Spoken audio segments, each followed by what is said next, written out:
Our one player is doing makeup for the photo shoot. This is RC Ashik. He is our leader of RC. Estamos aquí en el Media Day, en la sesión de fotos. Bueno, la estamos pasando súper bien. Hola gente, sigan apoyando a Latin y vamos por esta copa.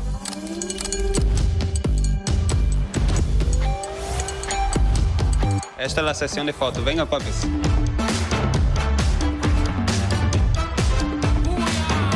Boa sorte a todos os adversários, a gente está preparado, a gente está forte, está vindo para conquistar mais um título, se Deus quiser. Boa sorte também para geral e como precisar. I love Indonesia. I love Indonesia.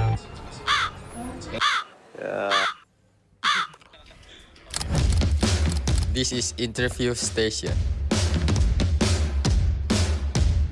Welcome to FFWS. We hope you will enjoy this event. معكم تشيم ديال كلير فيجن. حنا حاليا دابا كنعملوا في الانترفيو ديال التيم ديالنا. كل بلاير شنو كيقول. داز عندنا اللاعب الدولي الكبير، لاعب بروباي اللي تبارك الله راه ما كيعرف حتى شي واحد من غير نفسه. اندريتد يونس دابا غادي يدوز. خليكم تعيشوا معنا هاد اللحظات هادو ومرحبا بكم معنا. Semangat terus buat musuh-musuh gua. Semangat juga buat musuhnya. Buat musuh gua kasih yang keras-keras lah. I hope they qualify to grand final.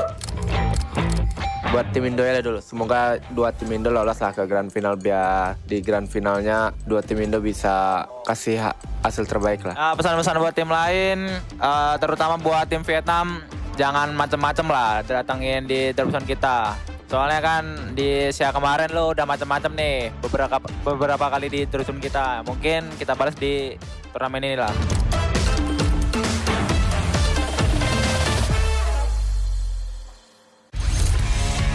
Welcome to Booyah.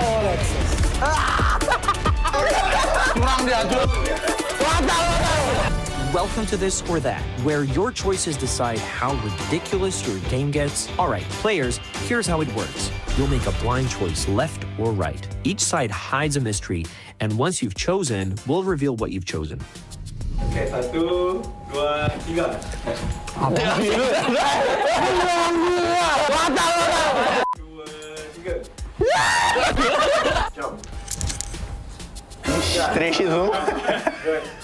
Ah, pusing tak terbalik.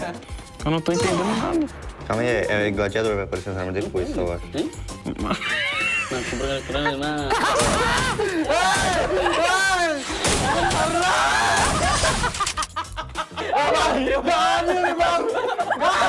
Meu Deus, meu Deus.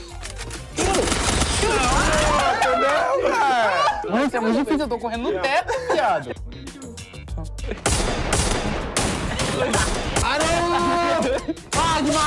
Gimana ini? Kameranya ngeliat tanah.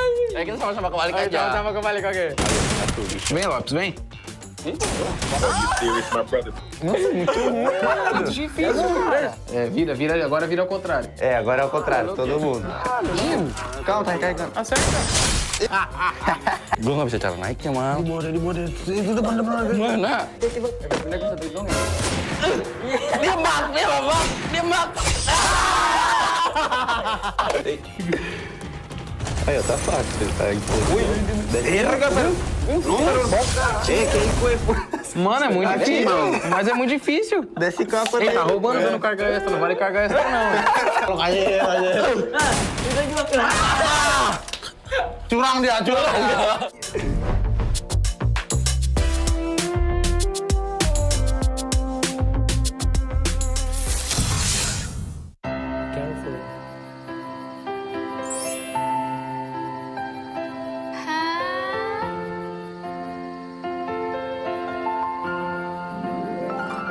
Will you marry me? Yes, I will.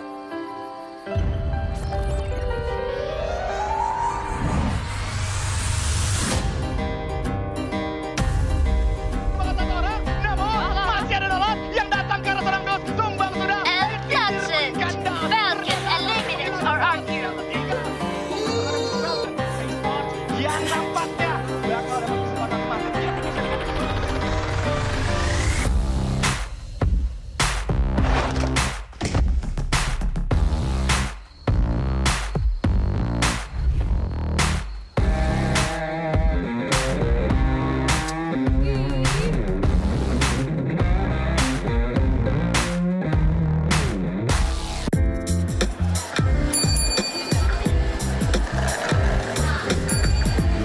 FFWAG's unstoppable today. Make me look like a champion. You guys sound like you already won. They always do until the real match starts. World champs. You already know the history. You hear that? That's what number one sounds like. Everyone talks, but we show up. Every finals, every stage, that's what real giants do. Giants? But Saudi Arabia doesn't need giants. It already has a king. Kings, giants, champions. You all sound like titles you really took to Brazil. Talks loud everywhere. But domination, that's silent.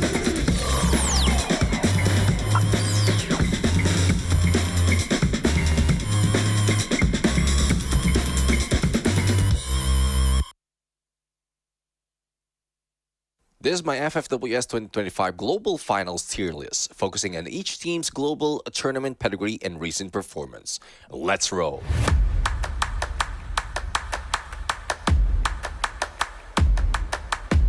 Starting with Fluxo, defending world champions with veteran endgame discipline. They don't panic, they punish. Definitely S tier. Evo's Divines next. World Stage Pedigree, EWC 2025 Champions, and Rasya in full MVP mode. No question, one more S tier. Hotshots Esports from Pakistan land in D tier for now.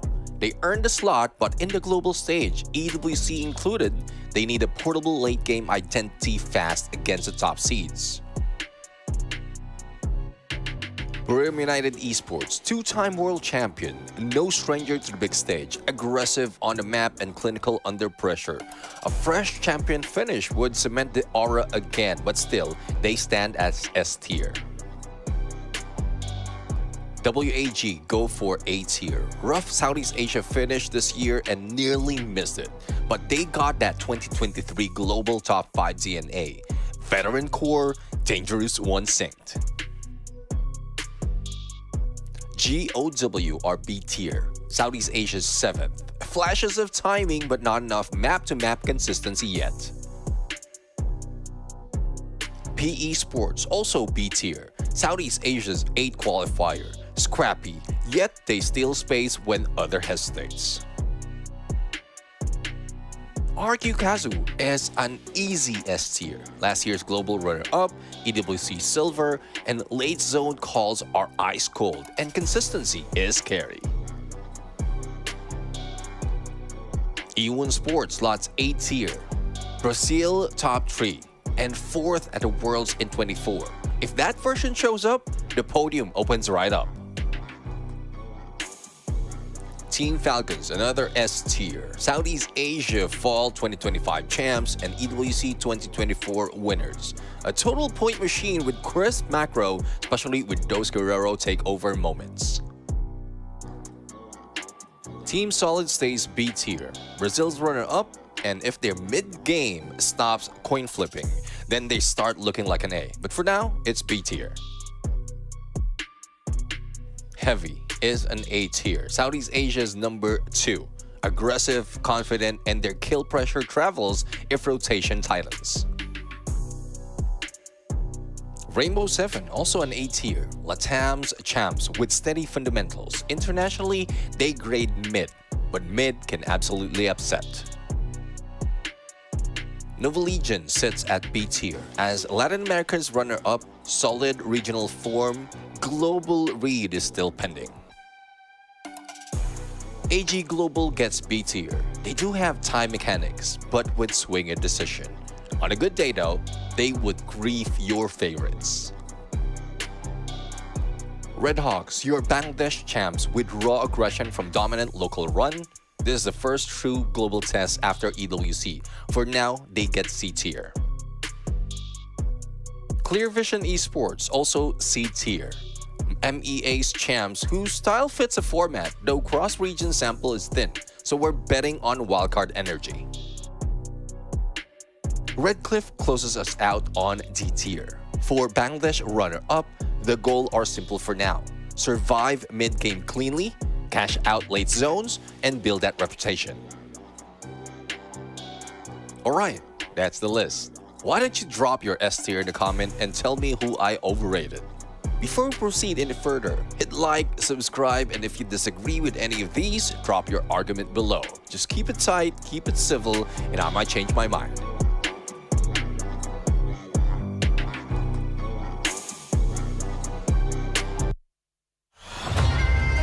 Who am I gon' verse now? Burn bright, I don't burn out. Crush style, look at me now, huh? I can never go reverse now. But I'ma spin it back, A-jump. Went from nada to the crowd, throw in their hands, base jump. I'ma hit the finish line no matter what. They front, first place, you a runner-up, dominant, but the red and the blues going ruthless. 10 out of 10, 11, I don't snooze. I pursue, don't push it, put me in game that I don't lose. I stay cool, depending on my pen and pennants I choose. Ayy, I'ma show you how I got it, nada, loudest. Wu-Tang, I'm a bird, love the competition. Told you only way is up, I don't go reverse. I can't entertain. Will you do the same? Cause I've been ready my whole life. Only see my back, I ain't turning back on them. Wings on me, I'm higher.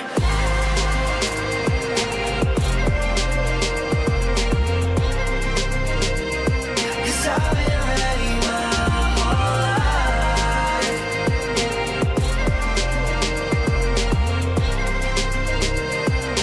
Wings on me, I'm higher. Who am I gon' verse now? Who am I gon' verse now? Show me what it's worth now. I pull up in the can't imagine. All these people wanna follow, missing in action. Paper planes, I'm a condos, made it from rapping. And I met role models. Thinking I'ma pass all the monogram on my body. The shit, shout out to Virgil. Know that I'm gon' beat them like the shit that I put words to. Mama and the internet, two things that I just learned through. Hit it out of the park, so there's nothing to reverse to. I can't entertain. Will you do the same? Cause I've been ready my whole life. Only see my back, I ain't turning back on them. Wings on me, I'm higher.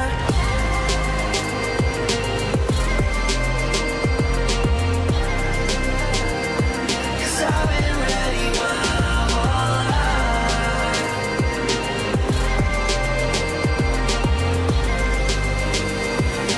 Wings on me, I'm higher.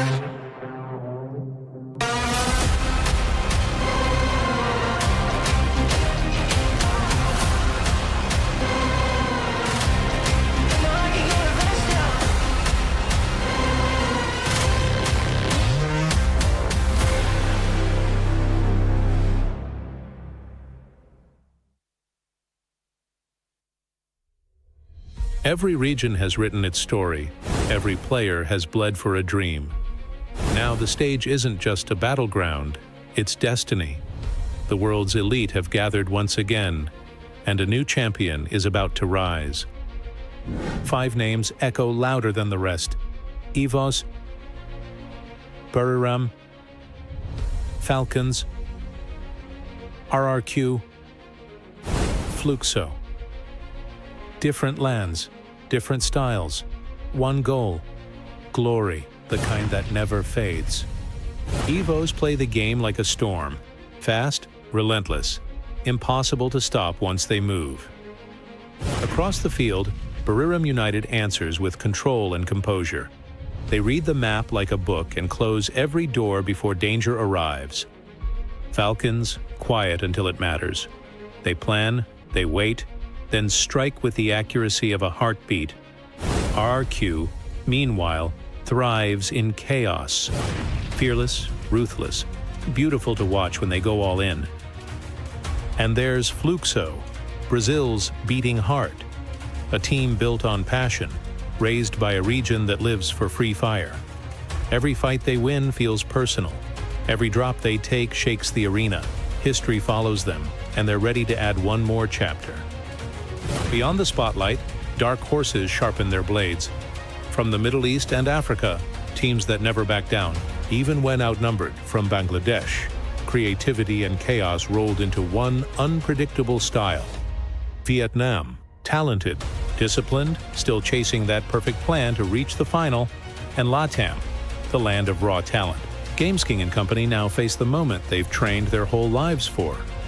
Stats speak, eliminations, total points, placement, yet they never capture courage, timing, or instinct. The truth is, the finals rewrite every number anyway. One tournament, one crown. When the circle closes and the last bullet lands, we'll witness the birth of a new legend. Who will strike hardest? Who will rise as the next world champion?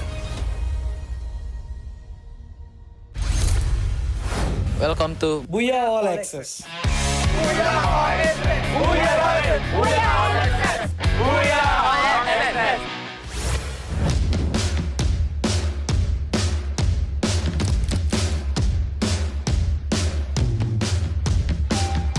Hi guys, Bapu, Baitoman. Allahu Akbar. Saudi is the best, inshallah. We're gonna win. Hello guys, welcome to the photo session. With me, this is RC Fahim. I'm RC Rex. Our one player is doing makeups for the photo shoot. This is RC Ashik. He is our leader of RC. Estamos aquí en el Media Day, en la sesión de fotos. Bueno, la estamos pasando súper bien. Hola gente, sigan apoyando a Latin y vamos por esta copa.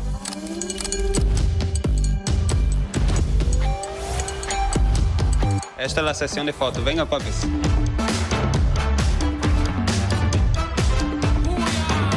Boa sorte a todos os adversários, a gente está preparado, a gente está forte, está vindo para conquistar mais um título, se Deus quiser. Boa sorte também para geral e como precisar.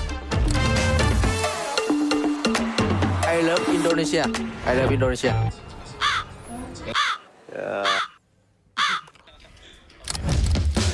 This is interview station.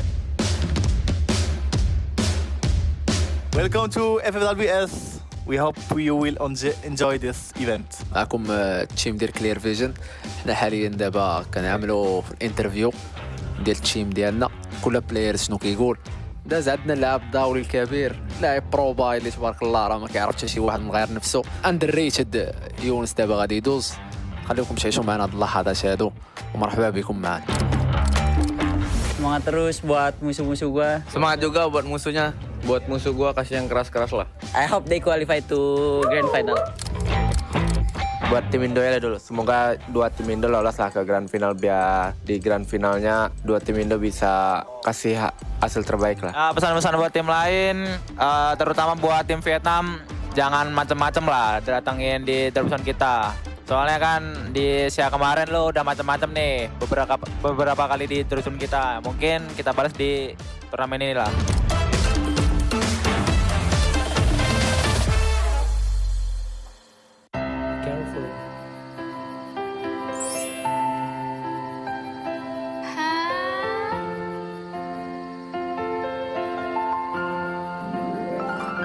Will you marry me?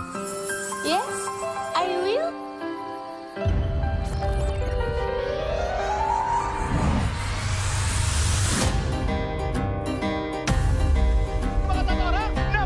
Masih ada nolot yang datang ke arah seorang dos. Tumbang sudah. And that's it. Falcon eliminates our argue.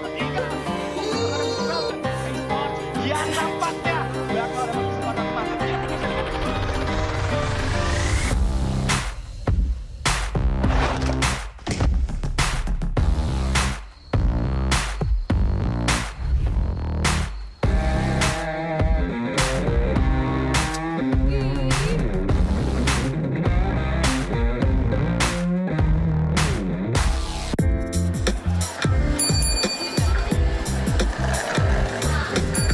Man, WAG's unstoppable today.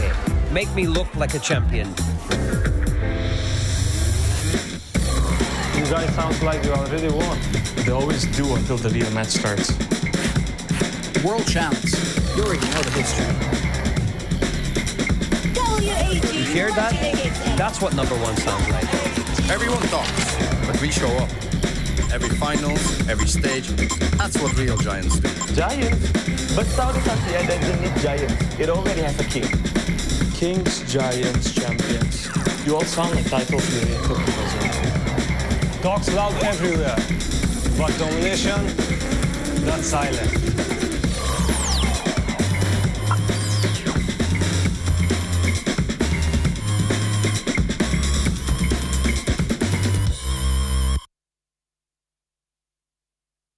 This is my FFWS 2025 Global Finals tier list, focusing on each team's global tournament pedigree and recent performance. Let's roll.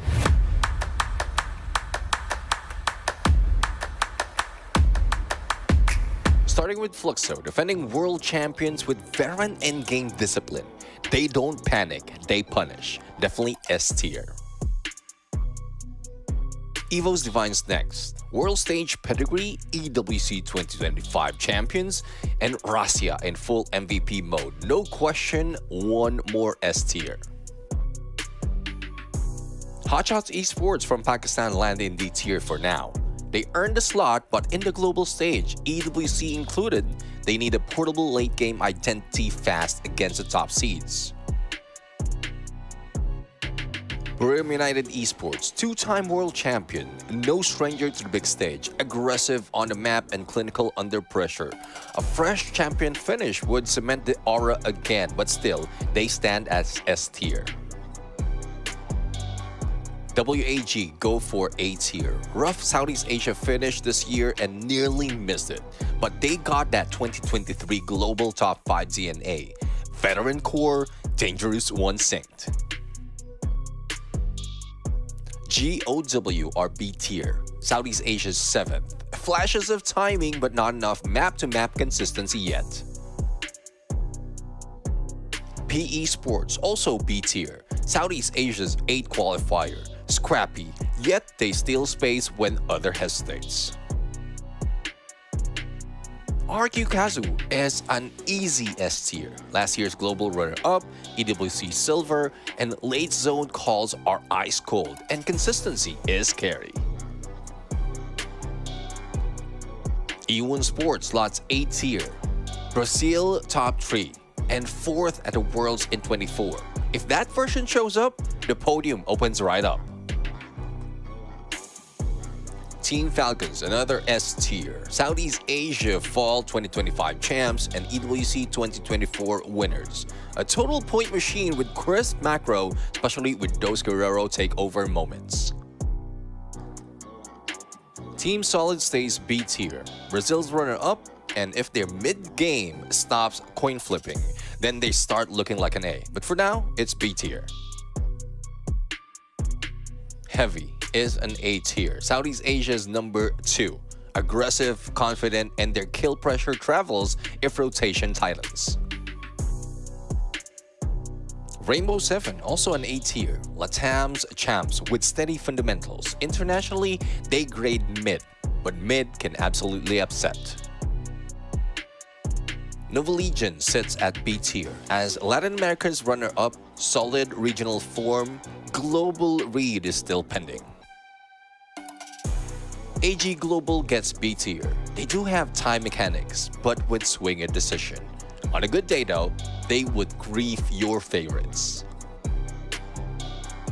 Red Hawks, your Bangladesh champs with raw aggression from dominant local run. This is the first true global test after EWC. For now, they get C tier. Clear Vision Esports, also C tier. MEA's champs whose style fits a format, though cross-region sample is thin, so we're betting on wildcard energy. Redcliffe closes us out on D tier. For Bangladesh runner-up, the goals are simple for now. Survive mid-game cleanly, cash out late zones, and build that reputation. Alright, that's the list. Why don't you drop your S tier in the comment and tell me who I overrated? Before we proceed any further, hit like, subscribe, and if you disagree with any of these, drop your argument below. Just keep it tight, keep it civil, and I might change my mind.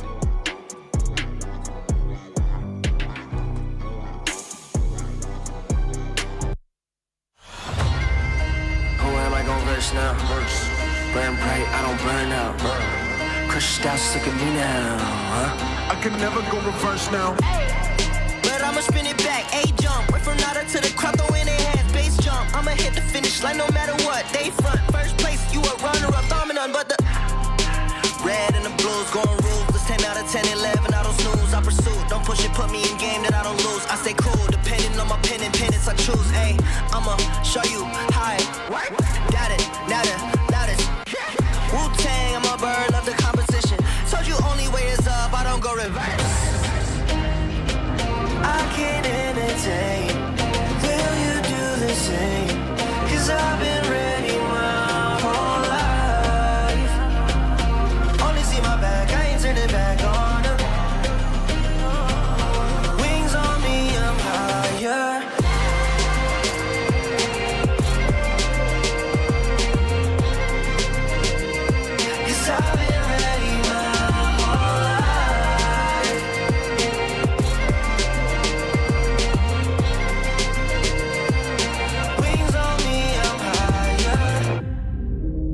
am I gonna verse now? Who am I gonna verse now? Show me what it's worth now. I pull up in the can't imagine. All these people wanna follow, missing in action. Paper planes on my condos, made it from rapping. And I met role models. Thinking I'ma pass all the monogram on my body. This shit, shout out to Virgil. Know that I'm gonna beat them like this shit that I put words to. Mama and the internet, two things that I just learned through. Hit it out of the park, so there's nothing to reverse to. I can't entertain. Will you do the same? Cause I've been ready my whole life. Only see my back, I ain't turned it back on them. Wings on me, I'm higher.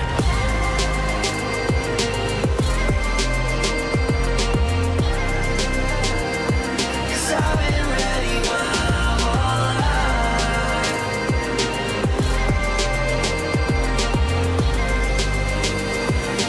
Wings on me, I'm higher. Who am I gonna verse now? Burn bright, I don't burn out. Crushed out, look at me now, huh? I can never go reverse now. But I'ma spin it back, A-jump. Wait from nada to the crowd, throw in their hands, bass jump. I'ma hit the finish line no matter what. They front, first place, you a runner-up, dominant, but the red and the blues going ruthless. 10 out of 10, 11, I don't snooze. I pursue, don't push it, put me in game that I don't lose. I stay cool, depending on my pen and pennants I choose. Ayy, I'ma show you.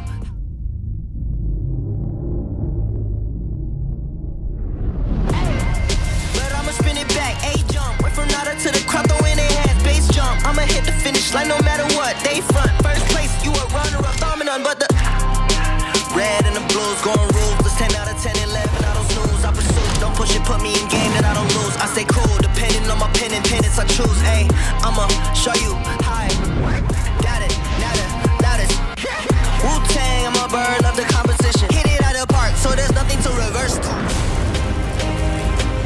I can't entertain. Will you do the same? Cause I've been ready my whole life. Only see my back, I ain't turned it back on them. Wings on me, I'm higher.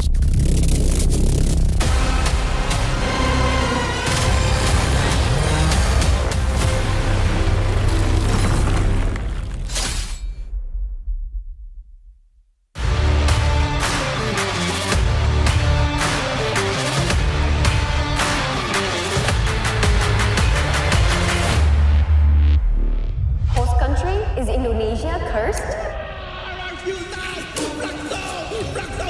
Brazil peaked last year? Thailand ways over? Vietnam? Bangladesh? Just a bunch of nobodies.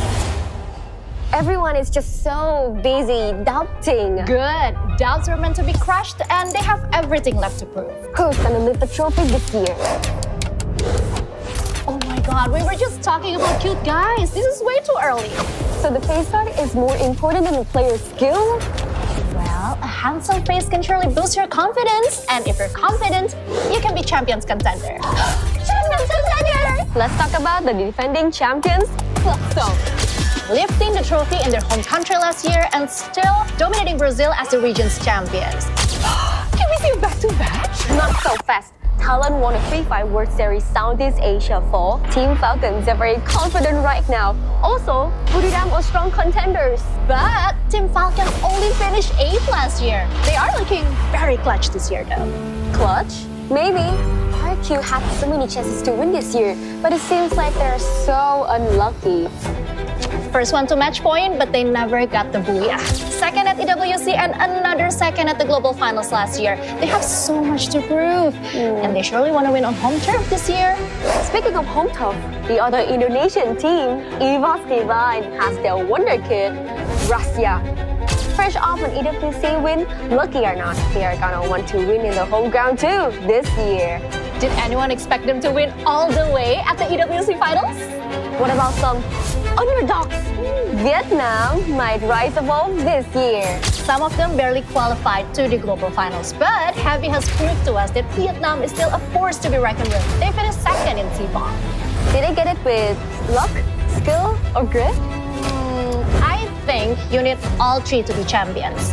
Even luck is needed, so we'll never know. I guess Bangladesh, Latam, EMEA, or even Pakistan might do it this year. So, what's next then? I think we're gonna have to see which team will secure top 8 this week, because only those who crush doubts will qualify to the class squad. Doubt crush, and the brightest stars, they'll shine on match day. Crush doubts, burn bright. FFWS 2025 Global Finals is here!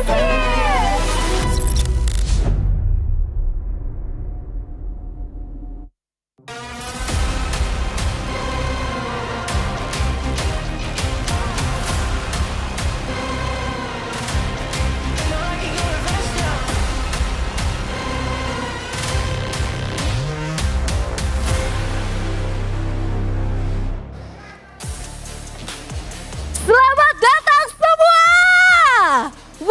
Welcome to Jakarta. We're finally here at the Free Fire World Series Global Finals 2025. My name is Conchita Carolan and I'm super honored to be your host for this tournament. Joining me is someone who knows the fire of this competition well, the one and only Yutsal. Thank you, Conchita, and the warmest welcome to whoever watching online. Wherever you are in the world, this is it. The wait is finally over. This is where the comfort ends and the battle truly begins. From 18 of the best teams all around the globe, only 12 will take the stage today. Firstly, we have All Gamers Global locked in and ready to strike. Up next, Heavy, the Iron Force from Vietnam. Last year's fourth place, E1 is back for redemption. A fierce competitor from Vietnam, Go! Sharp and fearless, this is BE Sports. Representing Latam, it's Movistar R7, rising higher than ever. From Bangladesh, the pride of the nation, this is Red Hogs. Solid players, solid game. Make way for Team Solid. The defending world champions, ready to reign again. This is Fluxo. The dual mod champions of Southeast Asia, Team Falcons. Battle tested and stars setted. Let's go, Booyah United Esports! And finally, unpredictable, untamed, and ready to rumble, WAJ!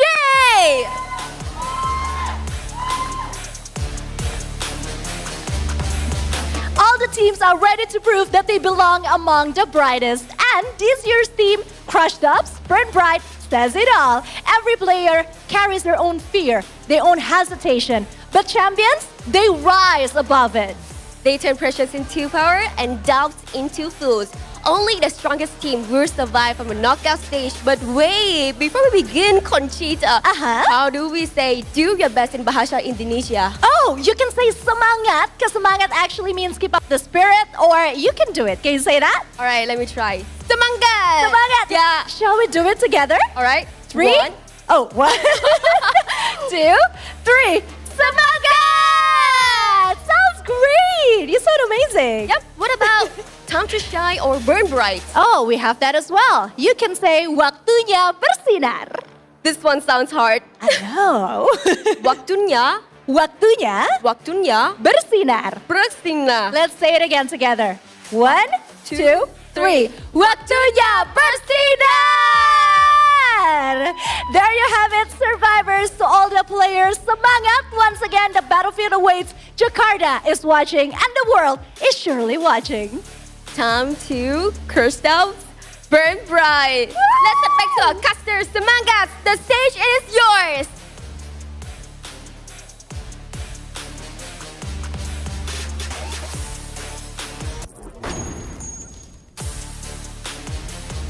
Ladies and gentlemen, welcome to the show. The stage that everyone has been waiting for is finally here. Doubts will be crushed and the teams will be shining brightly at this point. This is the Free Fire World Series Global Finals 2025. I'm Neptune the Gentleman Garcia, joined by the one and only Mustachio AJ, and we will be your casters for today.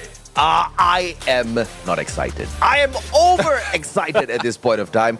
We have been overcharging ourselves, preparing for not just this day, but this very moment where we get to introduce you guys the team, the format, and the kickoff of this whole show, right? Because we don't just jump into play-ins and then straight up the grand finals. We've got a little bit of a group stage, and these teams have got more than a couple of chances to climb up to the top. We are going to see everybody out there in the mix. We've got teams who have been making a lot of noise in the comment section, but now we get to see them out there on the battlefield as well, doing what they do best, and we get to see if or not they can walk the talk. Well, technically, their fans were doing a lot of the talking. Now, the team has to do the walking. I don't know if they can keep it up, but I hope they absolutely crush the doubts out there. Yes, Red Hawks, I am talking about you. But of course, we have got the tournament timeline coming up for you guys, and we are running through from the 31st of October, that is today, all the way to the 9th of November for the knockout stage, where we will be dividing the 18 teams that are in here for Battle Royale into 3 groups of 6 that you will see later on. And of course, the grand finals coming up for you guys on the 15th. But there's not just one grand finals, there's 2 back-to-back days, because we also have Clash Squad coming up, but more on that later on.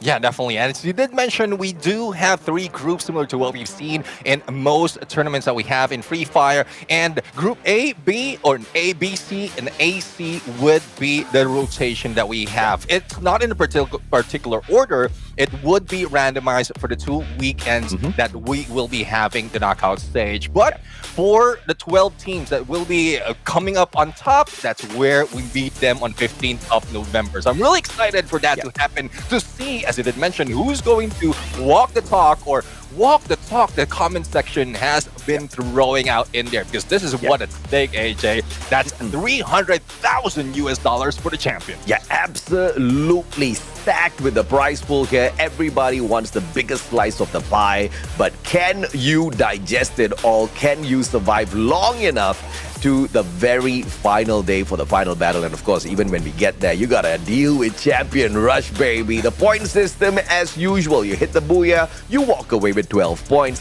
9 points for second place. You minus off 1 point for each consecutive position, but 11th and 12th placement gets you no placement points at all. You can buffer yourself with those eliminations. Every elimination gets you 1 point. Tiebreaker rules, on the other hand, goes by the number of Booyahs, followed by the total number of eliminations, as well as the ranking in the final game. Yeah, and also we still have the unique active skill available, and I'm really excited on how the teams are going to use this, because we do have a new skills available in the game, which is Nero. So let's see if that is something that the teams will be putting in on their gameplay, because I played Battle Royale and I am loving that cryo mine that Nero is bringing in. But it still depends on the game style or the play style of the teams right now, and that's what they're going to use in these matches. But speaking of matches, this is the schedule that we have. We're going to start it off with Alpine. Purgatory will follow, and then Kalahari, and then the second half would be Bermuda, Nextera, as well as Lara. This is insane, man. On the very first day, we are keeping the trump card map for the final bout on game number 6. So Lara is a map where we've seen all the regions.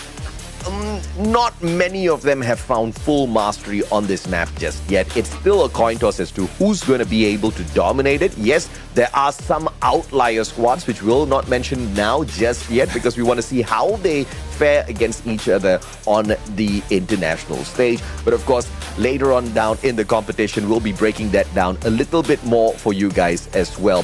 Let's take a look at everything out there later on as far as the teams as well as their lineups are concerned, because of course we've got 18 squads here for the global finals, but only 12 will be in performance today. Once again, we only have groups A versus C today. Group B will be taking their rest, and this is a huge factor that might benefit those teams tomorrow, Nev. Yeah, definitely. I mean, day one, most of the time is scrappy, and those who are resting have the opportunity to study their opponent. So we're going to see in a bit which are the teams that will be playing, and hopefully those that you are cheering is on there. But if your favorites are not in the list, hopefully still hang with us, because I'm pretty sure you want to see the gameplay of these teams. We start off with Team Falcons, Red Hawks, Team Solid, GOW, PE Sports, Booyah United Esports, Fluxo, Movistar R7, Team Heavy, AG Global, E1 Sports, and WAG. Many heavy hitters out there, many popular names as well. Today we are starting with teams that will definitely be dragging in the crowd. So hello to everybody watching from all around the world. We've got our eyes on teams like Fluxo, teams like E1 Sports. We've got Team Solid out there. And obviously the Southeast Asian teams are going to be making a lot of noise. But in the comments section, I know one nation, one squad, Red Hawks. We have been waiting for a long time to see players like Kutush, Blade, Nejad, as well as Flicker out there doing their best. A little bit of a teaser at EWC, but this time I think they have gotten a taste of what they're dealing with, and they've gone back and they have prepared well for today and for the whole competition. I'm looking to seeing Red Hawks play their best game out there today. I'm looking forward to seeing what they can do. Yeah, definitely. I mean, they are trying to emulate what Southeast Asia has been bringing into the mix. But how can they fare? Especially if Booyah United is in play. And did mention about Fluxo, who is our current defending champions for the Global Finals. So both of them are on this page. We also have Movistar, R7, and EWC, as I did mention, showed up in a great fashion, and hopefully PE Sports will not be left out as well, because it's been a while that when we saw PE Sports in the global stage, and hopefully they will be motivated to rank up and move up into leaderboard early as this. Yeah, absolutely, man. I mean, just on that page alone, we see so many players who have had the experience playing on the global stage in the past. But also, what we see in front of us, many players from Vietnam. For the first time ever, we've got 4 squads qualifying from Vietnam. They've got the most number of teams, most number of players here in the global finals. I'm very curious to see how they do overall. Unfortunately, they won't be able to help each other out. It's still going to be a slugfest. But we have to also focus on another factor, Neptune.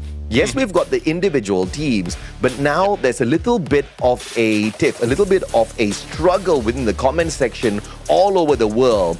Which part of the world is better?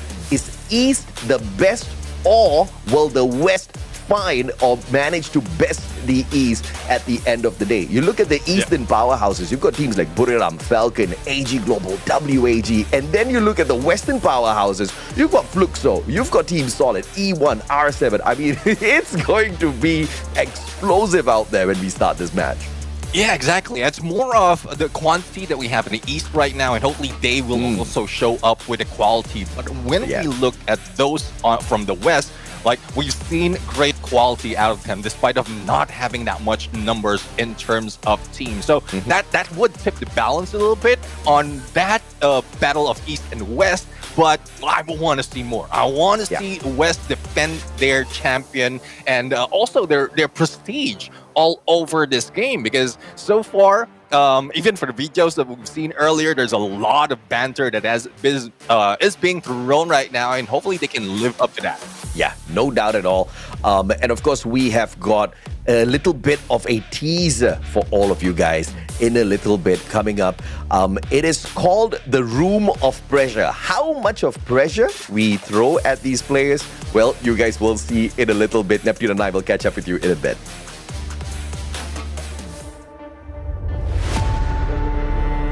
From the east to the west, 2 regions collide under the same flame. One plays for pride, the other for legacy. Inside this room of pressure, only one truth remains. Those who crashed out burn bright. พวกเราจะพิสูจน์ตัวเองด้วยผลงาน Eu já ganhei 2 mundiais para o Brasil e o terceiro está próximo. Khi chúng tôi đánh bại bạn, bạn sẽ nhớ tới Việt Nam. Latam siempre se pone nervioso, no esta vez.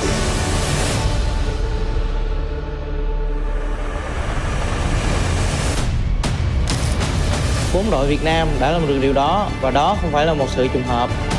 Estamos hartos de ser la sombra de Brasil, ahora somos Latam. ถึงเวลาเอาแชมป์โลกกลับบ้านแล้วครับ O leste fala sobre legado, mas o oeste escreve história. They entered with pressure. They'll leave with fire. From east to west, which region will burn the brightest? We shall see.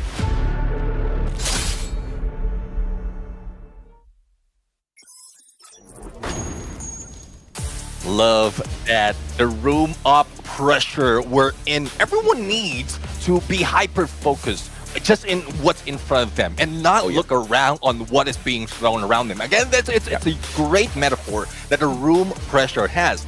All of those trash talk, everything that is being thrown at you, all surrounding you, that would depend on what your focus is. If you just have your eyes in front, then all those pressure will be left behind, and all you have to do is take that victory.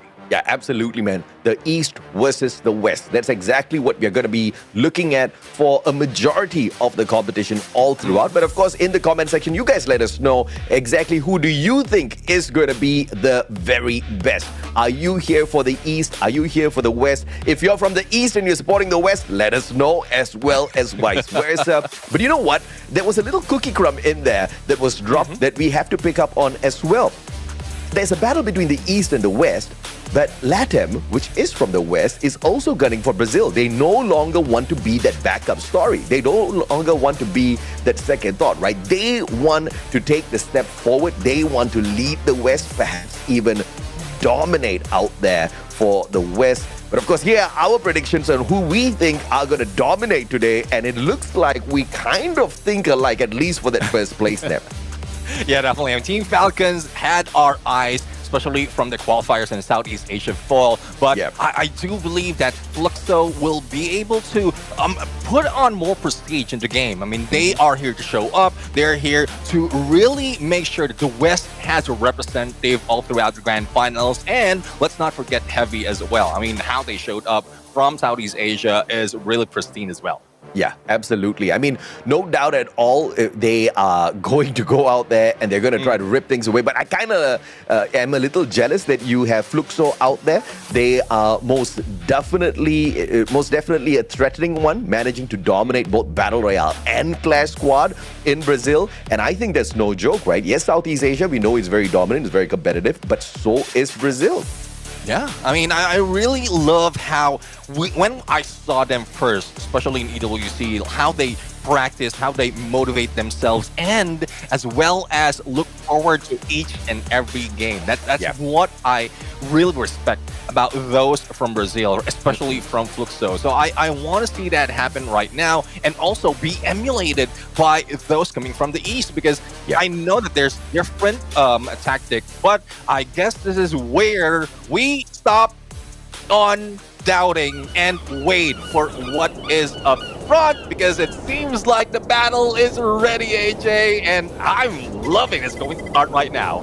Oh, we are shivering, and yes, because it is about to get a little cold out there. What am I talking about? This is just gonna be hot the whole day long.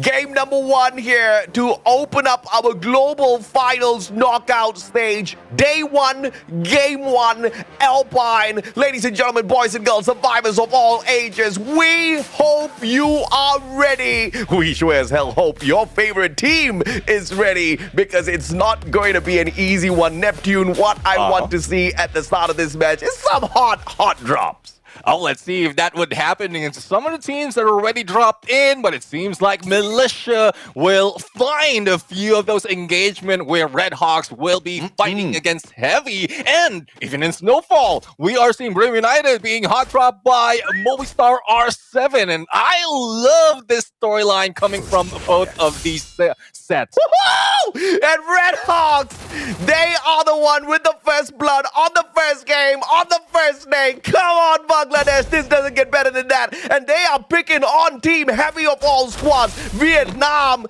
Danger is looming ahead of them. But Movistar R7 up against Buriram as well. Della. has got the vector in hand. Nejat gets knocked down as well, but Kudrish is there for the backup. Mag 7. Boys get picked up right away. And Heavy, one more survivor. Managing to back out of that. Moshi shots up to the top. Hack gets dropped as well. Joker trades one back, but Games King, a sliver of health. Jonah will be able to drop him as well. And the SMG supremacy. Hax looks like he's the only one still hanging on. Time Turner is there. Get high, just making sure he cleans up house. And the first team to get eliminated is R7. And I want to highlight the fact that we did make sure we hyped up Movistar R7. And when we were hyping them up, when they were speaking those strong words, we showed the elimination feed. They eliminated Booyah United Esports in that hype video. Well, I think revenge is sweet, and it came a little too quick. You know how it is. Like when Booyah United is being put down, they know how to bring themselves up. And speaking of getting up, just a rewind on what happened. Get High is prioritizing, or Booyah United is prioritizing on bringing his teammates back up. Thus, they still managed to survive. But E1 right now, it seems like they are taking out Red Hawks, who is the elimination leader at this point. They have all the rooftop cover, and there's no way out for Blade and Nejat. Yep, okay, the jump pad now used. Nejat tries to get away, but Mitten, sharpshooter AC-80. They're trying to split up. Blade, one more shot needed. The connection, not perfect. On the landing, pulls out a glue wall. And that's going to keep him safe for the time being. Blade knocked down. Kabi gets a little bit of revenge here for the side of Heavy up against Red Hawks. But Heavy will be able to claim lives on the side of E1 as well. And this has just turned into a three-way battle, about to become four-way as WAG hops on into the fray as well. Yeah, WAG has been waiting in there silently for their opportunity, but they're not out of the woods just yet because we still have Heavy who is trolling around. E1 would need to be careful, and Vidin will be taken down in there, and it is T. Kui managed to knock him down. Now, let's see if WAG can add more to the elimination that they have, but not so much of enemies on the area other than Heavy. And Don't Cry might not be able to survive this just in case WAG sees them healing up. Yeah, I mean, you know, there's two ways to look at this. Number one, WAG just saved Heavy from being ran over by E1. Number two, WAG is setting up Heavy to feast on them, rip away some extra points. But here comes Team Solid on the rotation right around Heavy as well. There's a big probability that they get caught off. But Red Hawks, a hot start with the eliminations, but they fizzle out fairly quickly. That's a tad bit unfortunate for Bangladesh.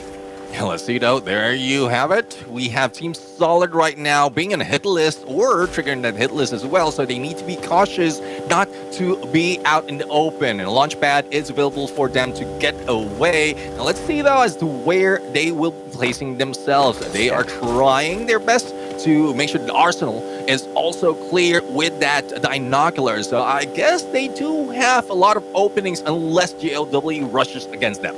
A weapons arsenal. And a good move here by Team Solid. You need those upgrades for sure. You need those better weapons. And got it unlocked fairly early. And WAG might just be in trouble if they decide to drop by and say hello. Team Solid doesn't have a defensive spot on the outside. Playing with fire here if they get caught at the wrong timing. But they do anticipate a squad inside here. You can see with the movements of Nick. Trying to keep an eye on those players. And Nero will show up first in this engagement. But of course, no glue walls brought up just behind that wall. A tad bit unfortunate. It's a little waste off that active skill net. Yeah, definitely. I mean, if you have that cryo mind, you will be able to spot out the enemy, but it doesn't last that long, especially if the opponent will be able to take down that plushie. So I guess they were spotted, but their position was moved very quickly. So I guess that's a reason as well why WAG is moving away. So they don't want to be caught off guard, and they missed one of the players from Team Solid as well. So I guess it's more information, and then that's where they have the confidence. But since they lack that, they're backing out. Lovely rotation. Now, flanking around from the right-hand side, WAG has managed to unlock the airdrop, but Junpad gets them out of harm's way. And what a beautiful glue wall on the drop. Glue UAV sent out as well, just to make sure that glue wall, that defense is buffed up, and that keeps them safe for the rotation away from the Brazilian squad. But now out in the open, WAG in a little bit of trouble because their rotation here might just be intercepted by GOW if they are unlucky. And they do use the binoculars to scan on the area towards their right-hand side here. Vending machine, definitely the play for the players of WAG. They've got enough coins to buffer themselves up. They do need those level 3 vests. Yeah, let's see if they'll be able to get that for Team Fluxo. They are just hanging back. Not so much of contention. But earlier, we saw a little bit of a takedown or elimination coming from them, but they managed to recover that quickly. And it seems like they will need to be, they will be silent all throughout up until mid-game. As we look at the map right now, it seems like there's a lot of hit list being triggered, and that's where everyone will be pushed into. I mean, you gotta love some information play, bro. GOW up against WAG now. X-Ball flanking around from the right-hand side, trying to make sure as the sniper of the squad, he's got a great vantage point to protect the rest of his team members, as well as get a couple of knocks for WAG. Great position held by X-Ball. RIP spotted out, but patience, triggered discipline from the WAG player. Yeah, definitely. I mean, only one information, one player to be cited. And if you don't have all position of the players, you won't be able to take them down. It would be a loss, though, because we keep talking about it. A knockdown will not be fulfilled unless it is confirmed. And none from WAG is also on position to be able to confirm those eliminations. And next, we're still in position to go and take the shot. AWN in hand, and Neon almost taken down. If it wasn't for a hop, he could have been down already. Yeah, I mean, he's got the inhaler and the medkit out there, so nothing much for him to worry about. And none of the other WAG players close enough to take advantage of that initial tag.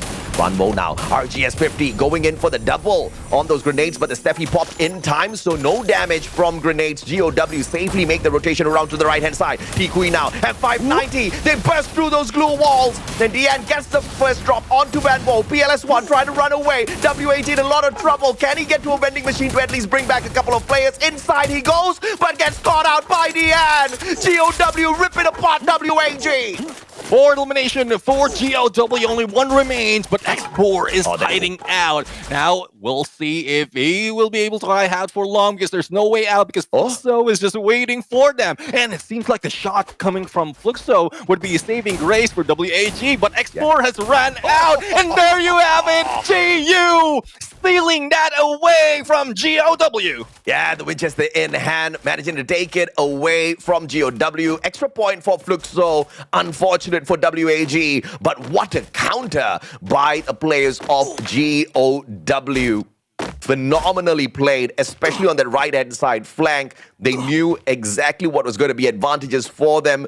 They set it up, and of course, we did see a little bit of a misplay from the players of WAG, kind of miscalculating exactly how GOW was going to rotate in that situation, and overall putting their sniper far away didn't fare well for them at all. Yeah, I mean, X4 was in position. That shot could have been made, and that would be a push for WAG. But unfortunate for them, even the Valiant Dash from Tikoi didn't knock down any of the opponents. But as we look at the map right now, Booyah United still on Snowfall. And it seems like they will still be safe. But as we saw in there, AG as well as Team Falcons is in the battle. So let's see who's going to win it. A couple of Winchester from On Fire and Pina that might throw off the gameplay of AG. But let's see if they'll be able to fire back. Yep, AG under pressure. Falcons, both squads outside the circle, but not too far away from the safe zone. It's taking a little bit of damage, Falcons. Thinking they could bait AG into a little battle outside the zone, but AG was not going to fall for that inside of Forest Red. Circle around, looking for that flank around the right for the next zone as well. No eliminations so far for the side of AG Global. The Southeast Asian teams, at least the ones from Thailand, are trying to play this as quietly as possible until they get a little bit deeper into the zone. Yeah, I mean, for Booyah United, if it wasn't for a hot drop, they might still have 0 elimination at this point. But let's see though, AG, Ripside Rhythm breaks them down, and Team SR is out. Team Solid showing solid gameplay as well as anticipation as to where AG will be landing, and they managed to take a knock. Yeah, unfortunate. No time turner there on the side of AG. Could have gotten the save on the team member, but now it's going to be trouble time because AG Global needs to figure out how do they get a revival. Do they play a risky maneuver outside the safe zone and hit one of those vending machines, or do they just stick with a three-man play? Team Solid obviously not going to allow them to move far away from the defensive spot, but GOW is that distraction. The glue UAV pulled out by Demon. Barricades are strengthened. Steffi popped as well. GOW will not be teased by those grenades. Riptide Rhythm now coming out from the side of Team Solid as well to melt down their glue walls. Demon, that nade, still Steffi will protect them. And GOW is dealing very well with Team Solid. AG Global needs to use this opening to get away.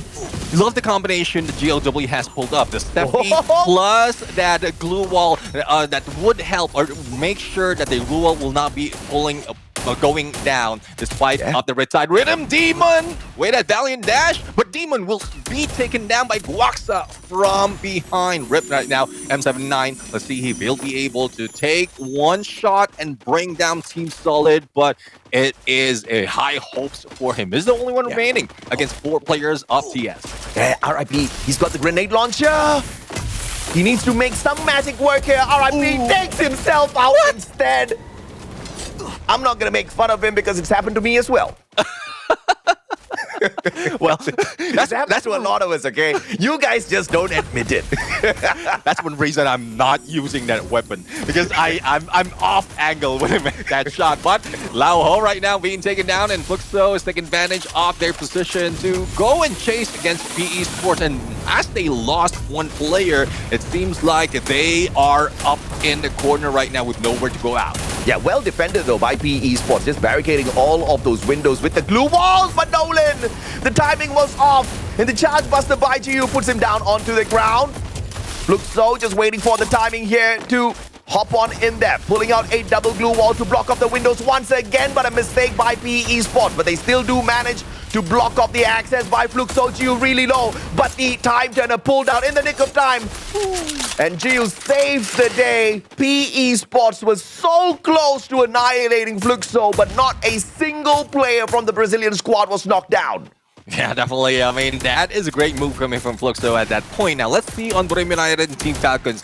They are just waiting at each other. Not only that, Team Falcons is taking some hits from E1 Sports. I think AG is just keeping themselves silent just to make sure that they will not be distracting anyone from either E1 or Heavy. But Team Solid, I saw them jump in, and I thought they will be targeting Fluxo at this point. But good angle to take, but they need to move because in 15 seconds, the blue will be moving along them.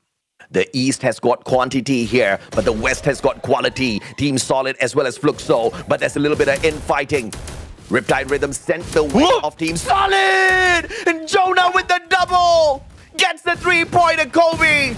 Limit taken out of the equation. Pau steals 1 point away, but it doesn't matter. Falcons out of the equation. And now we are left with only 6 squads. MT7, a double knock. Team Solid facing a lot of trouble because of the position that Fluxo holds on to. Heavy pressuring them from the right-hand side as well. This has to be the end for Team Solid. Oh, let's see. I mean, Traps is trapped in the corner, and Moshi managed to hit him from afar. 5 teams remaining, and Fluxo is still on the run. Glue UAV helping them out to survive, but on the other side, Heavy would be a potential target, and both of E1 and Fluxo is knocking them down. Dude, the flame zone is just up in the ante here. But look at Buriram circling around from the right-hand side. E1 is still in here as well. How in the world? I did not see them earlier. Oh, no. I do not know, but it doesn't matter. They get squashed as well as Buriram rages on. Moshi, Superman on the left-hand side. Fluxo still alive and kicking. A little bit closer to the players of Heavy. 1 gets knocked down. 9 eliminations for the side of Buriram, but just tethering on the very edge of the current zone. Let's see, don't cry. Might be at a loss right now. Fluxo is behind. Brim is in front. Now it's a team versus team before between East versus West. And let's see who's going to win this. Would it be the defending champion or the one chasing for that crown? Wasan is already down. Jonah managed to take himself out. And Fluxo might be the team to grab the first Booyah in this game. It's not just the first Booyah, Neptune. a freaking massive booyah as Moshi gets taken down by Bobs. 17 eliminations was what I last saw, plus a booyah, 12 points off of placements. The reigning defending champions, technically the back-to-back global champions, have done it again, and they have started off day one to get to the top in such a phenomenal fashion. And one thing I'm seeing from Fluxo at this point is they're not that passive team anymore. They are taking advantage of their position, running against opponent, leaving those gunshots, and just heading towards all those engagement. And that's how they got that 17 elimination. And I am loving this version of Fluxo right now.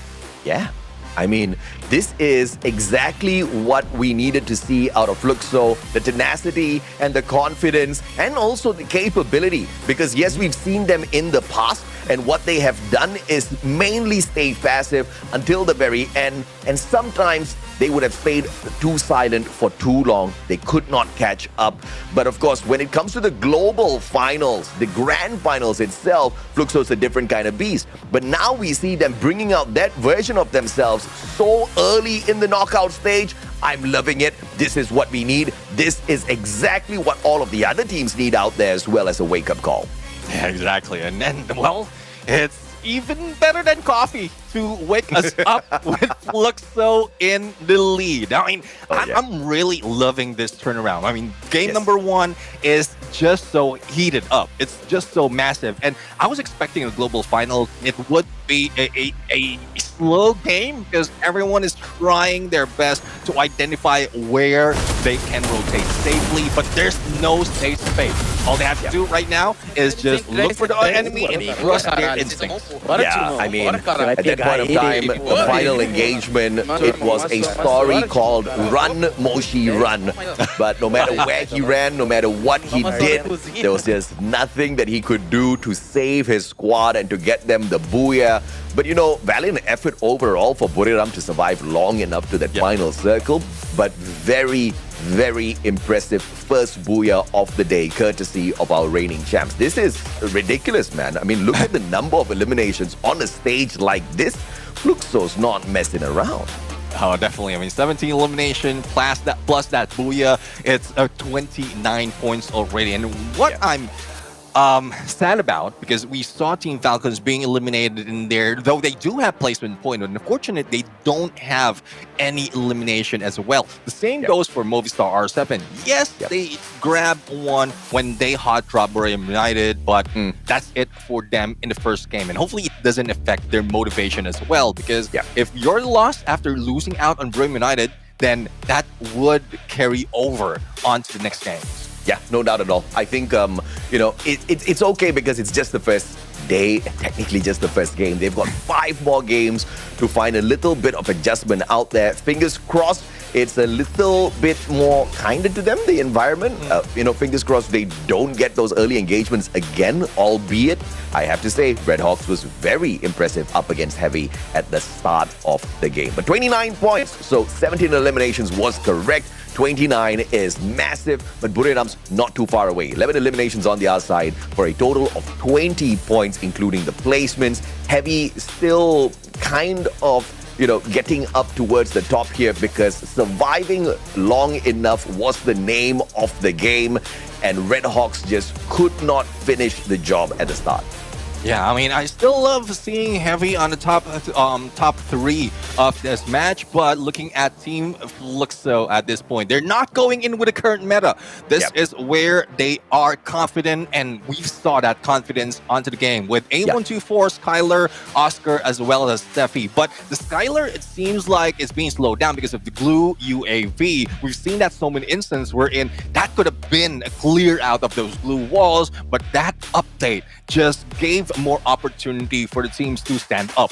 Yeah, I mean, and this is what we like to see as well, right? 2 players with a team booster, 2 players with a tactical market. They've got a good balance, and if you look at which are the ones bringing in the tactical market, it's the players who are on the back lines, right? And the ones who are on the front, a little bit of an extra boost on their health as they take these very aggressive engagements. I think they've played this out very, very well overall. But MT7 with the 8 eliminations, this is a huge warning to a lot of the other players out there. If you've got a sniper on your side, and I don't know how you're going to detect Fluxo out there, but you better take their sniper out. MT7 has started off the day, and he is rocking it. 9 knockouts, 7 assists, 8 eliminations. Those are some insane stats off of this guy.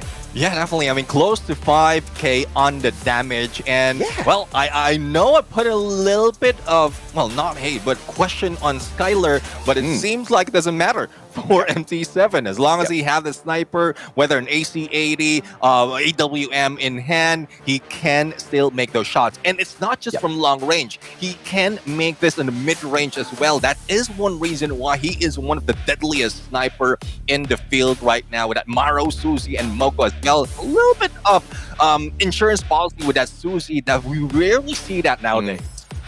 Yeah, for sure, man. I think the Skylar is definitely going to be abused out there, even in this current season, because you've got too many of those buffs coming out for those glue walls, right? You've got the glue UAV, especially right now.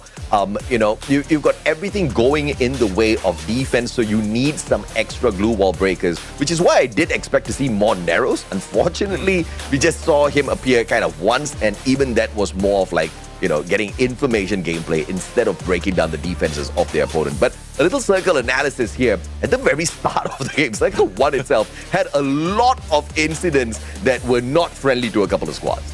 Yeah, exactly. And that's one reason as well why some of the teams have faltered already despite of the prestige they have. One is Movistar R7. Another is, well, not Red Hawks because they managed to get the 4 elimination early on, but what follows is their demise. I'm loving the circle analysis as well. Yes. This is one thing that I've been asking and hoping for the longest time, and it's been 4 or 5 years already, and there's more details that we can talk about every time that comes up. But as we look at the highlights, it is more of the in-game engagement, and this is what I'm talking about for Booyah United. The priority is to make sure that their teammates are alive and get high. Was supposed to just go for the pickup, but he saw a few of their players from R7, and that's when they take him down.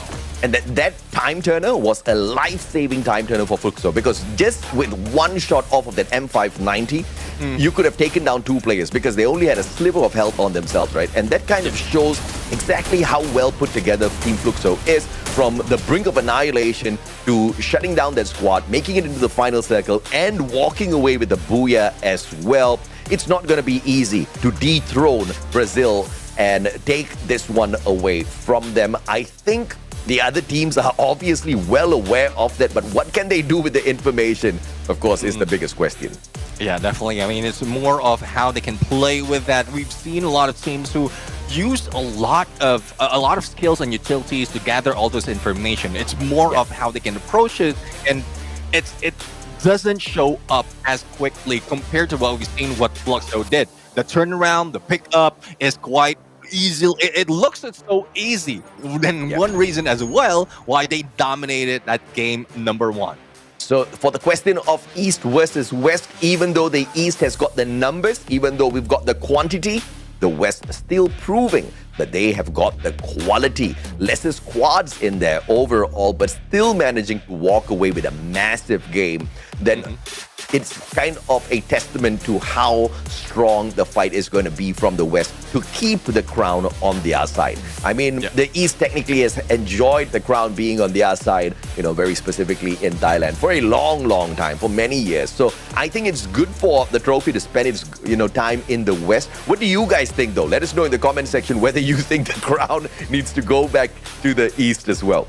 I have a guess on what the comment section will say, but I'm not going to say it. I'm just waiting and watching for that. But you did mention about East and West, and looking at our leaderboard, like we have 4 from the West that is playing for today. It's so unfortunate for R7 that they were eliminated early, but the 3 teams out of the 4 is on the top half of our leaderboard. And you did mention about quality, and all of them all of three are coming from Brazil. So it seems like it's not just East, it is Brazil who's dominating that game number one.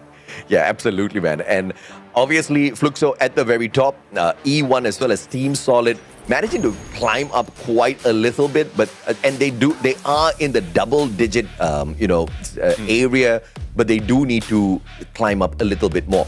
I am most impressed, though, Neptune, by Heavy. They got into a very sticky situation early on in the game, and I have to say, if it wasn't for the appearance of WAG, they would have gotten crushed there and then itself. I think that the distraction surely kind of helped out in that situation. E1 appeared initially, and then, of course, WAG. But overall, Heavy using that situation, getting the revive and getting the hell out of there, and then regrouping together as a squad to get to the final circle, shows you exactly how much these Vietnamese squads have improved over the years. Yeah, definitely. And let's see if that is something that would show up even more. But looking at what the question right here, will their Clash Squad dominance hold up in Battle Royale? We're talking about the dual mode champion, Red Hawks, Falcons, and Fluxo. And it seems like Fluxo has already put up their name in there for BR. Now, question is, will Falcons and Red Hawks follow through? Because looking at the list, they're at the bottom half. Yeah, they're definitely the bottom half, but all three of these teams, dual mode champions for a good reason. They know how to play a good game of Free Fire. In their own individual regions, they are most definitely beyond champions. They are legends as of this point of time. But when you reach the global finals, when you reach a stage like this, where we throw everybody into a potluck of squads, the story tends to be a little different. And at the moment, the teams with the most amount of experience on a stage like this has managed to climb up the leaderboard. Yeah. Once again, why I'm so impressed by Heavy, because they are up there together with them. Again, it's just a turn event for Heavy where what happened in Southeast Asia fall. I mean, that performance was just outstanding. I mean, if there's a better word for it, that's all I can think of. It's outstanding. Even beating those are the top dogs. Yes, they didn't get the champs, but they were in there comparing their previous performance for spring. They just catapulted themselves up in second place. And I'm loving that version of Heavy. Hopefully that doesn't die down, because you know how it is with Vietnamese team. They move up quickly in the first half and then falter towards the end. And at this level, this is something that is different from what Vietnam has experienced from their recent tournaments. Yeah, I don't want to see them fall for sure. Because we've got 4 squads out of Vietnam this time around. We want to see something from them. But of course, a quick fun fact about the loadout system. You've got 4 roles to choose from: support for buffs, weapon boost for upgrades, tactic for map control, as well as your leg pocket for extra gear. Every choice can change the fight, and you just saw that in action out there. Yeah, I'm loving that teams is also already utilizing it to the T, despite of the update just coming up a couple days ago. And that's one thing as well. For those viewers out there who are still not familiar on how the loadout system is working, hopefully these games would give you an idea, because I tried myself in playing, but I'm still slowly getting a hang of it. And when I say slow, like very, very slow. It's okay. It's an age factor, my friend. This game, although it can be enjoyed by anyone of any age, it caters towards the younger ones a little bit more. Uncle Neptune will have to take a little bit extra time. But of course, I totally agree with you. You know, anything new takes a little while to kind of get used to and to master overall, which is why I love watching all of these esports tournaments where these pro players, I mean, this is their job, this is their life, you know, day in, day out, all they do is Free Fire, right? Yeah. And if they don't master it and they don't show us, who else will? And no better time for the update, because we get to see it on the global stage, and we kind of get to take a good comparison between the teams from, you know, separate regions. You know, a comparison between the East and the West, whether or not the meta that they think is effective out there is going to be different, or everybody's kind of working around the same thing. Because we just saw Fluxo, they're still sticking to what they're comfortable with. We don't see Nero coming out there, and I don't think that's a huge issue at all, because once again, when we saw them win the World Series with that Riptide rhythm, I believe they were the only ones bringing that Skylar into play, because to every other region, to every other team, they were saying, hey, the Skylar is technically out of meta. Well, let's see if that's something that they can prove once again. Another fun fact, referring to a Falcons double champion at Sea Fall 2025, Carraro said, if winning once was luck, you can't be lucky twice. And I guess they just showed sheer dominance, and it wasn't luck. They won both Battle Royale and Clash Squad. Red Hawk fans are very happy that Carraro said that, because now they can say that for Red Hawks as well. You know, I tease you guys. I love Red Hawks. I've been waiting for them for a long, long time to make their international debut. We got to see a little bit of a sneak peek up against them. And of course, we get to see them in performance today as well. Once again, a great start, but it fizzled out too early. Luck just wasn't on the side of Red Hawks in this particular start, because even if they were able to manage the situation early on in a decent 4v4, too many teams came rotating into their compound.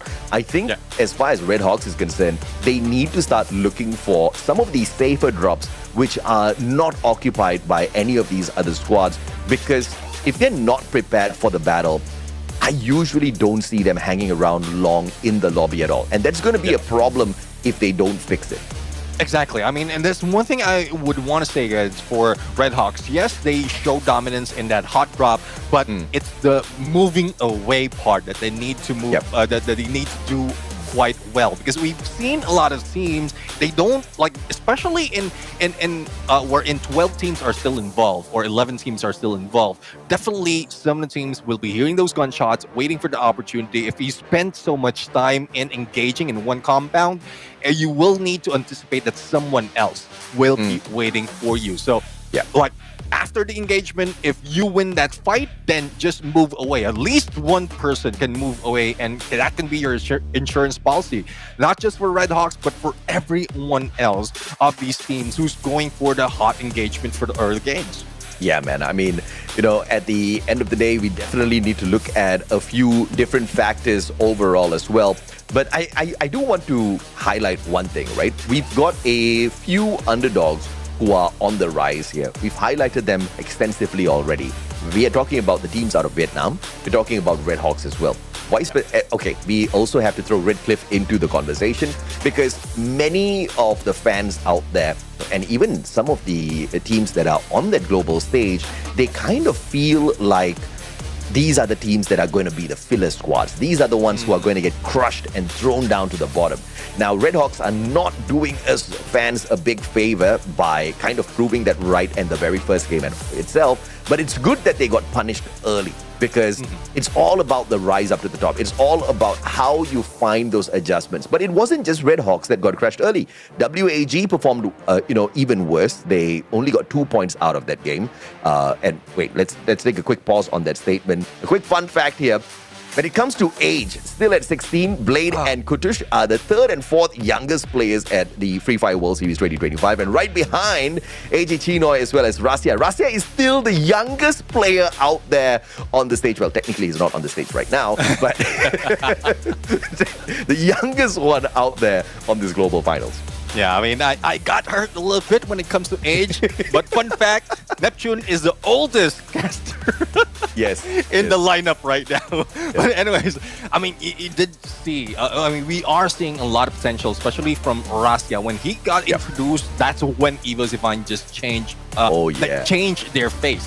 And I think it's not just the energy, it's not just the mechanical movement that can be done by young people. It's more of how hungry he was in winning those games. Imagine, even before EWC, he's already part of Evo Divine, and he's watching in the background, eager to put himself on that stage. And the moment that he is there, I think he manifested everything that he has achieved so far, even before he stepped on EWC.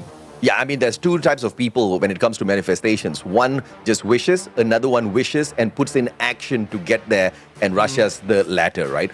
It's not just about wishing to get up to the top. This kid is divinely blessed with some I mean, out of this world Free Fire skills. At EWC, if Russia was not there, I do not think they would have become champions because he was the savior of the squad. Round after rounds, they could have gotten annihilated so early. He kept them alive. He kept them still collecting those points because there's a big probability that the other teams would catch up, activate Champion Rush, and then sneak it away from EVOS. So they still had to play the game of points by the end of the day. And Russia was the integral piece in that puzzle to keep them still in the competition. And of course, at the end of the day, they still managed to win the whole thing. But yeah, I agree with you. Without him, it would be a little bit difficult for EVOS to dominate overall. Yeah, definitely. Well, let's see though. I mean, more of Razia and EVOS Divine later on. Right now, we're heading in onto our next map. It is Purgatory, and well, let's see if neither heaven nor hell will be able to save the teams right now, especially for those who have been stuck in the bottom after those early engagement fails. Absolutely, man. Purgatory time.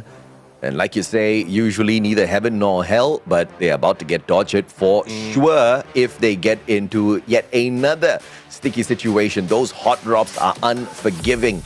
And I want to see if or not Red Hawks will make a little bit of an adjustment in terms of how they drop into the map, maybe avoiding those central areas, picking a little bit of the edges, and Mode House is a perfect option for them. Usually teams do avoid the location of Mode House. It doesn't really serve up the best of defenses. There's just too many, entry points into that area with those zip lines. But they will be sharing a quite close proximity with WAG, which is quite worrying. Yeah, let's see though of how fast they can move, because looking at the area it's quite clear, but at this point in Brasilia, R7 will not be in the clear once again. This time, they will be dealing with PE Sports, but not quite sure if they have the weaponry to do so or the position to be able to beat them down. But speaking of beating them down, Booyah United beating down GOW2, or one elimination already done, but Dion will be brought back up. Yeah, I mean, too easy on those revivals so early in the game, as long as you've got a vending machine somewhere around you. But of course, it's a little bit more heated here. Dinoculus used early on. They do spot out that there's still a lot of heat around their area, but it'll take a pause on the fight between Movistar and PE Sports. Checking out Buriram United Esports, a little split up on the battlefield as of this point of time, but nothing for them to be concerned about as Nero finds hacks with the Vector, gets those connections on. LBD backs away, Trogon in hand, Games King right in front of him. Needs to back up the rest of his team members as Nero now flanks around from the left-hand side, takes the higher ground. Joker meets him halfway. Nolan right behind him. It's a 2v1. And Joker gets caught with his pants down. Great attempt by PE Sports, and the teamwork does get them an extra point. Yeah, Games King, the only remaining vehicle in hand, but I don't think he'll be able to get away. Shot onto first, and he will be taken out. R7, once again, the first team to be eliminated. It's so unfortunate for them. We've seen the potential from EWC, but it's not showing up this time around. Stop pissing LATAM off, guys. Okay, they are gonna go crazy if this continues. And I don't like their crazy mode, man, because they are such a coin flip out there. There are times where, we've seen LATAM play a lot of spoilers in the past. And those are the moments where, they're very close to getting eliminated, but then they bring out this beast mode, and that's exactly what's needed for them to stay in the competition. We still do have a little bit of expectations off of them, so let's see in the rest of the 4 games whether or not they do rise up to the top. In the meantime, at Lumber Mill, it's a battle between Heavy and Team Falcons. Kororo getting caught all alone here in this situation. Yeah, I mean, Kororo right now in a 1v2 situation. One of the teammates has been recovered and brought back. Well, let's see if he'll be able to survive, move away, and probably give an opening to On Fire. I think I saw On Fire on the horizon earlier, and this push, this bait, might be the saving grace. And there you have it, Kororo, AC80, domination up close and personal, and he might be able to go for the shot the moment that time turner expires. But no, the pickup has been done already, and recovery will follow. Yeah, I mean, very well played by Kororo there. Sharpshooter for sure. Game of numbers still disabling him. Fantastic save coming on through from Heavy, pulling out the time turner and the glue wall. Kororo, in the meantime, just trying to get as many hits with the M590 up against the time turner, but obviously not the best of ideas there. But Heavy's still facing a lot of pressure as On Fire shows up now. Yeah, On Fire on 1v2 clutch. Now let's see if he'll be able to do the same on Kabi. Parapal in hand. Nicely The done. revive will be done by Heavy. And, well, that's a hint that On Fire needs to back away. No one's chasing him. Blue UAB to save a little bit more of strength for that blue wall. But Kabi is getting too close. Uh-oh, this is a big fight. Fluxo up against Buriram. Look at Bobs. He's got the grenade launcher. Can he make good use of it? Wasana M590 goes in for the first rush, pushes in with the beautiful play on the shotgun, pushes him right out of the situation, but Get High does manage to clip him. He's got the Mag 7 on him still. Unbelievable early shutdown. Fluxo, the #1 team off of game 1, has gotten eliminated so early by none other than Buriram. And this is what I'm talking about. You did mention earlier that Brim United all hate all those talk against them is beating them up. Well, denied of that Booyah. Now they want some payback. But seems like Team Falcons will not be paying back Heavy at this point. There's still a loss, only one remaining. And it seems like Heavy has just hunted each and every one from the players of Falcons. Yeah, absolutely, man. And of course, the Mag 7 kind of getting the job done there. But it was a beautiful rotation in by Buriram. I think there was just too many seconds of second guessing on the side of Fluxo. They should have definitely used the grenade launcher, the M79 in hand would have, if not stopped, it would have slowed down Buriram and they could have protected themselves a little bit better. But of course, mistakes are meant to be made early in the knockout stage so that the teams are able to clean up whatever mess that they still have in terms of their rotations as well as their strategy before we get into the grand finals. We've got a total of 36 games, out of which each squad will have to play 24. So 24 games to qualify in the top 12. I think it's more than sufficient. Mistake in one of the 24, nothing much to worry about. Yeah, I mean, on day one and game, the first half of the day, I guess. But if you lose out on all the games, why you cursing them, man? Bro, I mean, I just want to throw some truth in the battlefield because we've seen that so many times. Yes, there is some hope, but the moment that they get cursed, and I'm not talking about us cursing them cursing themselves because of all the failures that's not being corrected. But speaking of that, Barros right now taking down Kirono, and we've seen that earlier. That Team Falcons is already lost. It seems like it's still the curse is still following them. Yeah, speaking of curse, Valiant dash in, breaking down 2 blue walls and an easy elimination, but On Fire, still on fire, bringing back his team members one after the other. And now the standoff between PE Sports and Team Solid. Waka up on the roof, looking for a little bit of information, but PE does not want to stay and play. Abandoning the vending machine, looking for a rotation towards the left. But there's a big probability here that WAG comes swinging by. This is trouble time for Vietnam. WAG versus PE Sport with a little bit of interference out of Team Solid could just be a possibility.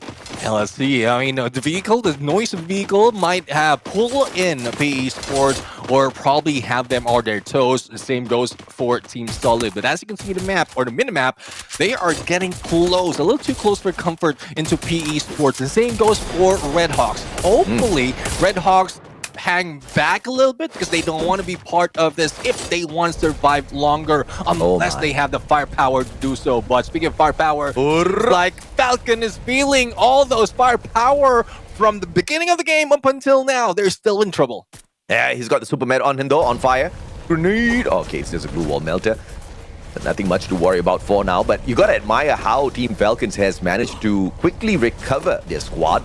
Everybody's got a little bit on them, but not much of cash because multiple revivals have been pulled so far. AG Global kind of putting themselves in a disadvantage by splitting up here. Limit has to take advantage, but Dew is still alive and kicking. Has got the VSK in hand alongside the Car 98. Deep Freeze will not find anyone. Kororo down to half his health, but has got the time turner to protect himself. A double glue wall pulled up as well. Riptide Rhythm, courtesy of Limit, goes in for the shot. Still not finding any connections onto Team SR. They do have the electrotherapy, but Kororo straight into the fight in a 1v2. Those glue walls get erected. Kororo not giving up with the Max 7, has the confidence and the rate of fire. Damage is there as well. Breaking down all the defenses is Pina. Valiant dash takes out those glue walls, but it's all alone. Surviving against two players, and Dew takes the fight straight up against Pina. Survives that. Can he come in clutch? Glue wall erected. Dew back up on his feet. Pina with the Bison, but can't seem to find the access. Puts Dew down once again. But the valiant effort taken out by a double revolver of all things. AG Global smashes Falcons.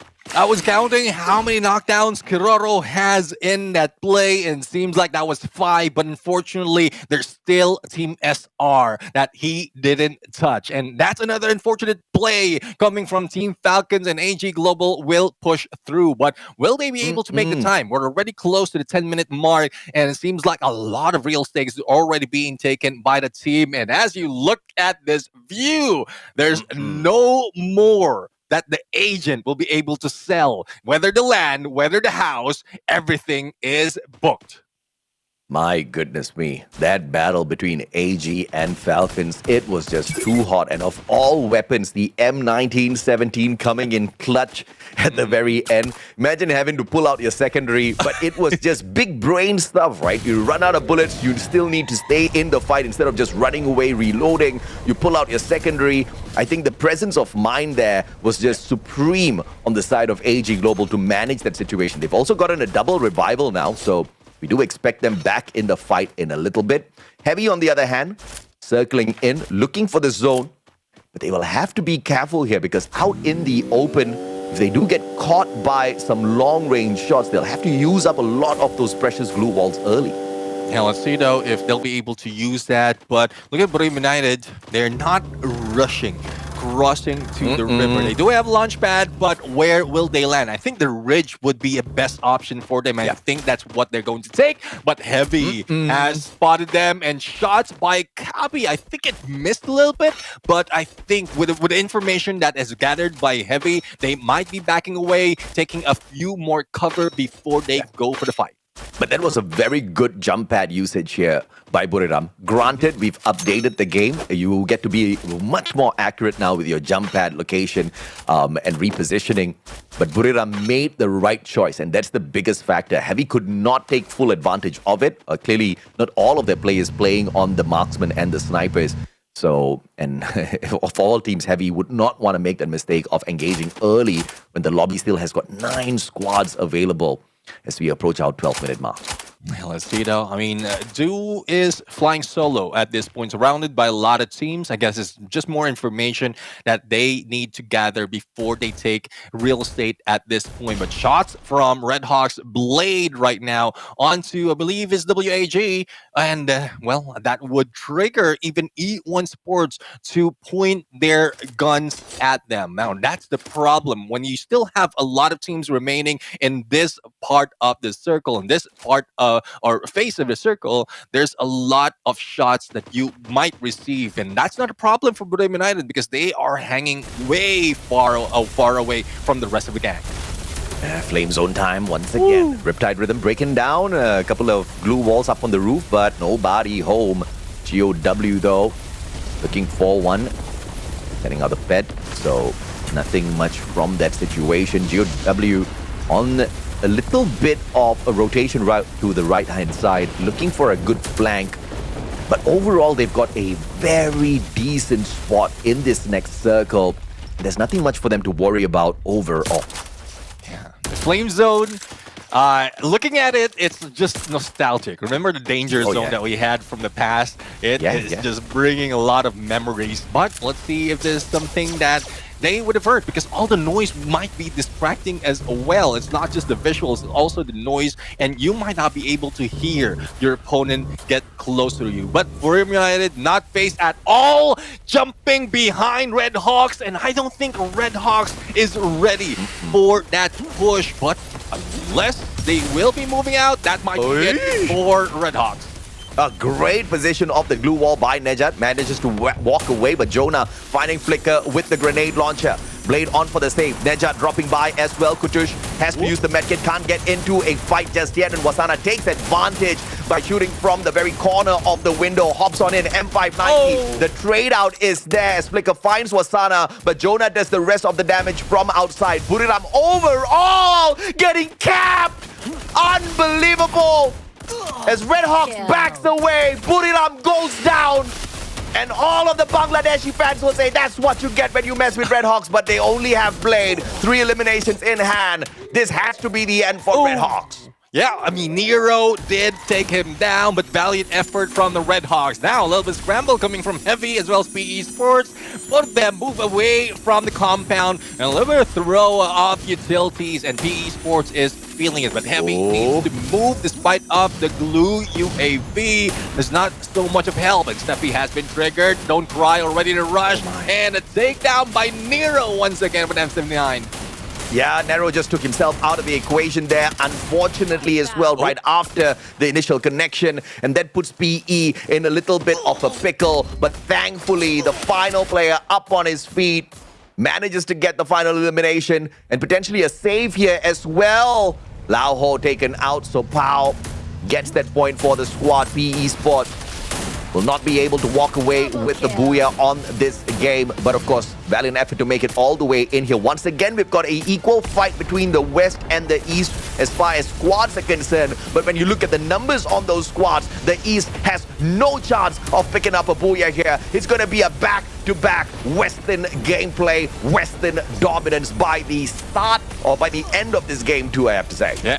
Team Solid looking so solid right now, though they lost Nyx. They still have the numbers advantage against E1 and AG, but a shift of the zone might throw them off. And Pao has already taken down 21 blue walls, and there's still a good chance that they will be able to continue this on unless AG Global 2 can heal up, can survive, and get away from those that carnage and take down a few players of Team Solid. But he needs that distance. He needs his long-range weapon. That is what he is best for. Yeah, and now Diu just needs to play a couple of extra seconds here. Best case scenario, he out-survives one of the 2 squads out there that he's going up against. But Trap quickly repositioning. This is trouble time for Diu. Trap will be able to quickly take him out of the equation with this position that he holds on to now. But Diu moves in a little bit deeper. Potential to spot out Pao. Diu out, has the mini Uzi in hand, gets into the car instead.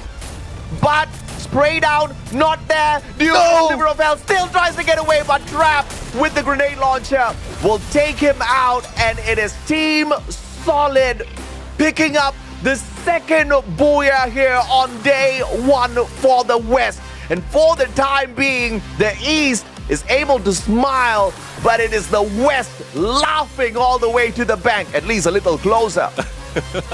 Well, Brazil represent. First off was Fluxo, then it was Team Solid. And even E1 Sports survived a little bit longer, so it seems like they will be taking the top board once again. The Booyah being grabbed by Brazil. And I'm just surprised on how this is coming up, because from what I remember, Brazil or Latam Brazil, everyone from the West is very much in a passive state, but not this time around. They know how to time their game. They know how to choose their engagement as well, and it seems like they studied a lot of regions to get to where they are right now. Yeah, I mean, no doubt at all. I think Brazil has just been doing a lot of homework because they understand that it is going to be a slugfest out there by the end of the day. If they're not prepared for the fight, they are going to go down without a smile. But for now, Brazil can smile. The West can smile because they are absolutely dominating with consistency. But the question is, it is just the region bringing in the consistency. Granted, we've only gotten 2 games in here so far because if we all remember, Fluxo with a massive Booyah after game 1, in this game, they got caught out by Buriram a little bit too early. Yeah, I mean, though they are number one, 9-point lead below Booyah United, that's one thing that Booyah United want to reduce the lead between them and Fluxo. But they were not expecting this end result as well as a takedown against them. So let's see though on how high or how low Booyah United has brought themselves after game number 2. But one thing's for sure, Team Solid, after 10 points from game number 1 and a massive game in game number 2, they might be taking over that number 1 spot. Team Solid, looking solid. That's exactly what we expect out of them, and they're delivering on the expectations. You gotta like it, you gotta love it. But once again, you've got 24 games. If you're one of the teams that has messed up 2 of those matches, you've got 22 more. So it's not about messing up. It's learning from that experience and making sure you've got the capability to bring in the adjustments. Now, on the global stage, that is a little bit easier said than done, because even if you know what the adjustments are, even if you go out there with those correct maneuvers, with those correct adjustments, you still got to look at the capability of your opponents on the opposite end. And once again, we're on the world stage. This is not the creme de la creme of a region, of a country. It is the best of the best across the world. And this is as good as it gets, man. Let's take a look at the standings off of that matchup and see exactly how well did the squad do for themselves through those numbers. 23 points in total for Team Solid, so this should get them quite up high on the leaderboard because they were not too far away from the number 1 spot earlier. All Gamers Global, 10 eliminations, 8 placement points for a total of 18, and equalized by E1, who are right behind them as they survived a little longer.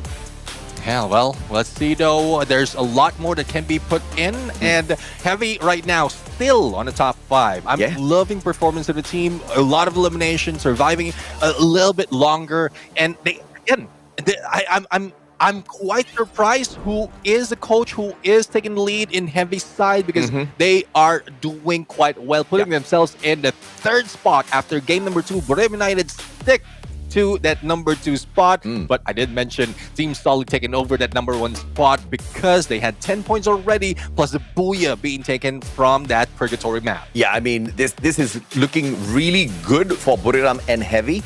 But props to Team Solid jumping up to the number 1 spot. Unfortunate for Fluxo because after performing so well in that first game, they pick nothing up in the second matchup. But looking at how they did at Alpine, we are fairly confident that we can expect a little bit more from them. But overall, Brazil doing very, very well for themselves. Let's take a look a little bit at the team stats here. You've got the combination of Skyler, Steffi, Oscar, A1 to 4. Still no Nero on the side of Brazil. But I am not complaining, right? 3 of them walking in here with the tactical marker as well, Neptune. Only Nick's walking in with the team booster since he's going up and close up against all of his opponents. He's got that extra backup when it comes to the defense out of Joseph, J. Beebs, and Ford. So we kind of see exactly where all of the aggression is coming from. But the MVP, though, is still Hack. He got a triple on that final engagement there earlier.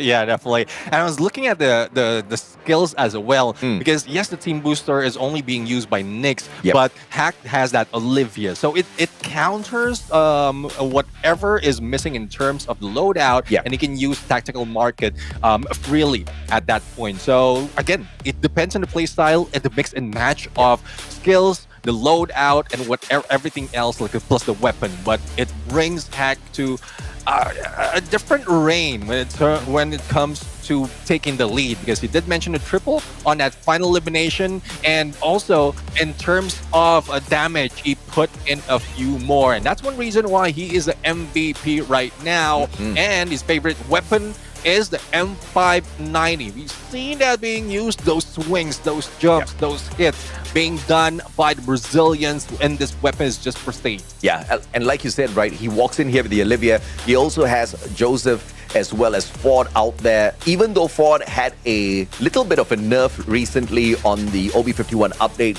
these teams are still making him one of their favorite picks. We all understand why. You're going out there, you activate your active skill, you get a little bit of extra boost. You activate the active skill, you refresh the capability out of Ford, so that recovery helps you stay up on your feet a little longer, and clearly it helped out greatly in that final engagement.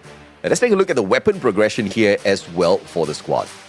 Yeah, I mean, as we look in what weapons has been used in Circle 3, we've seen a VSK as well as AC-80. So at this point, you still have distance from the rest of the team. And then as they move into Circle 5, Nyx has switched from the AC-80 to M590, anticipating that close-range encounter would happen. And it's stuck until Circle 6. But Trap right now, using that M79, I'm loving this. We've seen that in the first game up until now that it can still bring on a lot of damage, especially for teams who's not using that Steffi. So you can take advantage of that if you don't see that gold circle around it. But if it's not available, or if that shows up, then you need to switch weapon. Yeah, absolutely, man. I think, some of the teams have been very proficient on the M79, especially on the global finals. You're going to be expecting a lot of these grenade launches, and both Trap as well as Hack did very, very well in that final circle with these close-range weapons, right? You've got the M79 to get an area of, effect damage, as well as the M590 with a little bit of an explosive damage at the very end of the shotgun connections as well. But Buriram did well up until this point when they engaged with Red Hawks. I think Red Hawks were being a little bit too passive in here. But when they stood up and took this fight up against Buriram, my jaw dropped. I could not believe what I was seeing at that point. Again, from the moment I saw Red Hawks, it seems like the movement is emulated from those like Buriram United in Southeast Asia. So I know that they can move in close quarter. Plus, the update gives you more chances of surviving. The glue UAV, most instance, with the glue UAV out of the picture, those glue walls could have fallen already and Red Hawks could have been taken out. But probably that is what threw Buriram United off their game for that final moment, giving advantage to Blade to survive even longer. Yeah, absolutely. E1 did do very well this time around. Both E1 as well as Team Solid in that final circle, kind of making Brazil very, very proud once again, because Brazil's literally carrying the West in this lobby. We all saw what happened to Movistar R7 in the past 2 matches. They've only managed to pick up 1 point in total, not even 1 point in each match. So Movistar R7 not having a good day at all. It could be the spicy food in Jakarta, or it could just be the first day jitters. We all understand exactly how it is. It's quite nerve-wracking to fly all the way out to another country to sit down on this massive, beautiful stage and try to do your best against some of the best around the world. So Movistar R7, they haven't found it just yet within themselves, but they've got 4 more games to play recovery. Yeah, I guess it's the mindset as well that needs to be changed for the side of Movistar R7. If you remember, from the beginning of the game, they are targeting Buriram United, and they did. They managed to at least get knockdowns, and they got eliminated. And I think they're just trying to do the same, catch up with the points, instead of just slowing down. And that's one thing that they need to change. Get that rivalry away up until the moment wherein you're already recovered with the points, and then bring it on. But let's see if that's something that they can do in Kalahari right now, because yes, hot drops is possible, but the long range, the getaway might be difficult because there's so much open area in this map. Yeah, absolutely, man. And I can't wait to see how some of these teams play this recovery on Kalahari. If we're going to take the data that we have collected from all of the past competitions, throw it out of the window, right? Only because it's the global finals, and the heat on the stage is a little bit different. The confidence on the stage as well is a little bit different. We saw how Fluxo could go from that most dominant team with massive eliminations in game 1 to getting nothing in game 2. Things can change around, time and time again. And a quick player quote here as well. When we checked out what Wasana had to say for some of their opponents, actually for Buriram, from time to time, we do have our bad days. Yes, Buriram, we all know that. And if we have to choose a rival at our lowest, it'll be Red Hawks. Hashtag Red Hawks #1. All right. And we understand why he's saying this as well, right? Because the Red Hawk fans are some of the loudest fans we have ever heard, and they are in every single broadcast, every single comment section. But we love you guys for that. Yeah, definitely. I mean, Red Hawks #1 coming from Buriram United, and that was a double-edged sword coming from Wasana at that point. But hopefully for those who understood, then you will be getting the picture of what Wasana meant. But for Red Hawks, there's a lot of fans out there really looking forward for them to perform. It's just up to the team. Hopefully, the pressure as well as a little bit of failure that has happened from the past would make them a little bit more hype at this point, because they did move up a little bit after game number 2. And if that progression continues, they might be in the top 4, if not top 5 by the end of the day, unless everyone else follows through. Yeah, no doubt at all. I'm still waiting for Red Hawks to climb the leaderboard. And by the way, a quick shout out to Bangladesh, Ami Tomake Balobasi. Make sure you hit that like, make sure you share the broadcast as well. Call all of your friends in to see if or not Red Hawks can play a little bit of recovery in the next 4 games. I mean, they did show us a better version of themselves in the second game through the placement points. Eliminations a little bit as well, but it's not enough for me just yet. Yeah, let's see though if that's something that they can change at this point, because we are getting into the heated map of Kalahari, where high ground is important. A long range is even more cautious that need to be taken by the team. But it's more of the drop spot as well. It needs to be considered by everyone at this point. Whether the flight path is fair or offset, they would need to be on their toes, whether they're dropping in on refinery or into the edges of that map. That would be the priority would be on survivability. And of course, the players all gearing up for this Kalahari drop. Question is, do we see some hot drops? Because when we were looking at the scripts for these teams preparing for the grand finals, quite a number of times Red Hawks as well as Buriram shared the same drop spot. But thank goodness we had those scripts, because it doesn't seem to be happening anymore. I think Red Hawks were like, okay guys, you know what? Let's just respect the Thai Giants and move away. And I think that's faring them quite well so far. Yeah, there will be a time. There will be a time that they can challenge them the moment that they get a groove on their rotation as well as the opponent's rotation as well. But Trap and Tikui on the standoff, Explore might be able to go for a surprise, but Nyx will be waiting. So I love this patience, the patient gameplay. Time turner a little bit too early, and Tikui receiving a little bit of shots, but not so much of damage though. And again, your weapon as well as your armor is not that high just yet in this first half. Even the backup without its X4 is in trouble. So Team Solid might be winning this time around. Wow, beautiful backup by Tikui, but he asked for trouble and he received it. Nyx turned around, headshot straight up in that AC-80, and now Nick has the opportunity to once again focus on X-Ball, but Nick is not the only one X-Ball has to worry about here. A 2v1 situation, and Nick should be able to take the final engagement, but X-Ball, unbelievable AUG counter, gets the knockdown. And we also have a little bit of a spot here on Red Hawks, having a little heat out there. Riptide Rhythm breaking down the defenses. X-Ball shut down by Hack, who appeared at the nick of time. VSS straight to the head to take the sniper out. Yeah, nick of time, pun intended, I suppose. Hacks right now, taking down Kutush. The rest of Red Hawks is nowhere to be found. Well, Blade is up top. And a great shot coming from Joker, even before Hacks managed to jump on. Now, let's see though. There's still a few players from Red Hawks right now, but if this continue, if this pattern continue, it might be the end for the team once again in game number 3. So let's see if that's something that they can change from this moment on, or probably later if they get annihilated. Yeah, Buriram cheated us. Osana cheated us. They told us they love Red Hawks, and now they took down another one. And we've got a final survivor out of Red Hawks here, the one and only Nejad. Poor guy has to pick up enough coins to bring back all 3 of his team members, or at least find a revival platform to get the deed done. But now, a skirmish between Movistar R7 and Buriram, as Captain Jonah goes out for a stroll all alone. Is this a bait? Is he bringing them straight into his squad of Buriram players? You have to wait and see in a little bit, as GOW has a little bit of a standoff here on Refinery as well, up against PE Sports. Let's see though, it is a Vietnam Civil War at this point, and GOW just hanging into the vending machine.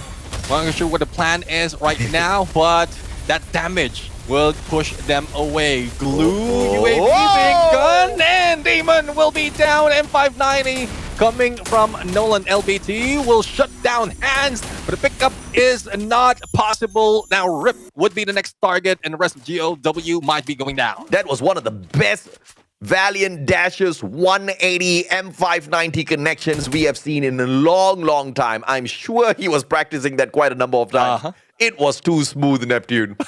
And RIP says RIP to myself as he gets taken out of the equation as well. But GOW still standing. One more survivor. Deanne all alone as he tries to look for a vending machine. Ooh. Limit finding Kabi. Falcons up against Team Heavy now. That's not going to be too good for the squad, but as they close in on him to eliminate the player from the lobby, the rest of the Heavy players will be able to spot that out and back away.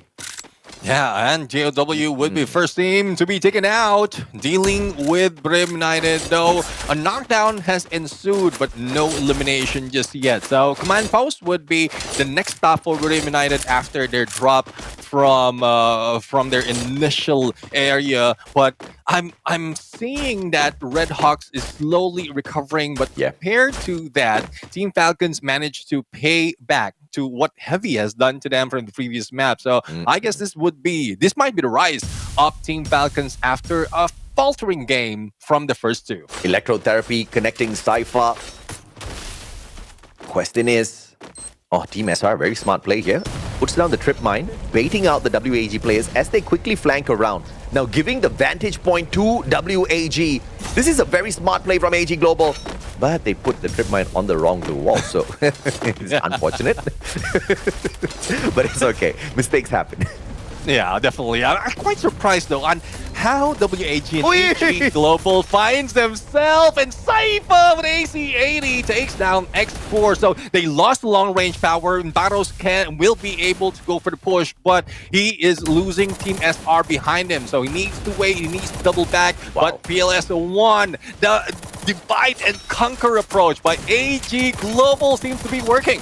Yeah, absolutely. AG Global now just circling in. Tikuya, sliver of health, but not a problem at all for these boys. Barros almost got taken down, but did manage to get the elimination first. Red Hawks up against Heavy. Riptide Rhythm from afar. It's Team Solid shutting all of them down, and Nejad just brought one player in, has to revive the exact same yet again. Since those two players that he did manage to pull the revival on got eliminated, but it looks like he found enough cash once again. Full squad for the Bangladeshi squad.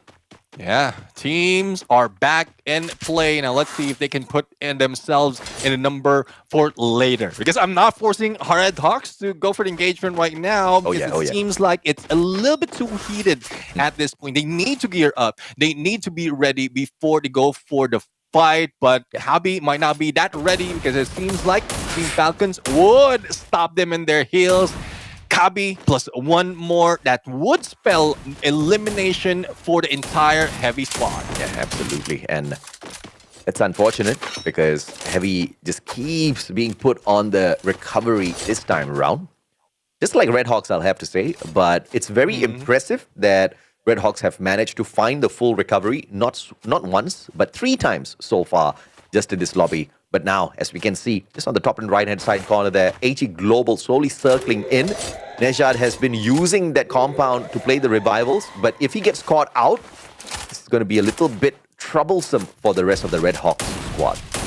Oh, it seems the trouble has found him, and Kutush would be running away. Mammoth would not be a place that you stay. Again, I did mention that the exit strategy is what they need. And Kutush right now to almost be taken down as Team SR, but unfortunately Do has him on his sides, but Flicker, as quickly as that, revives him. Another full squad revival. I mean, very solid play from AG Global, just going in this buddy system, splitting off the squad of 4, just getting into 2 different smaller combinations. A 2-to-2 combo seems to be working perfectly for them as they flank around. And I think this maneuver has been used multiple times now and has proven to be very effective. Even against Falcons earlier, they managed to effectively do this.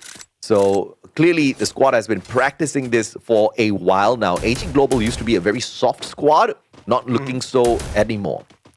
Yeah, I mean, I heard from Lil Bird that Ju has relinquished his IGL throne and it is being taken by Barros, and that gives more chances for him to focus on the sniping. And that's one reason as well why they are looking quite pristine, looking quite well from Southeast Asia Fall up until this moment. So hopefully this continues. I'm loving that that phase of AG Global. But for Movistar R7, well, we still need to see them move up because at the bottom is where they are in the leaderboard compared to where they are in the sub. Yeah, great vantage point for Movistar.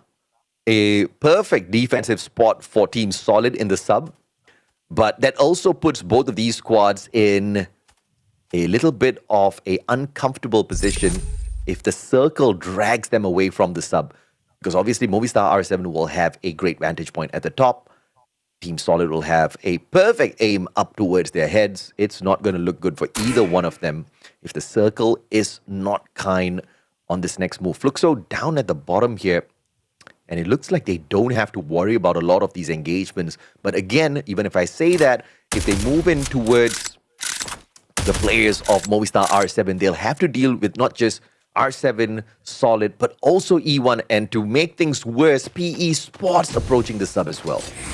Yeah, let's see. I mean, all those would be happening in a few seconds. For Heavy, they open up the arsenal, arming themselves a little bit more, but they need to they are tanking the blue as of this moment. I mean, similar to what we've seen some of the teams delaying their approach, and it's still early. Third to the fourth would be happening in 15 seconds, so that's where the damage would be even more. But for AG Global, they spot another player from Red Hawks, and Flicker would be revived by Nedshot. But this is what I'm talking about. They keep hanging back on the same spot. Probably it's because of safety. Probably it's because the scout has delivered that there's no opponent. But AG Global is staying back. Just make sure that they have sight on Red Hawk. Yeah, I thought AG Global made a mistake here because we don't see the 2-2 buddy system anymore from AG. Barros is running way too far ahead from the other team members. And getting caught out obviously would not be great for them, but thankfully nobody were spotting out AG Global on that rotation. And now in the flame zone, two squads getting caught out. E1 Sports as well as Buriram Jonah gets tagged up a little bit. Captain can play that recovery here, but they are in the next safe zone, so not a lot of rotations needed out of Buriram. But this doesn't look like the safest spot to play because if the circle moves away from Buriram, they've just got open lands in front of them and a lot of those glue balls have to be used.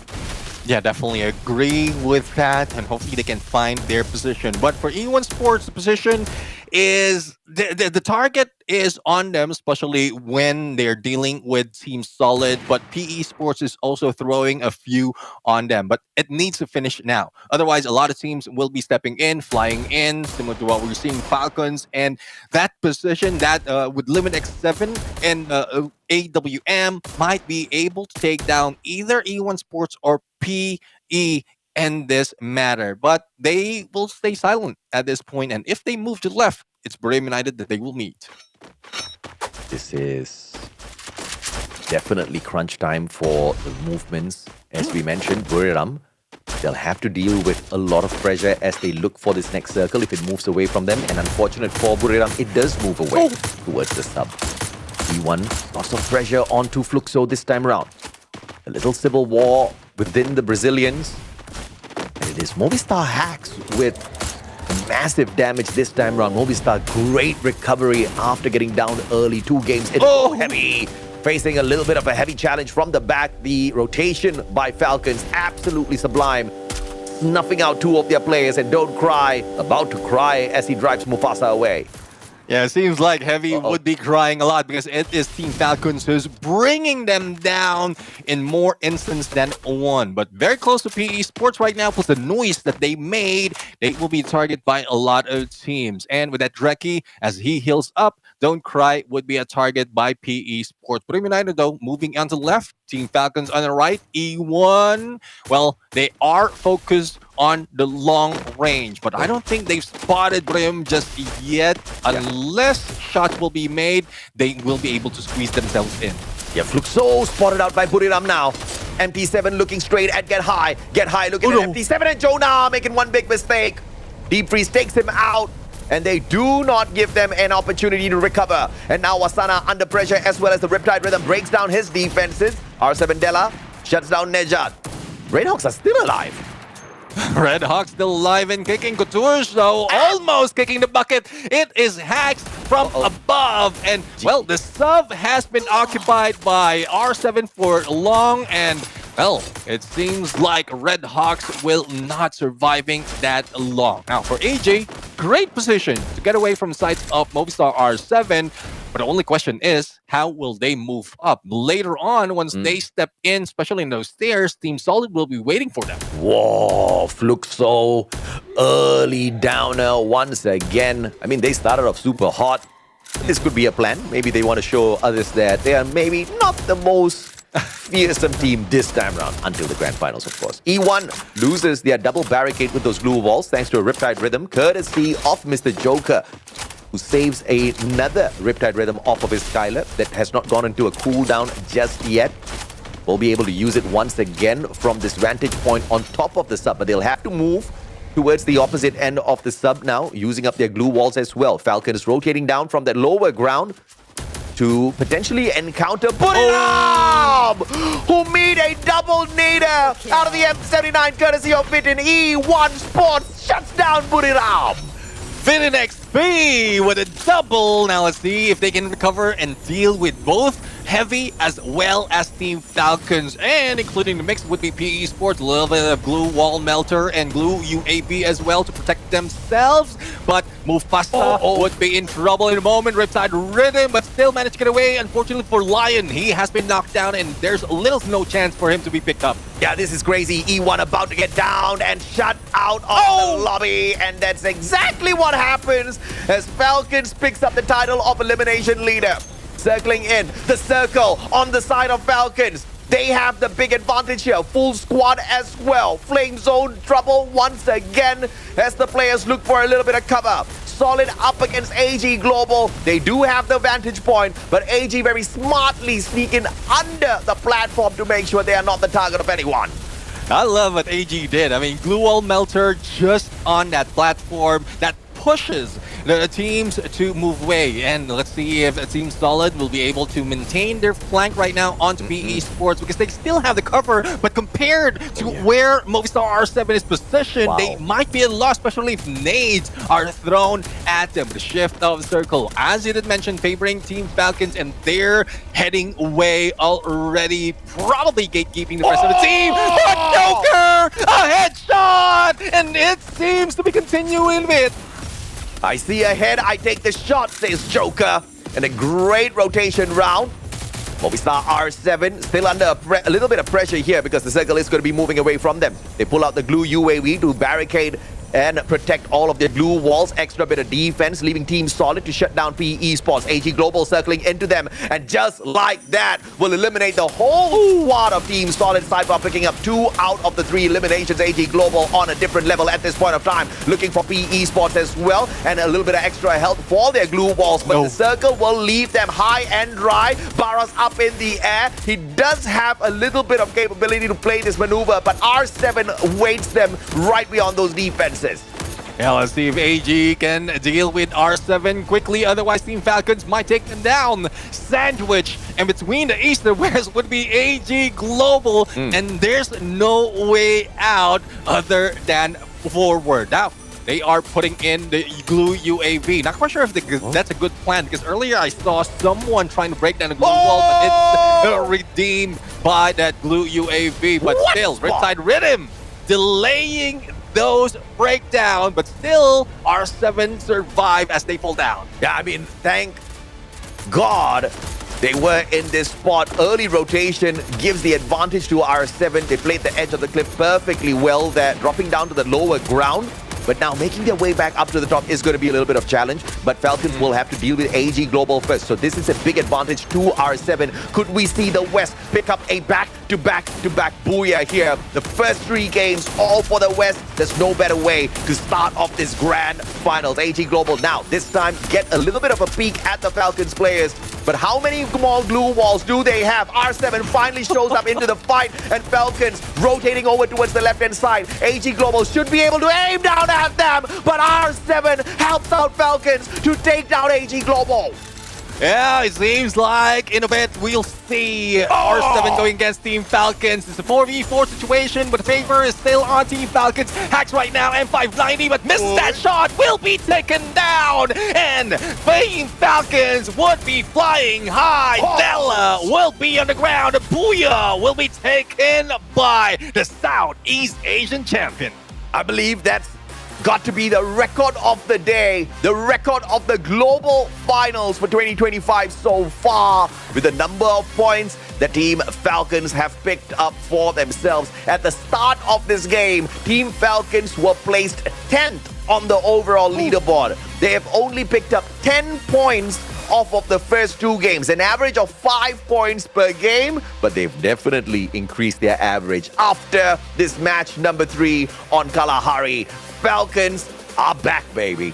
Yeah, definitely. I mean, they know how to get themselves back up despite of how low you push them. Well, let's see, though, if they'll be able to overtake the ones in the top, because it seems like Team Solid, yes, they were surviving so much longer despite of the pressure coming from above, but the position was not that well. Team Falcons, on the other hand, taking every step of the way, chasing against Heavy, and still managed to get a full squad into the final circle.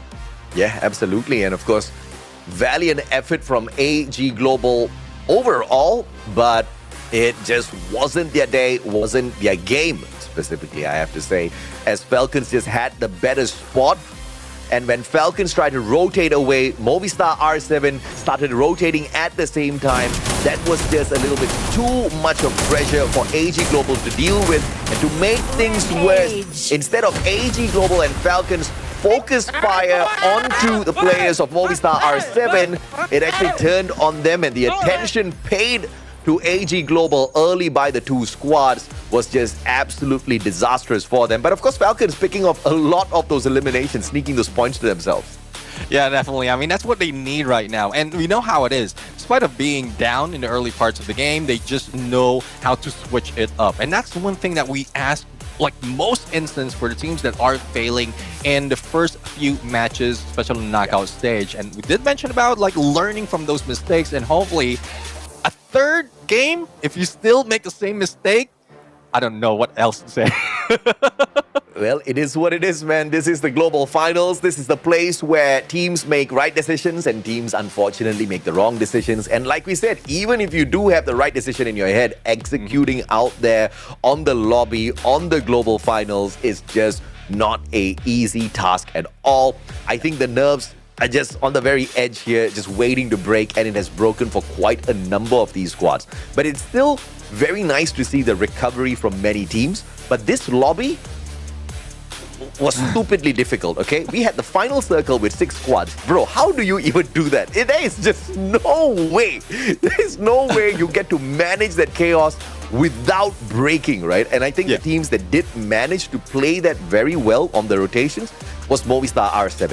I think their rotations were very timely, and even when they were put in a sticky situation, they still managed to use the terrain to their advantage. Unfortunately, they didn't get the Booyah. I would have loved to see the West pick up 3 in a row to kick off the global finals, but the East still has a little bit to say, I guess.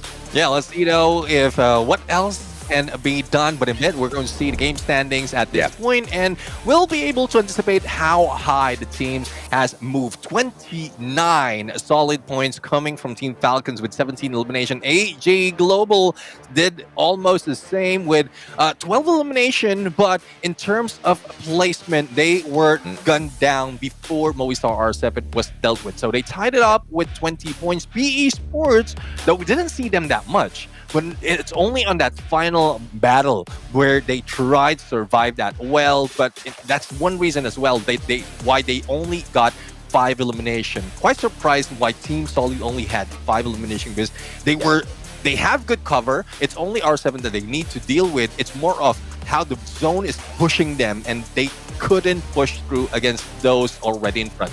Yeah, my bad, man. I thought they had 18 eliminations to set the record, but unfortunately, they only picked up 7. Look at me saying, unfortunately, they only got 17 eliminations. So they match up to what Fluxo got on that Alpine map to open up the day with 29 points. But of course, this is going to allow Team Falcons to jump up quite a little bit on the overall leaderboard. From the 10th spot, Falcons just launched themselves into the top 3. How insane is that? Another insane part is Team Fluxo from number 1 being pushed down to 7. And it seems like the East is just catching up. Like, if you eat enough the numbers, if you average all the numbers, it seems like it's just equal between the East and West right now, because they just know how to get things, turn things around, especially for those at the top of the leaderboard. And AG Global, consistency overall. We've seen the change from Southeast Asia fall, and now it's still following through. Yes, they only get 8 points from Alpine, but when Purgatory happens, they got 18 and then a 20, and it seems like it will keep growing towards the end of the day. Yeah, and the move to get Dew away from, calling the in-game maneuvers, I think is a huge deal, right? Because usually Dew, there's just too much of responsibility on his shoulders. He can't really focus on being the best sniper out there as the in-game leader. But now I guess he can focus a little bit better, and the rest of the team members kind of feel more comfortable on those rotations as well. You can see that through their movements out there on the battlefield. And then, of course, that launches AG Global up onto the very top. But the team stats of the team that just walked away with a 29-pointer Booyah. They've got the Chrono, Skylar, Oscar, Tatsuya on the combo here, Neptune. Yeah, well, loving how both On Fire and Pina is prioritizing on not only being beefed up, especially with Pina, but also with the healing the teammates. Yeah. Yes, they have the team booster in play, but they can back it up with a passive skill with Olivia in play. So it's not just On Fire. Focusing on being the support, Pina will be there as well, and this helps quite well when you go with that 2-2 split. I mean, you can have Limit 7 from behind as a sniper, and then that would push Pina in the middle to who can move front and back just in case needed, giving more opportunity for Guerrero and On Fire to be in front line. And it's important to note as well that they play a double Olivia and a double Shani. It's all about the recovery. It's all about getting that extra layer of shield points on yourself through that Shani, and Olivia just spreading out all of that healing capabilities. This is what keeps Falcons in the fight, especially when it gets a little bit heated out there in that final engagement. These passive skills definitely came in clutch for the squad, with Pina walking away with a total of 7 eliminations. Ooh. Can you believe that, man? I mean, this was a great game overall for the team, but when it comes to the assists, On Fire and Limit just continuously pummeling these players with a lot of those shots, and Limit walking away with a total of 3,861 damage. And I mean, no surprises there. As the sniper of the squad, this guy is lethal. Yeah, definitely. I mean, we've seen him dominate the game, especially in Southeast Asia region, and it's just a statement that he is bringing up onto, I would say, MT7, because MT7 is one of the best snipers, and that is what Team Falcons need right now. That's one reason why they acquired Limit 7. Yeah. And at this point, with the progression that Team Falcons and Limit 7 has shown, they are a good contender against the defending champion. So going back, Limit 7, the sniper, AWM in hand, Skylar, Moko, Maro, and Suzy, similar to what we've seen some of the players did, like MC7 used earlier, but tactical market to give them a little bit more options in getting more of those utilities into play. Yeah. I mean, no doubt at all. And of course, you've got the Moko-Maro combination here, dropping out the Raphael from the mix of the sniper build, and picking the Suzy instead for the extra coins, because we have seen Limit sometimes double down as the support player of the squad in charge of hitting those revives. So having the Moko combination on Suzy, marking up those players, getting the extra coins off of that as well, surely gives him the extra advantage when it comes to the resources in the game through those free fire coins. 4 eliminations, not the craziest number that we've seen so far. In fact, some of the other team members in his squad do have more eliminations, but the damage is just ridiculous, and the impact that Limit brought into this game overall was just absolutely perfect. Now, let's take a little bit of a peek here as well into the circle analysis, Neptune, because in Circle 1, there was so much of chaos, and Movistar R7 had a great start to that circle. Yeah, definitely. I mean, they just stuck to there in the sub, but I was taking a peek of Team Falcons. I mean, they moved into northeast and then rotated on the edge of northwest before they headed south into the final circle. And we did see that initial run when that shift to the circle moved on, but I was expecting R7 to make that move to take down Team Falcons. It's a good thing that Team Falcons had great cover to deal with AG and then turn their position or their attention to Movistar R7. And look at the number of squads still alive and kicking up until circle number 6, right? This was just unbelievable. I mean, it's Kalahari. Yes, you've got a lot of elevations there, so you can kind of layer squads into a small little compound. But it was just too many in that final circle for sure. And circle 7, when the zone started to move away, that was where Falcons had the greatest of advantage because they were in the best spot. Circle said, you know what, Falcons? I want to smile at you a little bit today. Extra advantage to Falcons, and the dual champions of Southeast Asia managed to use that advantage and pull away the Booyah. But it wouldn't have been possible without the support of Movistar R7.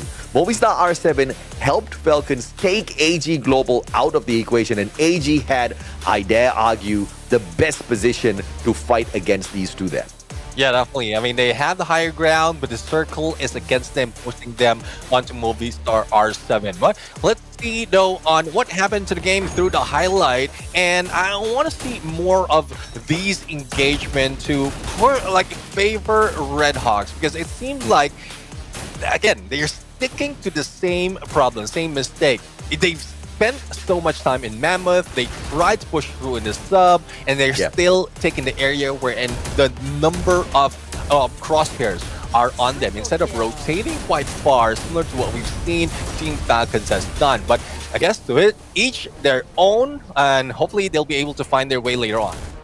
I mean, no doubt at all. I think this was that moment, right? Great time turner from the side of Movistar's R7, and great teamwork between R7 and Falcons to take AG out of the equation. But in a fair 4v4 fight, that's where the biggest of difference came to be, because of the passive skill combination of this team from the East. Falcons just focusing more on the recovery and the shields, and that just gives them the extra layer of confidence to rush in at their opponents. Movistar R7 just couldn't deal with that. Yeah, definitely. I mean, that's one thing that they need to consider as well, and hopefully they can make that adjustment before this next game, because yes, we're done with 3 matches already. We are up to see the remaining 3, and I believe the next map would be in Bermuda, where you know that it might be slow, even more chaotic towards the final circle because of the over-familiarity of everyone in this map.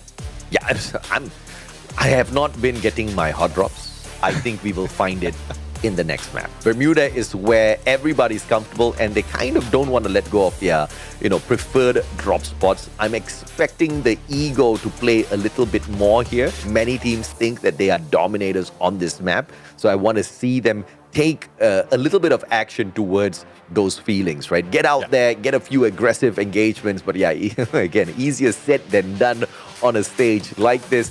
I do expect, of course, although I say that, to see a little bit of, passive plays out there as well, because teams who have started aggressive haven't really fared that well. Yeah, let's see though on how well they can change things around. But, well, halfway through into the day, and it seems like a lot has happened already, but we will see a lot more later on as we go in for a little bit of content before we get into the continue of the game.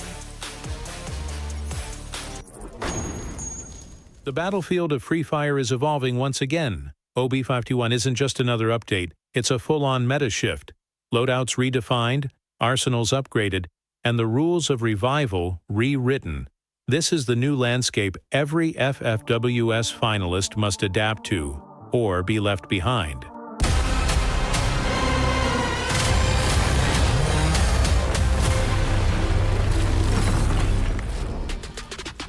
Let's break down the ultimate game changer, Loadout 3.0. The shift from solo gear to team economy is absolute. Enhance Hammer lets you instantly upgrade a teammate's weapon. One red tier gun can determine who wins that early scramble. Tactical Market introduces Bolt Maker zones for smart control, and the Super Leg Pocket combines essential survival items into one resilient tool. The old meta is dead. Coordination is king. Triple kill.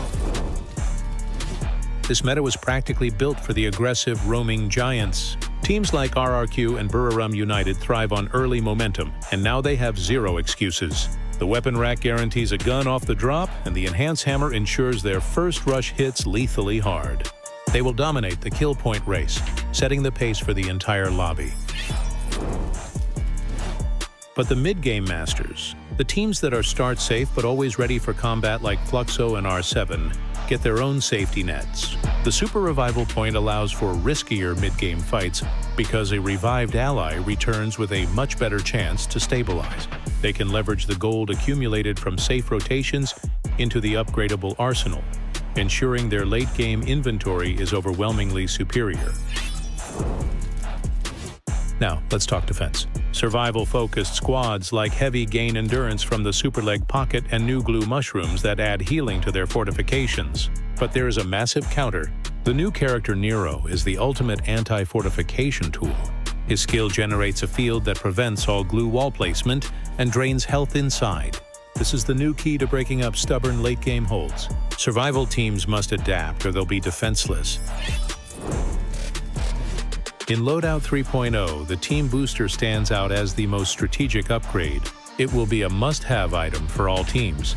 Each Team Booster user can choose up to 3 of 6 buffs, with the first slot being free and the next 2 being unlocked with coins. These buffs can increase healing, movement, or team coordination, making the team economy a key part of mid-game planning and opening up a myriad of new gameplay combinations. Commanding concluding. So who benefits most?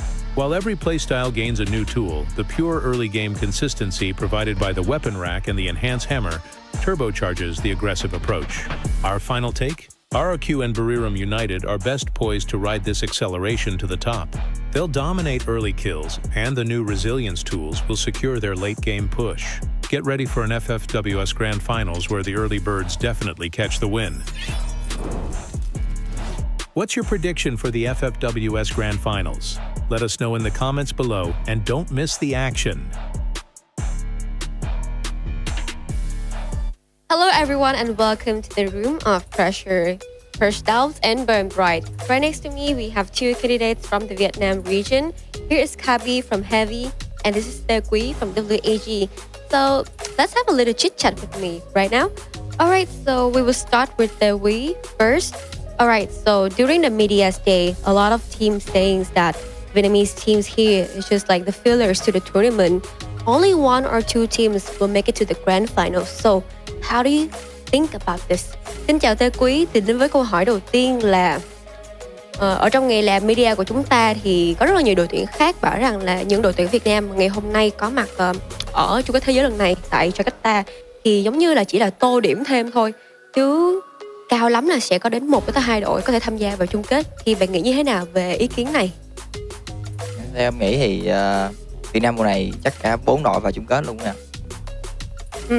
Và đâu ra mà chúng ta có được một cái sự tự tin đến như thế? 4 đội Việt Nam, bởi vì đó là một con số chiếm cũng khá là nhiều đấy ạ.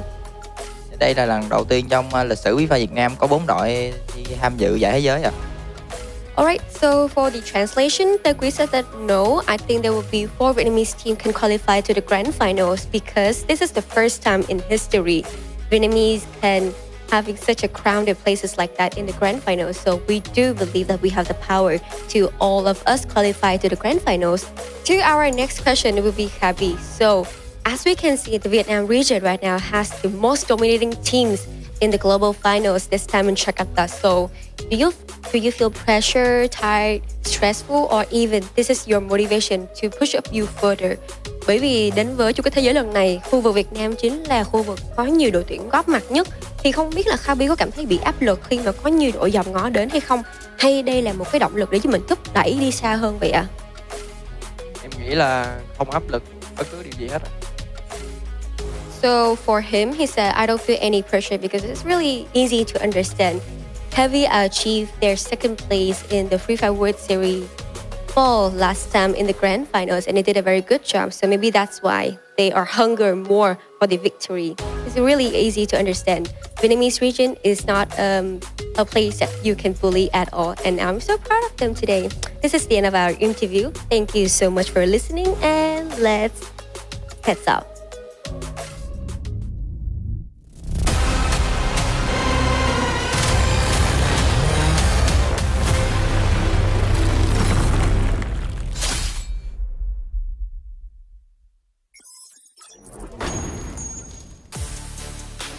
Welcome back, survivors. I don't know what was that, Yunsu, but I have received whatever you threw at me.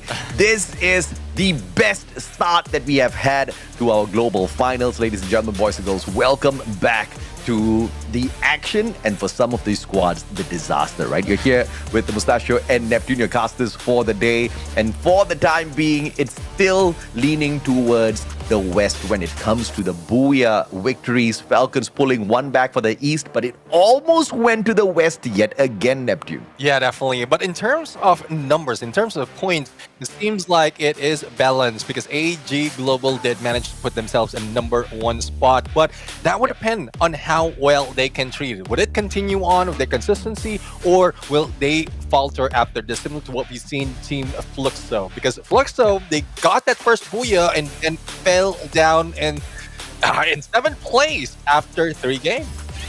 Yeah, and of course, Falcons climbing up from the 10th spot all the way into #3 after just one good game. The previous 2 games where Fluxo and Team Solid took their victories, they only scored 5 points average per match, which was really not like Falcons at all.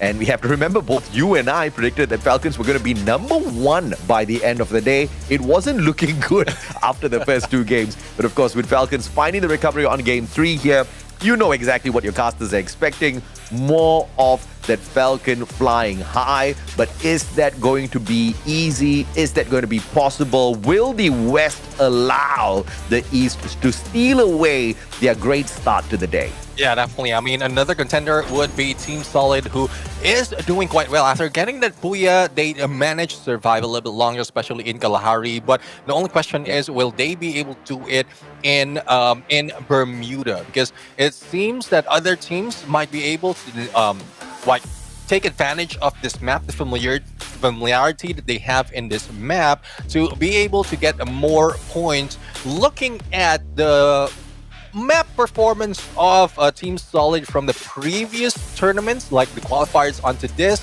Bermuda is not their first pick. They're not their top choice in terms of elimination as well as total points per match. So hopefully that changed this time around. Yeah, I mean, no doubt at all. I think we have got some of the teams here who are very nervous, right? Yes, we do praise Vietnam for coming out of the gates very confident and capable, but very specifically, that's only going towards heavy and PE sports. Yeah. GOW and WAG, on the other hand, have been taking a severe beating game after game after game. And you see WAG down at the bottom, and this is the most popular team out of Vietnam. When it comes to the fan base, when it comes to their social media skills, they are absolutely killing it. And sometimes when WAG does get activated out there, they do very well. But just today doesn't seem to be that day. WAG has not been able to play that recovery, and alongside them, GOW has been doing quite badly as well. Yeah. And, well, to the delight of the Red Hawk fans, Red Hawks doing slightly better than these 2 teams that I just talked about. Yeah, I mean, speaking of WAG, first off, in Alpine, they were taken down by Fluxo. And then, once we go into the next map, they were eliminated by Team Heavy, the team from the same region. And then we saw earlier in Kalahari that they were eliminated by AG Global, their rival, I would say, in most instances than not. in Southeast Asia. Yeah, I mean, it just isn't faring well for them. And out of the West, we do have one team that is struggling, and that is Movistar R7. This time round, in that previous game that you just saw at Kalahari, was their recovery play. They got close, but not close enough. Unfortunately, they had to get taken down. Falcons ripped it away, but that was a decent recovery for them, right? Yeah. Or else they would still be somewhere down in the depths beside GOW as well as WAG. Fluxo, after a great start, has been dropping down quite drastically. This is a surprise because it was a 29-pointer bomber. And after that, collectively in the past 2 games, they've only collected 3 points. It was just a bomber.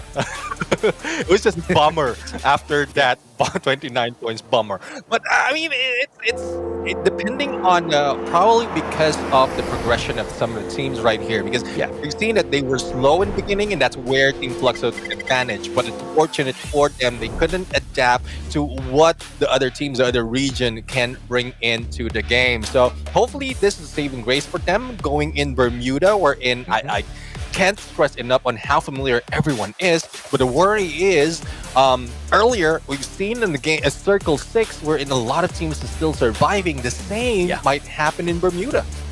Yeah, I mean, I don't want to see that again. But at the same time, I want to see that again.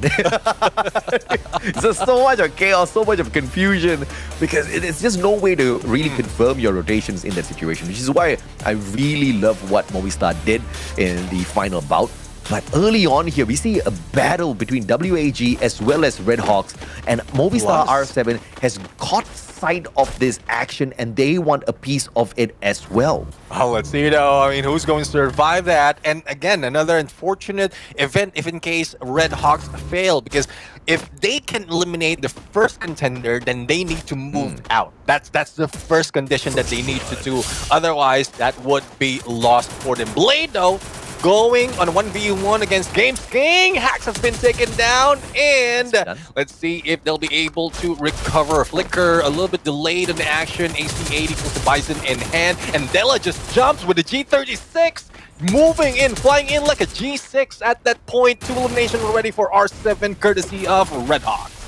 Yeah, and Team Solid now meeting Buriram very early on. Wasana just runs through Hack, pulls out a time turner. Team Solid player still alive and kicking up on his feet. Get high, gets caught, but they pull out their own time turner to protect themselves from those shots. Wasana backstab Hack, level 3 MP5 in hand, and they're running circles around the players of Buriram, but that's not going to be easy, as Get High has an MP5 as well, and he's not afraid to use it. But the battle ain't over just yet for Buriram. They have to be careful. GOW drops by to say hello. Now let's see though if GOW can put in some damage. But speaking of damage, it has been healed by Red Hawks as 2 of their players has been revived. But unfortunately, Nejad will be taken down. For Jonah, he is healing up. Rip is already down. And there goes the combination of Jonah and Moshi. Before picking him up, he managed to bring Wasana back, and they're a full squad once again. Yeah, this is a beautiful play from Captain Jonah, making sure to prioritize the revival before the pickup. And obviously, they'll keep the team surviving a little bit longer if in any case the battle does go south, but they do manage to overcome the pressure the GOW brings in here. Demon has a great gun, but up against 2 players. Demon still gets the headshot onto Moshi. Unbelievable. But unfortunately, the numbers still playing against him. GOW picked on the wrong squad this time around, but they did manage to play their own recovery through those revives as well, so they'll still be in this match. Yeah, let's see though on how long they will stay. As for GOW, DN is receiving a lot of pressure, and E1 Sports getting their first elimination at this point. It's a good thing that one player managed to get away and in time, because there's 2 more left for GOW, and they don't want to risk being eliminated early at this point. Currently, they are in 11th spot, and they don't want to be pushed down. So they need to be passive and get away from a lot of engagement. It's still early, first and second phase. There's still plenty of room to wiggle.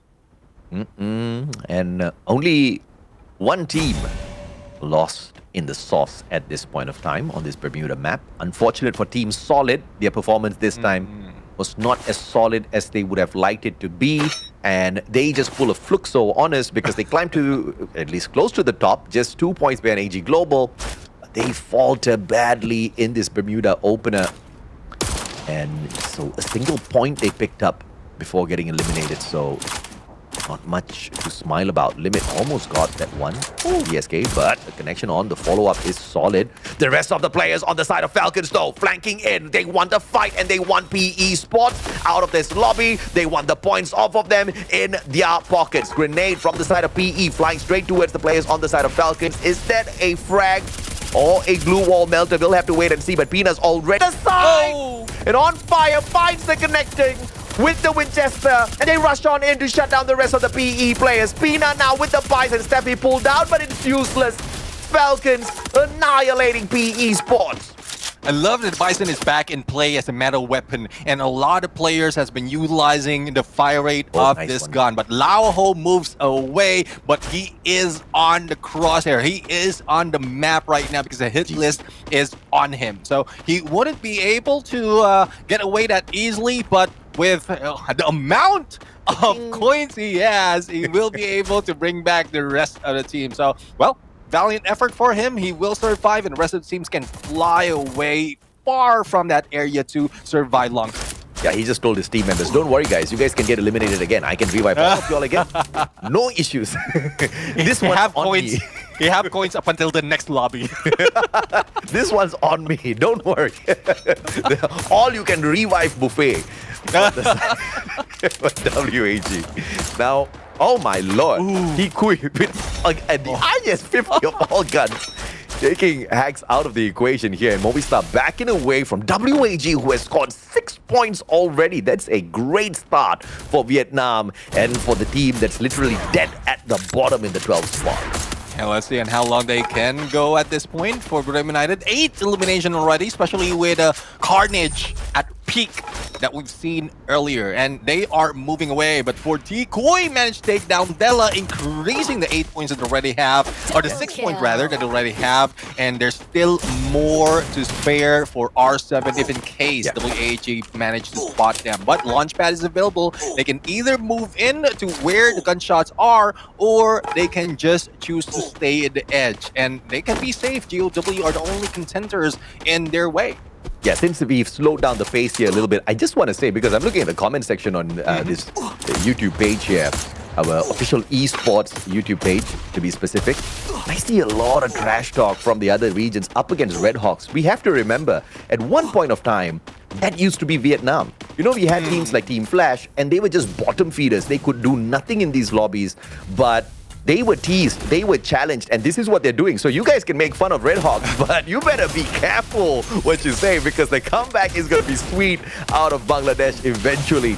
But for now, Buriram getting a couple of claps here. AG Global caught out Barros. What a nade sent towards Moshi. The Steffi was popped, but all of those players outside of the Steffi circle.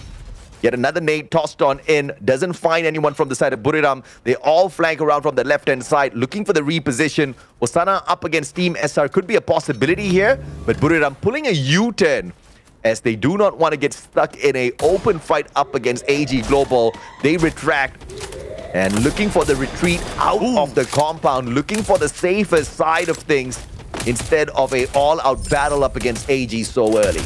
Yeah, again, the plan for Booyah United is to end an engagement quickly. And if they cannot pull that off, they just move away. And it's a good thing that they pull away as well, because in a bit, Ju will be coming back. And because the area was clear where he falter or he fall down, he will be gathering his resources once again. But let's see if E1 will be able to take down Movistar R7 and Bimasaki Strip. Though the hit list is on Lion, but they're not afraid to move out in the open because they do have the weaponry to play with.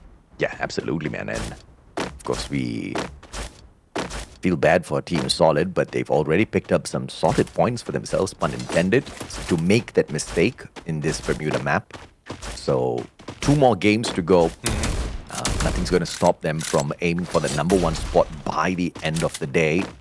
E1 Sports, on the other hand, they are doing fairly well for the East, aren't they? In the 4th spot right now, quite decently average with the eliminations. Not the best, but they are up there with the rest, right? So that's good enough for them. But what's more important about E1 is the placement points. They seem to be able to maneuver themselves around in towards these final circles very efficiently now.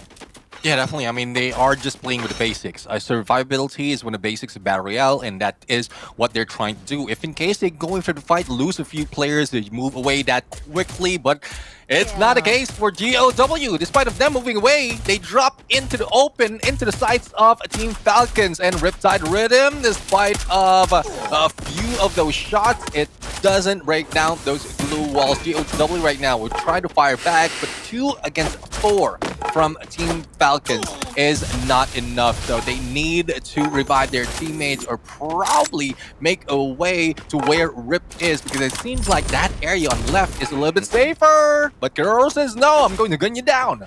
Yeah, I mean, Falcons focusing on GOW, but here's the thing. You have got WAG in the vicinity on fire, might stop them out, or yep, he definitely sees them.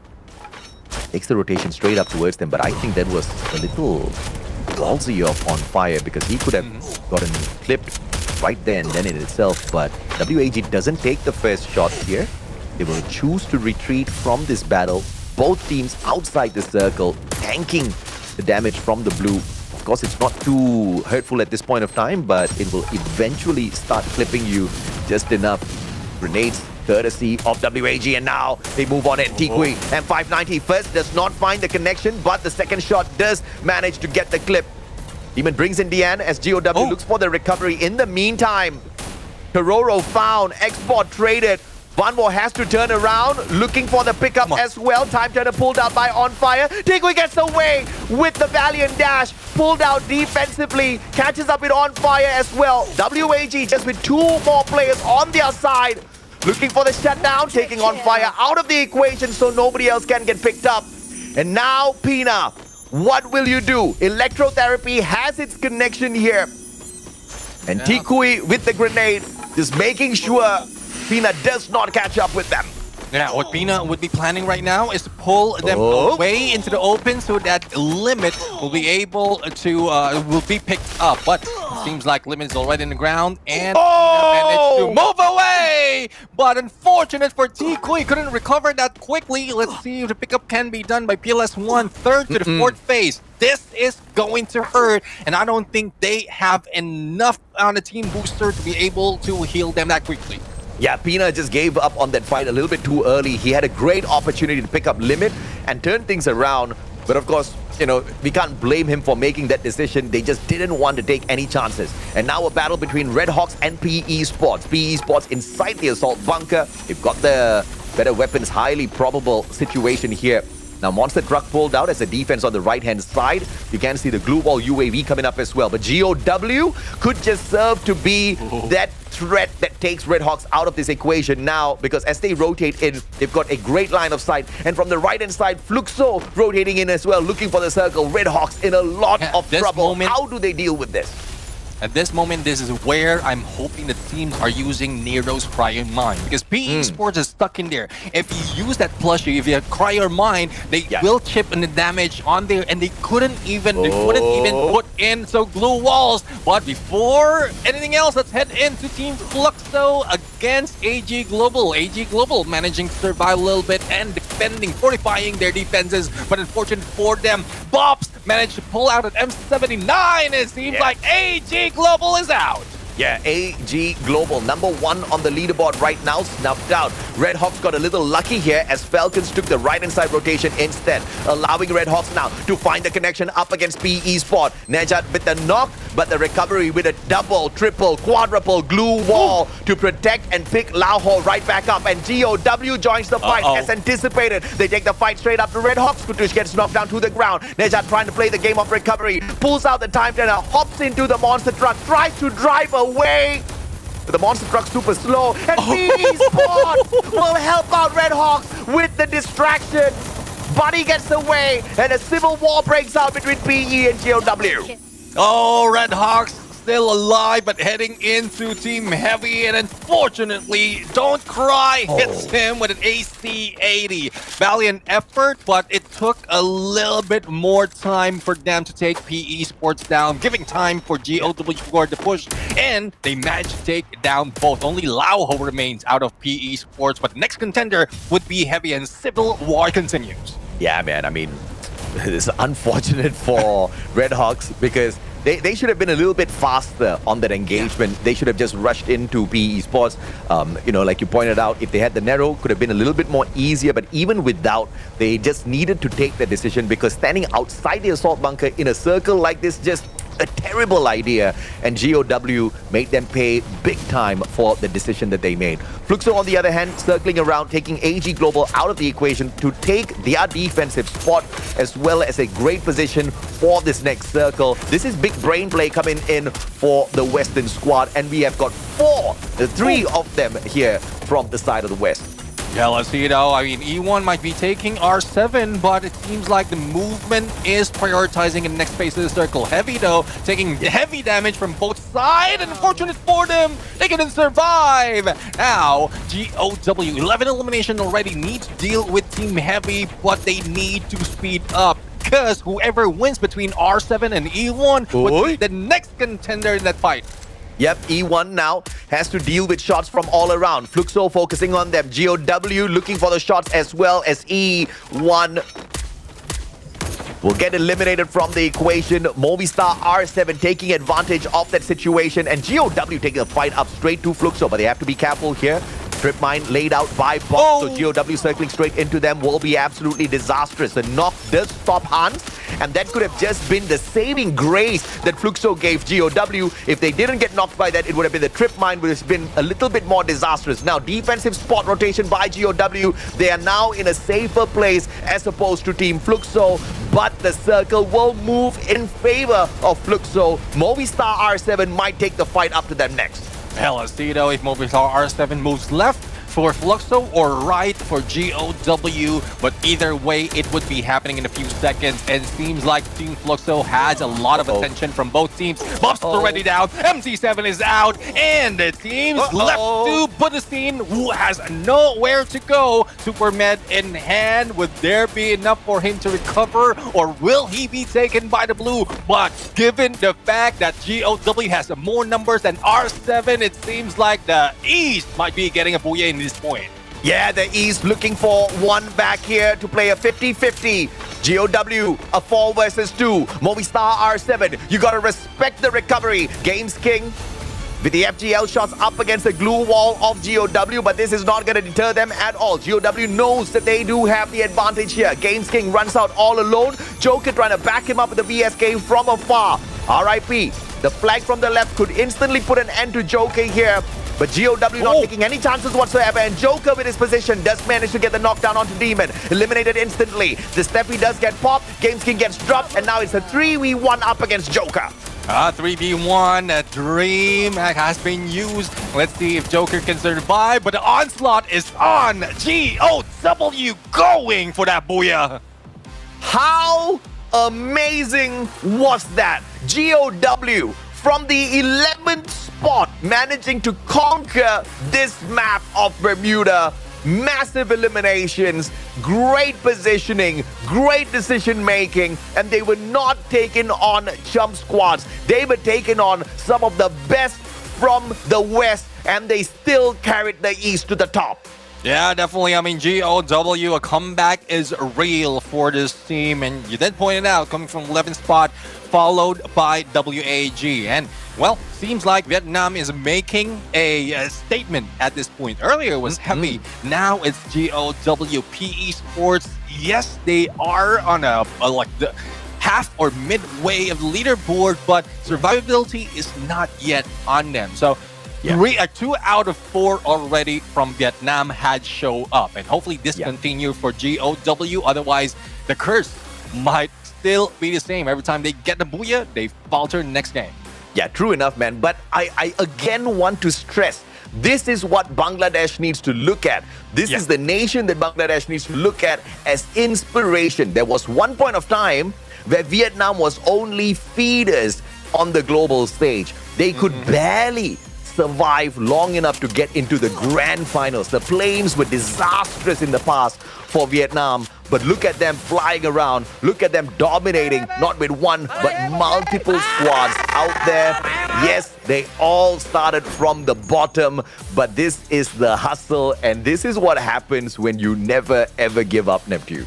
Yeah, definitely. I mean, never give up. Make sure that you improve better than yourself from yesterday. That is what the team is showing right now. And Heavy has been one of the motivation from all the Vietnamese teams. Well, the storyline is PE Sports was the first.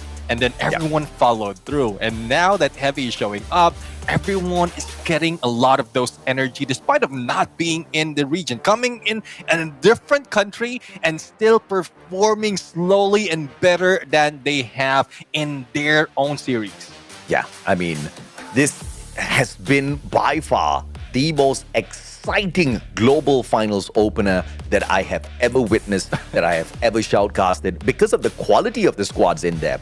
Even the teams that are supposedly supposed to struggle are doing really well. And we just saw a perfect example of that. How in the world did they manage to conquer this, from surviving long enough to being the final team in the lobby and then walking away with the Booyah up against Western squads? Because this squad that just managed to get the victory, people call them bottom feeders. People call them a team that is there to fill in the slots. Yeah, there's a big battle for slots here on the global finals, all right? These guys earned it. Yeah, definitely. I mean, especially in how they played in Southeast Asia Fall Series. I'm loving how they managed to push 4 of their teams into the global finals. And this is where the story continues. Because if they can do that in local league, they could do it in the global finals. Especially, it seems like with the update, everything seems balanced all throughout. But 26 points closest to the peak that we have in terms of points, 14 elimination plus that Booyah. But Movistar R7, let's not take it away from them that they're slowly moving up. Yeah, I think it was a huge jump for both GOW as well as Movistar R7. I think props to both squads. This was that recovery game for Movistar R7 after getting tortured for so long at the start of the day. Fluxo finding the recovery as well. But if you look down towards the bottom, Team Solid messed up big time.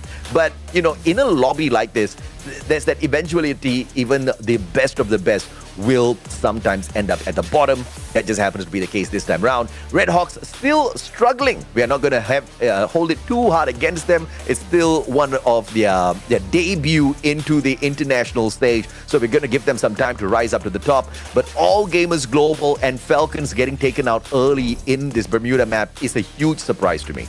Yeah, well, so far, despite of AG Global being taken out a little bit early, they're still on top, tied with E1 Sports, who moved up. The same goes with Fluxo. So Fluxo, they were in 7th, if I'm not mistaken, and then they catapulted themselves on there because of the position that they've taken. But unfortunately, they couldn't survive any longer than they are intending to. But Booyah United still on top 4. So there's still hope for the team coming from the East right now. But it seems like the top board would be dominated by mostly, the top 3 would be mostly by the West. But going into the team stats of GOW, one of the team that has brought in Nero in this game. And I didn't see that much of the Nero, especially in the final moment where they can use that skill to take down the final one of the player in there. But I'm seeing so much hope in using that skill right now, especially for those who are just hiding out in the corners. Yeah, absolutely, man. I think we haven't seen the best use of Nero just yet. But I really like the lineup of active skills here. You've got the Steffi Oscar, Coda Nero combo. Even Coda, you don't really see that used too often by quite a number of these squads. But GOW understands where their strength is. And with the extra bit of information on their side, usually they are able to survive a little bit longer. Even if you look at their passive skills, look at the stack of Shani as well as Olivia coming on through here. They're really focusing on the defense, really focusing on the recovery as well, focusing on bringing in Susie, extra coins, just to recover, just to revive their players when things do go south. And I think all of those elements came in perfect for GOW to score the victory this time. Yeah, definitely. I mean, a total of 14 elimination, and most of it's coming from Hans and RIP. And well, even the damage is almost even for everyone. Everyone has put in their hands into getting this Booyah. I'm loving this version of GOW, but hopefully it continues because it might be map specific. Going into Bermuda, everyone's familiar with it, but GOW has stick to their plans to survive compared to the others who focus on other maps as well. But let's see though on what the MVP has in store for us in terms of weapon. It is an M590, and what a better use of this gun, especially if you have a little bit of strength plus the healing factor of Olivia, and you can put the Steffi in just to get away from all those throwables. Yeah, man. I mean, I really like the fact that he actually has the Rocky in here as well. Reduced cooldown for the active skills, and I think this is perfect because Steffi is integral for this particular meta. You need to block out all of those lethals. There are a lot of the M79s out there, a lot of those frag grenades that you have to deal with in the final circle. So this is a very smart approach coming through from Hans. Very rare. And I think GOW has really thought this out very well because the meta is not necessarily the best for your squad based on your playstyle. And I think GOW is one of those squads who have really experimented and understood that, and they're playing this to their advantage. And I really like the fact that they have recovered with this one game alone. But I have to say, we did take a peek at the overall standings earlier, and it's insane, Neptune. We have the first two teams on 50 points, the third and fourth team in 48 points, but that's not the impressive part just yet. Yeah. The team in the 8th spot is Movistar R7, and they have 42 points. Movistar R7 from nowhere, they can jump up to that #1 spot in this next game if they just don't drop the ball. 8 teams could get that #1 spot if they just try hard in this next game. Yeah, I mean, with all the back and forth, everyone is so close to each other that someone else out of that list would be able to move up. But looking at a circle analysis right now, seeing how GOW just took the edge and making sure that they have a great cover as well. Even in the final circle, we're going to see that on the highlights in a bit, wherein they took advantage of their position, not move carelessly against Fluxo, and that's where they managed to push Fluxo to be taken out, to be dealt with by R7, and then they just dealt with the finishing blow. And GOW, I mean, they've like circle 4 is where they really pop off with 6 elimination, and then everything follows through. And you can see the gap in circle 2 and 3. Not so much of engagement. That is the slowdown for everyone in this game. Yeah, man. I mean, so again, to put it into context, AG Global is at the top of the leaderboard, followed by E1. But Fluxo, Buriram, Falcons, Heavy, Team Solid, Movistar R7 are all in contention at the same time for the #1 spot. This is what we mean by this is the most balanced that we have ever seen the game state as well as the professional players out there and the squads. We have never seen a global finals that is this close in the past.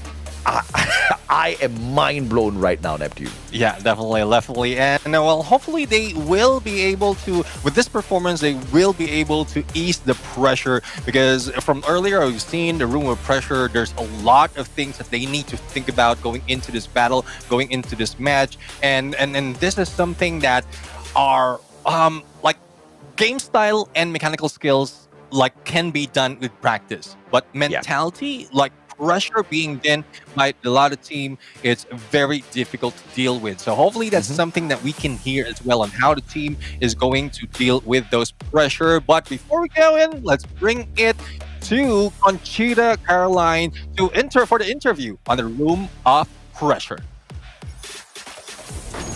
Survivors, you are now live with me from the room of pressure. I'm here to give you a quick update from the 4 matches that we've seen today on the first day of the knockout stage from the Free Fire World Series Global Finals 2025. As we all can see, Brazil is for sure the region to watch. Fluxo and Team Solid has claimed the first 2 Booyahs. Sure, E1 has not secured a Booyah, but they for sure have been hovering around the top 5 as well. And one thing is that the 3 Brazilian teams are adapting very well to the hyper early aggression meta. Here in the room of pressure, we can see some of the comments that the community has written to us about the team that are competing today. And what surprises me is that a lot of people from the community has been saying that Fluxo might crumble. Fluxo might do the same mistake that they've been doing in EWC, and they will not be proving their worth today. So now I'm asking you, survivors, what do you think? Can they push to be team of the day? Write your comments in the comment section below. But for now, let's go and see the highlights.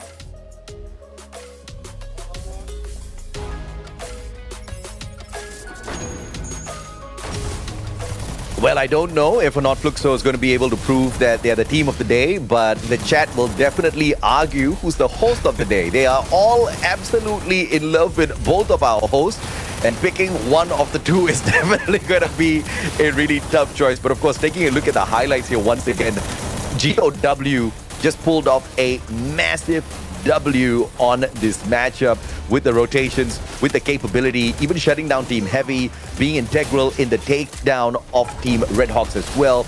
Decision making for this final battle especially, I am very impressed with what Vietnam has been able to do with their squads. Yeah, definitely. I mean, the slowdown that they've done, instead of pushing straight to Fluxo, they slowed down their approach. They didn't double think. They didn't doubt it. They just understand that if they push a little bit early without a zone moving in, they will be caught off guard. And that's what they played with. Fluxo was just jump into the open, into R7's away, and that's where they dealt with each other. And GOW was just chilling like a villain until that Booyah. So I'm really impressed on what the GOW has done right here. Yeah. But in terms of points, it's a little bit delayed in gathering all those points. But the Booyah definitely will help.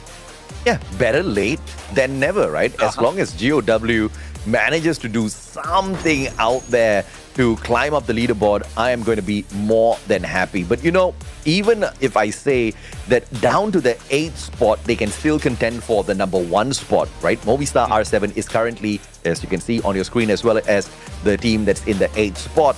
Right below them is GOW. They have 37 points in hand. If they do well back-to-back in these next 2 games, they can be in the top 3. It is such a close leaderboard on this day 1 opener. Yeah, definitely. I mean, 37 to 50, what AG and E1 has taken is only 13 points. Well, given the fact that both of the teams doesn't get any points, then they will be doing that easily. But I do agree. Everyone from the top from the top up until the 9th or 8th as well, even the 10th place, might be able to move up to the top 5 even after the next map, which is next era. So it's just mind-blowing. I was expecting a slow game, and only a few teams who's dominating, especially with the entry that Fluxo has showed us right now. But it was just everyone's battle. First Fluxo, Team Solid, Team Falcons, and then GOW, and expect that some other team will be grabbing game number 5. The most important thing is it's a battle between the East and the West. The West initially showing that they are here to dominate, and then the East came out the doors and said, calm down, buddy. We are here as well. Falcons and GOW making sure they represent the East overall. But it's not going to be easy because Brazil is making so much of noise out there, especially with 2 squads, E1 Sports and Fluxo.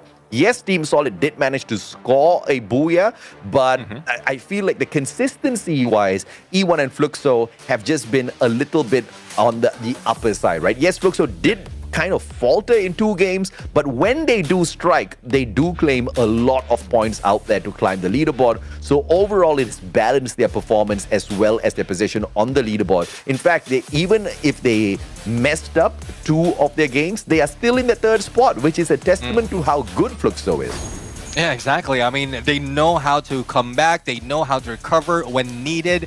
And that's just the champion spirit that we have right here. You can see they're still calm, no pressure at all, despite of the 2 games that they lost. So the confidence is there. the gameplay, the practice, the mental fortitude is there from the champions. The only question is who will take it away or who can beat them in those three aspects. Yeah, I mean, it's going to be a challenge for sure. And now, as we take a look at it, Wasana's crying, man. Wasana's like, let me get the Booyah already. Yeah, you guys better get the Booyah, Buriram. I put you on my list, man.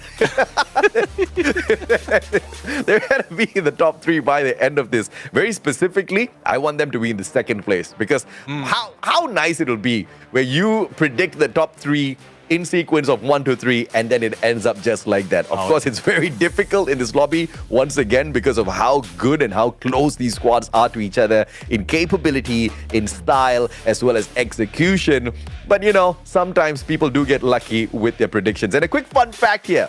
Many players, including R7 Della, Nejat from Red Hawks, as well as Cypher from AG Global, named Pina as the most underrated player at FFWS 2025. And I cannot agree more. Pina is a monster and his clutch gameplay is unbelievable. One of the good reasons why Falcons are your dual champions out of Southeast Asia. Yeah, definitely. I mean, once he get that N590 or ACI 80 in hand, he will make all those shots count. And it might not be an elimination, but at least the damage would help. And that is with the battle today. But I'm really loving that it's only not Pina who's making way in the Team Falcon side. Even the rest of the teams, Kiroro's already taking the spotlight. And probably that's one reason why Pina has been titled as the underrated, because he helps so much on Kiroro's way to be the champions from Southeast Asia. Yeah, I mean, this is exactly what you need. Players in your squad that are capable of dominance and just carrying the squad all alone, although it's a team play overall, because, you know, sticky situations are always just around the corner. But speaking of around the corner, right up next, we've got Next Terra. Yes, Mr. Wagger, cute as hell as he runs towards you. Let's kick off game number 5, baby. Give me some hot drops. Let's see on where the hot drop will be. And if everyone is targeting Buriram United, they might be dropping in Museum. Because, unless Buriram United thinks otherwise. Because I know for a fact that some of the teams have put a crosshair behind on the backs of Buriram United. And even from earlier, we've seen them move away from their usual hot drops, especially if Team Falcon, or Team Fluxo rather, is involved in this play. But so far, in the early parts, in the first half of the drop, no one is dropping in against each other unless we see B Sports deal with Red Hawks in Mudside. That would be carnage, and hopefully Red Hawks plan an approach to get away quickly. Yeah, a quick shout out to our production team, because I dare say this is one of the best produced Free Fire World Series competitions I have ever been a part of. I mean, look at how clean the action has been so far. And a shout out to the observers as well. No idea who is on the observers lineup, but they are doing one heck of a job capturing all of these heated battles that I do want to see out there in the game. Demon, Dian, GOW circling around. They have to be really careful because the curse of getting a Booyah and then getting knocked right out in the following game has been plaguing Vietnam for a long, long time. And it's also been plaguing us here on day 1 of the Global Finals. They just have to be a little careful. Yeah, definitely. And let's see, though, if that is the same thing for AG, because they are dealing with R7 hacks, though. Almost being taken down with double factory coming from Cypher would make that blow make that blow worth it. Now, let's see if AG Global can get in position, because it seems like Barros would be dealing the same way and paying for what R7 has received from AG. Yeah, Games King with the distraction and the pressure, allowing Joker to get the elimination onto Barros. Great flush out there for the side of Movistar R7. So it's a 1-for-1 trade thus far.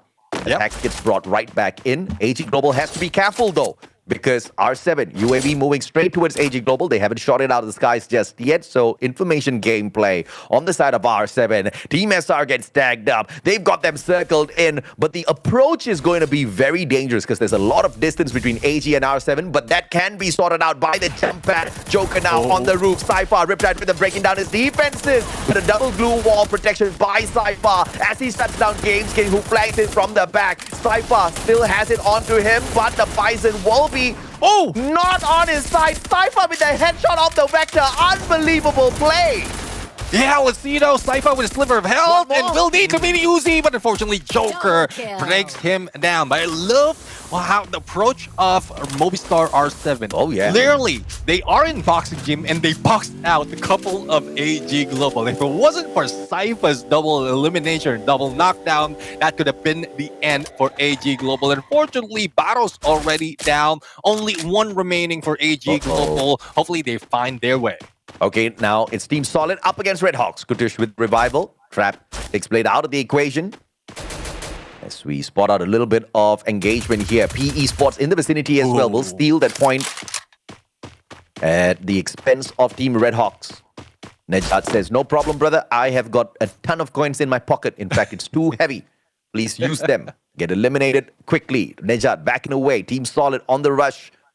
Looking for yet another 2 players surviving on the side of Red Hawks here. But they have to focus on those revivals or else it's going to be over before they know it. Bitten down on the ground. The pickup is easy. Team Heavy getting cooked by E1 Sports. Yeah, I think there's only one more player remaining for Team Heavy. Mufasa brings the Don't Cry back that easily. But E1 Sports right now, good start for the team, maintaining their reign as a number 2 or equalize with the number 1. But if they continue this on, if they keep a little bit of a switch up in the passive and aggressive, they might be taking this Booyah all throughout. But for Team Flux though, well, the slowdown hopefully is done. The hiatus should have been done and they can move up, take their reign in the number 1 spot because they're getting very close. No doubt at all. I think Fluxo is looking for exactly that, the number 1 spot finisher by the end of the day. I didn't put them in my top 3 predictions, so I'm feeling a little bad now. But it's okay. It happens, right? I have Red Hawks in my top 3 prediction. Take that. Come on, Red Hawks. Show me something, man. Give me a Booyah. Oh, let's see though. Let's see. I mean, it's tough, especially with how they're treating it. But I'm seeing a little bit of improvement game after game, and that's what they need. And I remember a comment as well in the global, in the YouTube of Free Fire Global, wherein give them a couple of years and they might be able to show up the same. I'm thinking that it might be less if they continue to improve themselves. And this is a good way for them to improve themselves. Like, learn from their mistakes, emulate what the other regions are doing, especially the champion regions are doing, and work on their tactics quite well. A lot of homework is needed, especially with the years of experience that has been done from both those coming in from Thailand as well as Brazil or other regions from East and West. And that is what Red Hawks need to do. Yeah, I mean, no doubt at all. Again, they are very new. They are babies in the global stage. So it's going to take some time for them to really wake up in the competition. I mean, Vietnam took many, many years before they turned out to be dominators of these lobbies, right? So, yeah, we're going to cut them some slack for sure. I can't wait for one day India to join the fray as well. Oh, can you imagine, man? That would be explosive. But of course, speaking of explosive, nades back and forth between E1 Sports and Buriram. Frags tossed up to the top.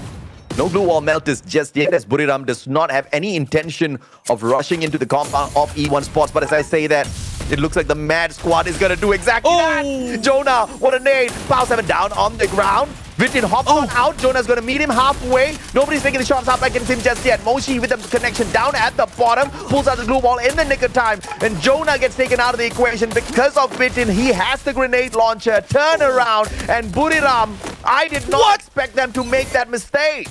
Yeah, it seems like also R7 is joining the party. E1 Sports need to be picked up that easily. Joker right now with Ridside Rhythm and E1 Sports back on their feet. Recovery though needs to be fast, otherwise R7 might bring them down. But I think the deed is done. The only question is, will Booyah United be able to get back up? But speaking of getting back up, Team Falcons needs to get back up because WAG is doing a number on them.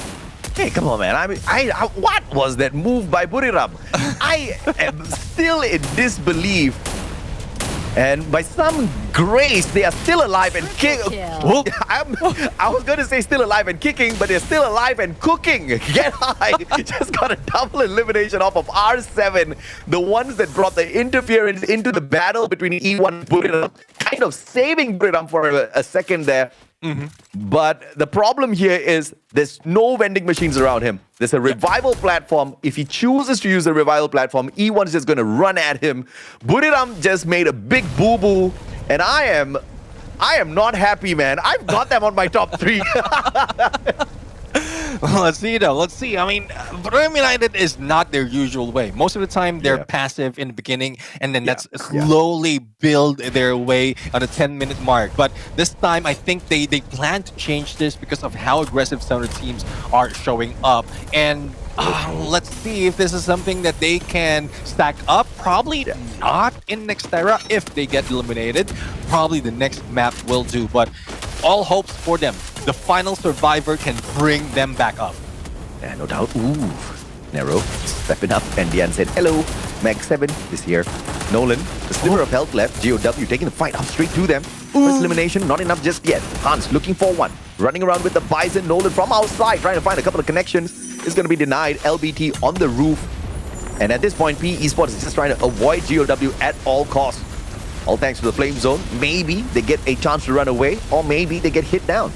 Hell, let's see though. GOW saved a little bit, and with all that noise, it could have pulled in E1 Sports. But unfortunate for them, or for Booyah United, he moved with the rest of E1, thus being eliminated early. So the first team to be taken out is Booyah United. Now let's see who will be winning the next battle. PE Sports with only 2 players on our view, and let's see if they can bring back the rest of the teams. Another team that needs recovery would be Red Hawks. Only 1 remaining, Flicker. But if the pickup can be done, then that would be the best for them. Don't you do this to me, Red Hawks. Come on. Oh, are they going to get out of here, Alan? Gets the connection with the AC-80. Flickers out. Nejad could not play the game of revival. They were just standing over the vending machine, but could not get close enough to it. And Red Hawks will crash and burn again, unfortunately. Yeah, a lot more experience is needed with the Red Hawks.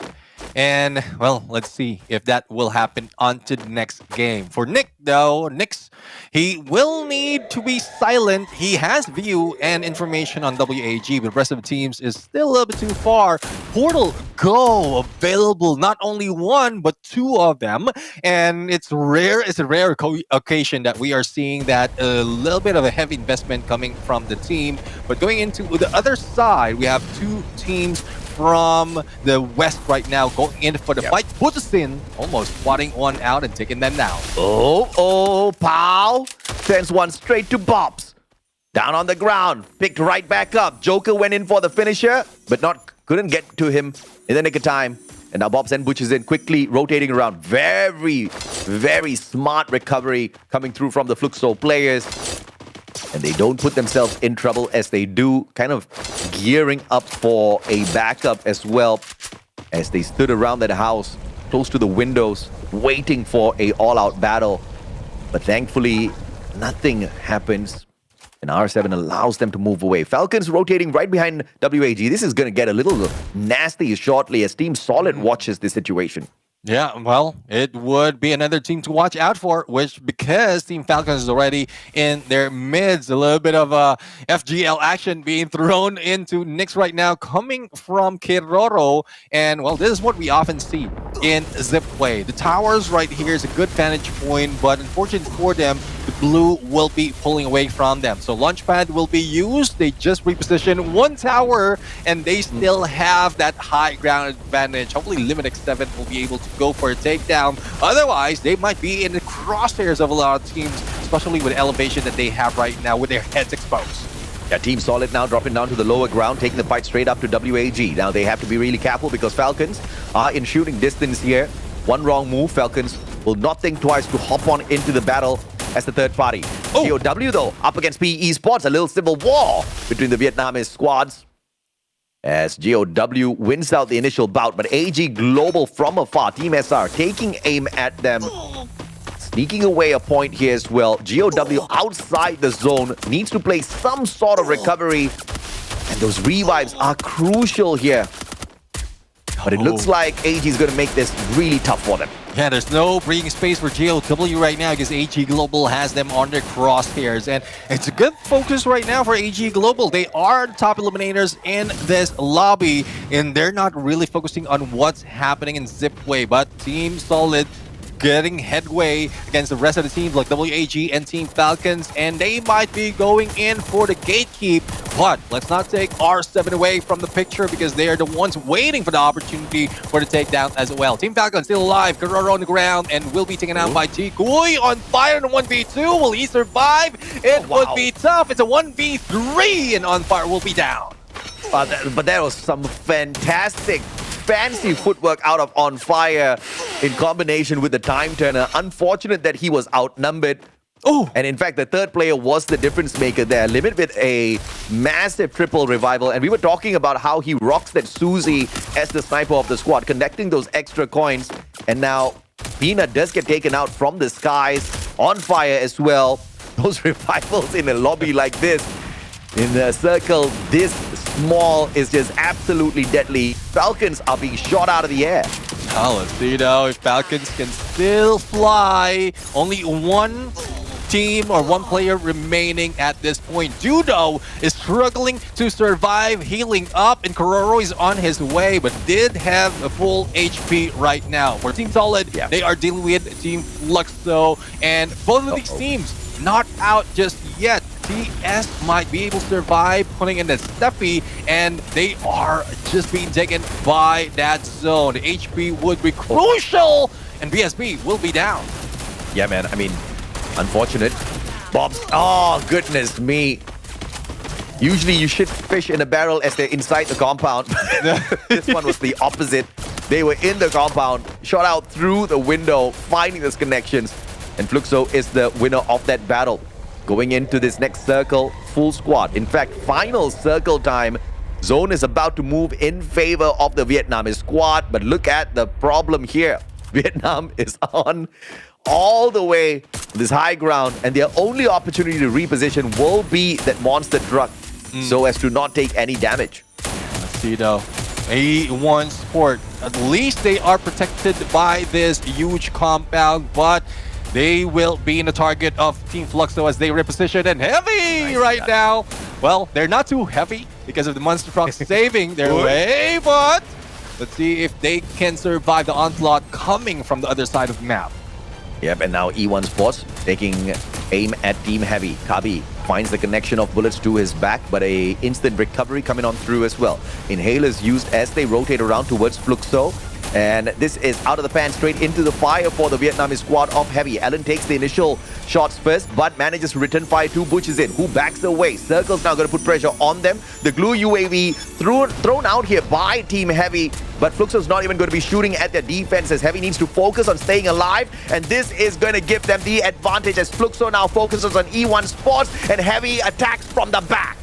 Oh, let's see. We have E1 Sports already very close to Team Fluxo. If they can deal with each other, that would open up the floodgates for Heavy. But it seems like Heavy has shown up a little bit too early right now. Lion would be going in. Both of them pulling out a time turner and saving both of the squad. And E1 once again distracted by Fluxo. Butchizin pulls the distraction, pulls the attention, and E1 Sports takes the high ground, allowing Heavy to recover, allowing Heavy to find a better position, and now E1 Sports will have to jump off of this platform, and that might just give the advantage to the Eastern squad. Team Heavy, they've got the jump pad, they quickly reposition. But E1, can they make the best use of their high ground here as Heavy, like trolls under a bridge, refuse to move? This reminds me of one of the final battle in Southeast Asia where Onyx Olympus was just at the bottom of AG Global. E1 Sports is on the top. If there will be a closing up the circle, all they have to do is wait, unless Heavy have something on their sleeves right now to throw off A1 Sports away or like below them, and they will just be an easy target. But there's also a way up right now if in case Heavy chooses to do so. Infinite makes the mistake. Alan, take advantage. Mufasa very quickly laying down the trip mine here. Glue wall melters laid out around Witten to make sure nobody else drops in for the save. Witten about to expire. The rest of the E1 Sports players not taking any moves towards saving him. Alan gets to confirm that elimination. Circle's going to be closing in. And E1 Sports just put themselves into hot soup by taking the position on that high ground. Circle's going to be pressuring them to move on off. And on that drop, that will give Heavy a massive advantage. Inhalers and medkits used by E1 Sports, but it's a matter of time before they hop on off of this bridge. Yeah, E1 Sports, wrong position to take. They don't have the center, and Heavy would be taking advantage of this unless they think Cook would be taken by Heavy. Oh, Time Turner to save them. And this is it. Heavy. GG. Heavy. GG indeed. Grabbing the Booyah in there where E1 cannot do anything at all. Yeah, bye-bye Vitin, Team Heavy says. And Heavy is in shooting distance for the #1 spot. And the East is in shooting distance from overtaking the West in the number of Booyahs they have. Heavy carrying the East ahead. And there's a reason as well why Heavy is on our crosshairs of being a team that can turn things around. Heavy for a Booyah. You did mention that East has most of the Booyah already after 5 matches. Let's see though if the West can take it back, because it was very close for E1.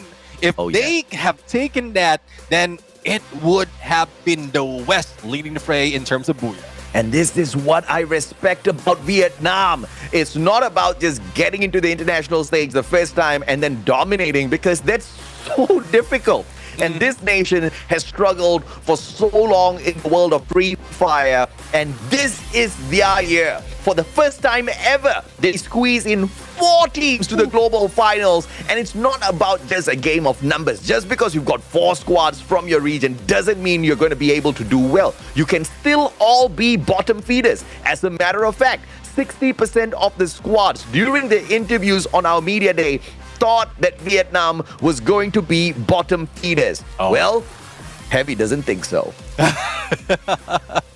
Heavy is really flipping the script against those teams or all those players. We're expecting them to bomb out. But, well, Heavy right now, quick decision. At least Heavy stayed in there with a better cover. E1 Sport. I was expecting them to move down a little bit faster, but Bidden 9 was just without backup. He is just leading in there with the stairs available. If he had a little bit of, say, the full squad or backup or any glue walls to cover, he could have not been taken down. There's still a fighting chance for E1. Yeah, I'm surprised that E1 made that mistake because, you know, this is not Kalahari. You can't just use your hook gun, get off of that top spot. You maybe could have used a monster truck, but in a just, you know, 2 squads in that final circle, even a monster truck can put you in a little bit of a pickle as you take that drop. But, you know, some magic could have still happened with a monster truck from the bridge, taking the landing. A quick glue wall or a time turner could have saved the day. clearly E1 did either had no resources to play with, or they just did not have that strategy in their backpack to pull out when it was truly needed. They almost made the right decision. They got off of the bridge, and then they got distracted by Fluxo. They still had one more survivor. And in order to win this one battle against this one survivor, I think it was Butches in at the top, they sent all 3 players back up onto the top of the bridge. And that was the moment where they lost it to Heavy, right? And obviously Heavy very happy to pull that Booyah away and finally bringing the East to the front. 24 points, 12 out of eliminations, 12 out of placements. Heavy manages to score decently well. AG Global will still be able to put up a good fight to maintain their number 1 spot. And remember, there were 2 points difference between Fluxo as well as E1, but E1 was the exact same number of points of AG Global. So they would have officially overtaken them through this game number 5. Yeah, I mean, E1 would be taking that number 1 spot. And despite of Heavy grabbing Booyah right here, it's just so much that you can do, especially if the top of the leaderboard is still on the top of the game standing. So it's still a long journey for the team, and it's only 1 map remaining. So Heavy needs to be consistent at this point. They need to take that Solara with a decent amount of points, if not a Booyah, to be able to take that number 1 spot by the end of the day. But again, we're still in knockout stage. Number 1 would be a great prestige, a great trophy to take in the beginning of knockout stage. But everyone is just targeting to survive up until the 12th spot by the end of knockout stage to get in the grand final. So not so much of pressure for those on top. Yeah, absolutely, man. And of course, towards the bottom, you've got Red Hawk still struggling. PE Sports not doing too well this time around. Falcons, Booyah, WAG crashing out. Movistar R7 at least getting 10 points. But Heavy, did they get to the number 1 spot, ladies and gentlemen, boys and girls? They do! With a 1-point lead over E1 Sports. Can you believe it? Not just the fact that Heavy is on the number 1 spot, but it is representing Vietnam, baby. And they are the ones we are definitely looking out for in this season. E1 Sports right behind them. All Gamers Global will be pushed down to the 3rd spot. Fluxo Team Solid right there. But we have to acknowledge the West is still dominating the top 5 spots. Yeah, definitely. I mean, the West still in there, in the lead. E1 Sports, Fluxo would need to just like move a little bit, move their hips a little bit, and they would be on the top 3. Now, Heavy though, I mean, great move from them. Because coming from the 6th spot, getting that Booyah, decent amount, and it's not even the highest game that we've seen from this day, but they still managed to put that in. Now, they're playing with the meta right now. They have Nero in play, and there's so many instances wherein that could have been this, that is being used by Team Heavy. Imagine teams in the corner hiding out away from you. You pull out that, you pull out the skill from Nero, and everyone will receive damage. Even couldn't pull up any glue wall, and it's just a shooting gallery for Heavy. Yeah, and even if Heavy was on the bridge, getting the drop down to the bottom would have still been a very safe play for Heavy because of Mufasa's chrono, right? And this is the kind of lineup you definitely want to have on your side, the kind of backup in a sticky situation. Not sure not just about the aggression. Or have I lost but AJ they most definitely. But, well, continue on.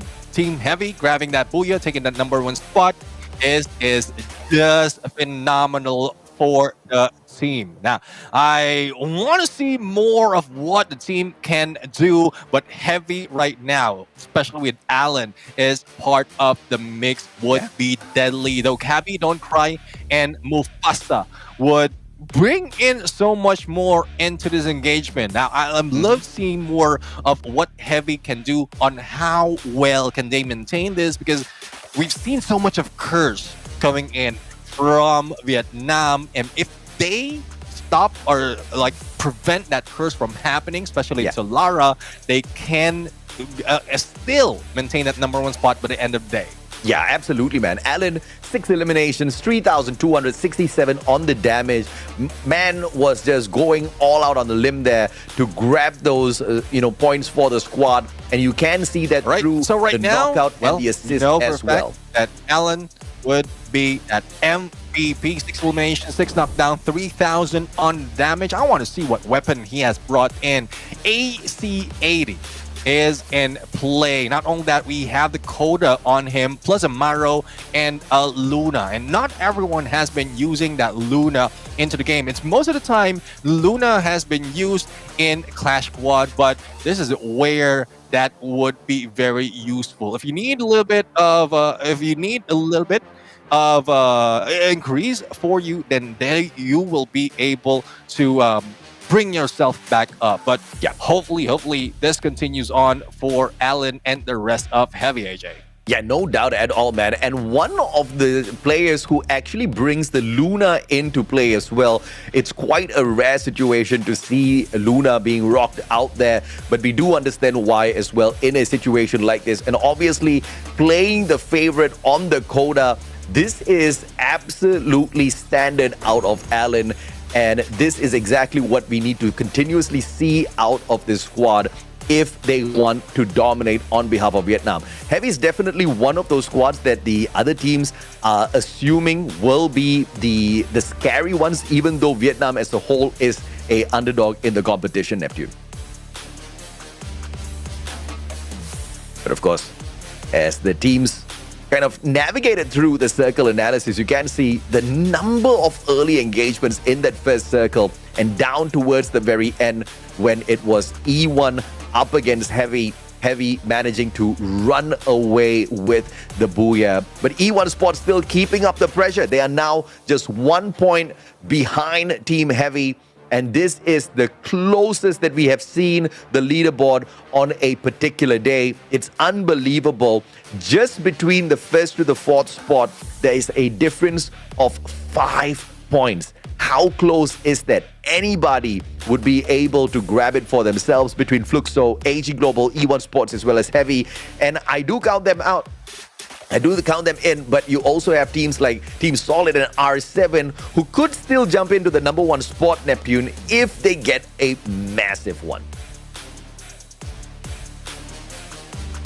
But of course, it is a interesting situation here for the teams down at the bottom. PE Sports WAG, I can understand the struggle that PE and WAG has had when it comes to the question of consistency has always been there, even in the Southeast Asian lobby. But to have Buriram join them at the bottom, this is a shocker. I did not expect it. I expected the fight for Buriram to be a tough one. I expected them to be challenged. I did not expect Buriram to be in the bottom 4 by the end of game number 5. Now, I don't know how long is it going to take for them to really jump back in here and conquer the day, but they need to dig deep and find out somehow, or else it's just going to be warning bells for all of the Buriram fans out there. But this is that battle which was just so delightful to watch, and this is that mistake as they went back up to the bridge to catch Butchizin.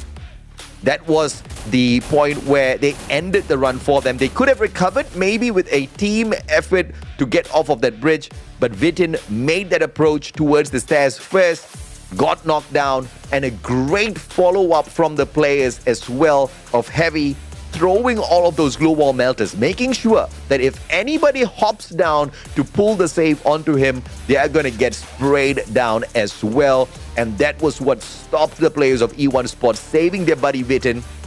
And at the end of it, Heavy securing a great Booyah to claim that number 1 spot for themselves and effectively pulling the East to the front as opposed to the West, who initially started the day with a double Booyah. Ladies and gentlemen, boys and girls, make sure you have hit that like already on the broadcast, wherever you're watching online, whichever platform you are watching on, and share the broadcast out as well, because this is the kind of free fire action nobody should miss. I think both the East and the West have been having a great day out there. Of course, some teams might be struggling, but even then, it's a learning process. There's a total of 24 games that all of the teams have to play, and that means you've got 24 chances. For the teams that faltered today, for the teams that are unfortunately at the bottom today, making that recovery is not a thing of impossibility.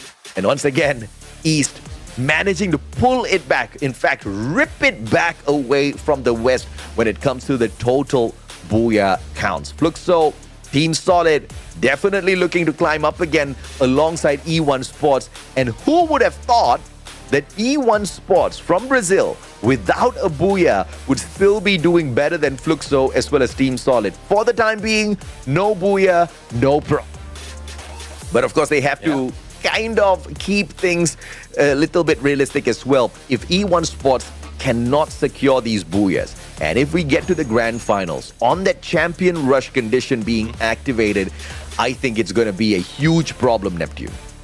Yeah, let's see though. I mean, there's a lot of things that they need to consider right now, and otherwise the problem would be happening. But a little bit of player code right now coming from Du on All Gamers Global chances this year. He is 100% confident that they will qualify for grand finals, and if they don't, he will end his career. There's a lot of risk right now on this statement coming from Du. Oh yeah, I mean, and Du, I'm so glad to see Du back in the game. I'm so glad to see AG Global back in, and it's the perfect time.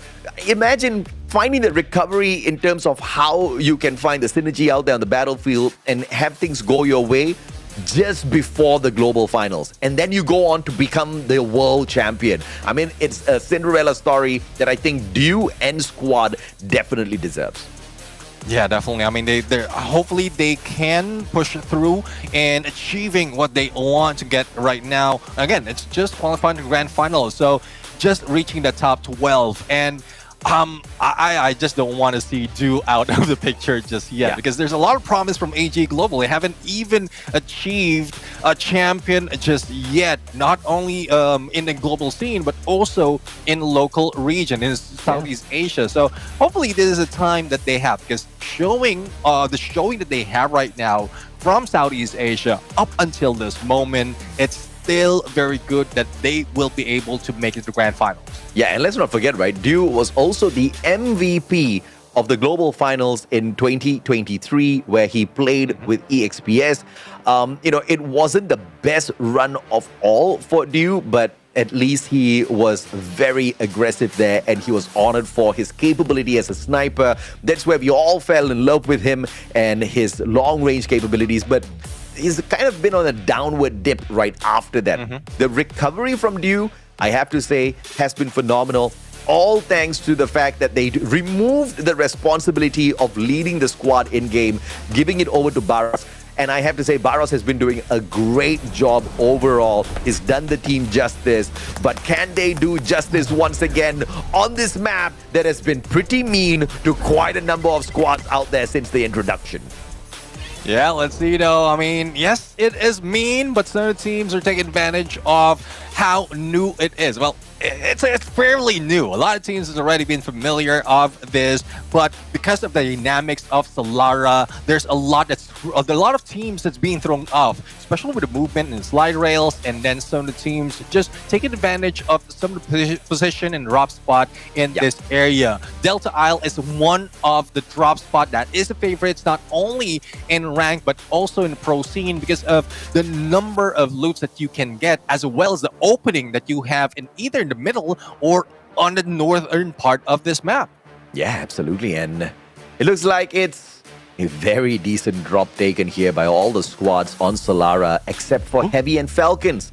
And if Heavy can do something phenomenal here by removing Falcons from the equation, it will be nice. But if the curse of the Booyah hits Heavy, it's going to be very unfortunate, because they just managed to climb up to the #1 spot, just managed to get a great Booyah for themselves, the first one that they claimed in the day.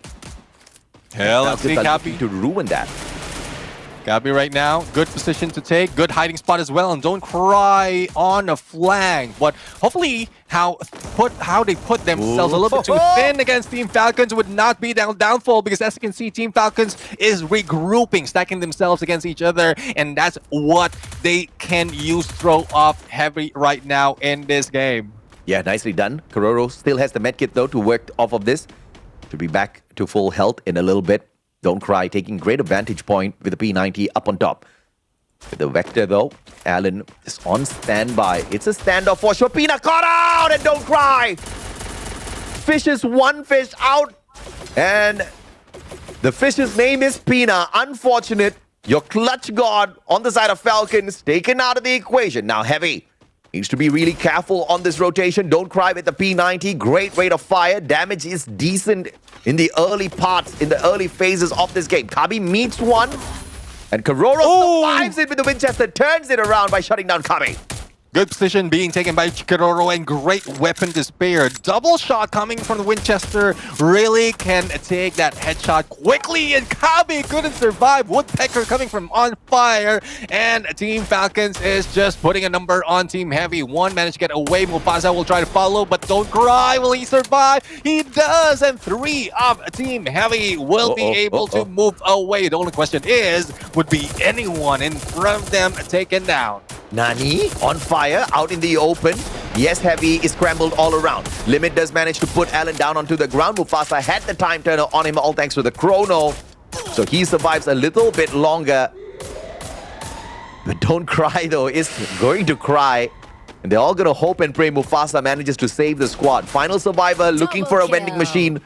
I don't know how many coins he's got in his pockets, but On Fire is trying to make sure he's gonna get snuffed out before he buys his buddies back. Well, let's see though, but on the other hand, it is Red Hawks right now seeing red because of damage that they are receiving coming from Movistar R7, but that's not the end of the story. GOW would be heading in and same spot as Red Hawks are. Oh my. And seems like trouble is just following the Bangladeshi team, and Katushan Blade needs to move away, but Mufasa and the rest of the teams are already in here, and Mufasa might be taken down. This might be it. Heavy out of the picture, and the curse continues for the Vietnamese team. The curse of the Booyah strikes again. And Heavy will not be able to maintain that #1 spot, but valiant effort either way. A great play, a great performance by the Vietnamese squad. Heavy to first of all save the East from a total annihilation out of the West through those Booyahs. And at the very least, give them a 50-50 by the end of the day, because this is the final game. Even if the West pulls one back, we are all equal. But I have to say, there's more teams from the West in the top 6 as opposed to the East, which is a big concern. Yeah, definitely. I mean, only AG and Heavy are taking the top 6 spot for the East. But let's see though if this is something that could change. But unfortunately, Heavy is already out of the picture. Rip right now will be ripped apart by Games King, and the follow through will not happen. But it seems like GOW can still survive. 2 elimination already, plus a revive coming from the rest of the squad. But Hans will be taken out. R7 will take their 5th. Yeah, the revenge is pretty instantaneous here. And Movistar R7 looking for a recovery play, looking for that #1 spot. It's going to be fairly impossible, I would say, for Movistar R7 to reach up to the #1 spot, unless, of course, they get a massive Booyah through this game. They were on 57 points before we started this matchup, and remember, Heavy had 70.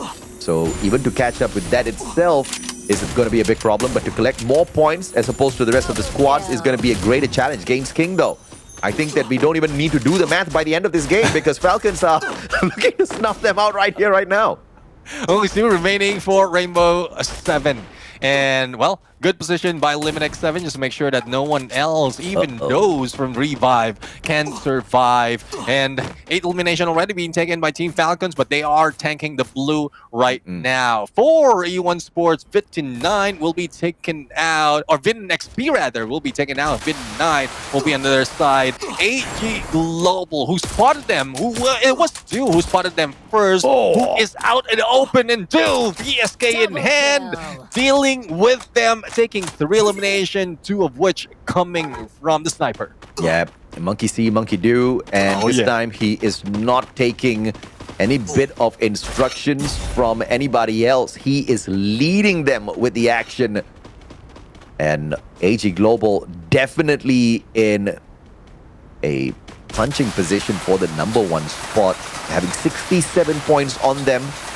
They just need 3 points to overtake Heavy on that #1 spot. And that's exactly what they've had through the elimination so far. But they still have to stay alive and kicking all the way to the final circle, if at all possible. Rip away a Booyah for themselves as well, the first one of the day, if they do manage to do that. Because E1, Fluxo, Team Solid, are way too close to the number 1 spot as well, and obviously the Brazilians want it for themselves. Oh, yeah. I mean, they want to show up right now. Show up that Brazil would be number 1 beginning knockout stage. But let's see, though.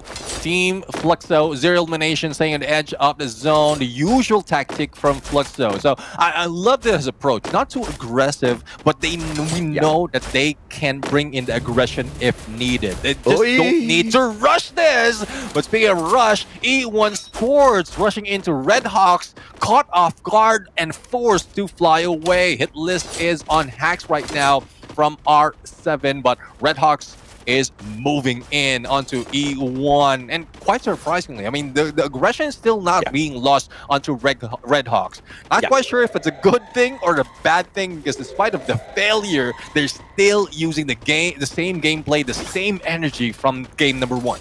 Don't you dare doubt my favorite team, Neptune. Don't you dare. All right. I'm not doubting. I'm just putting in a question out there for them to answer. I like the aggression, but please be careful, Red Hawks, all right? FGL shot, which is in, wanting to find the connection onto WAG. But a great time, Turner, as they get struck by the flame zone. Out they go, jump pad used, X-Ball, the final one to get a heck out of there. Oh! Drop down as AG Global spots out Fluxo from afar. And it looks like the trouble is not over, although the flame zone moves away. The flame zone has dealt a lot of damage onto WAG. It's a good thing that they did manage to jump out of that area. Now, PE Sports right now, they have been passive all throughout, despite of having someone next to them. And this is not the first time that it happened. But in most instances than not, the moment the team pushes against them, that's where they fall. But as we look in elimination leader, it's Team Falcons, as well as overall elimination leader per player is Saifa from AG Global. I mean, the rusher, the frontliner of that team, the game changer of the entire squad is still leading the fray. So the battle between the East and the West as far as eliminations are concerned is currently being won by the East, at least from the count of the players themselves. But we'll have to wait and see all the way down to the very end. Falcons picking up 10 points already is very impressive, I have to say. They're definitely gunning for the number 1 spot. If they do, of course, I'll smile a little bit because that was my prediction. Both of ours?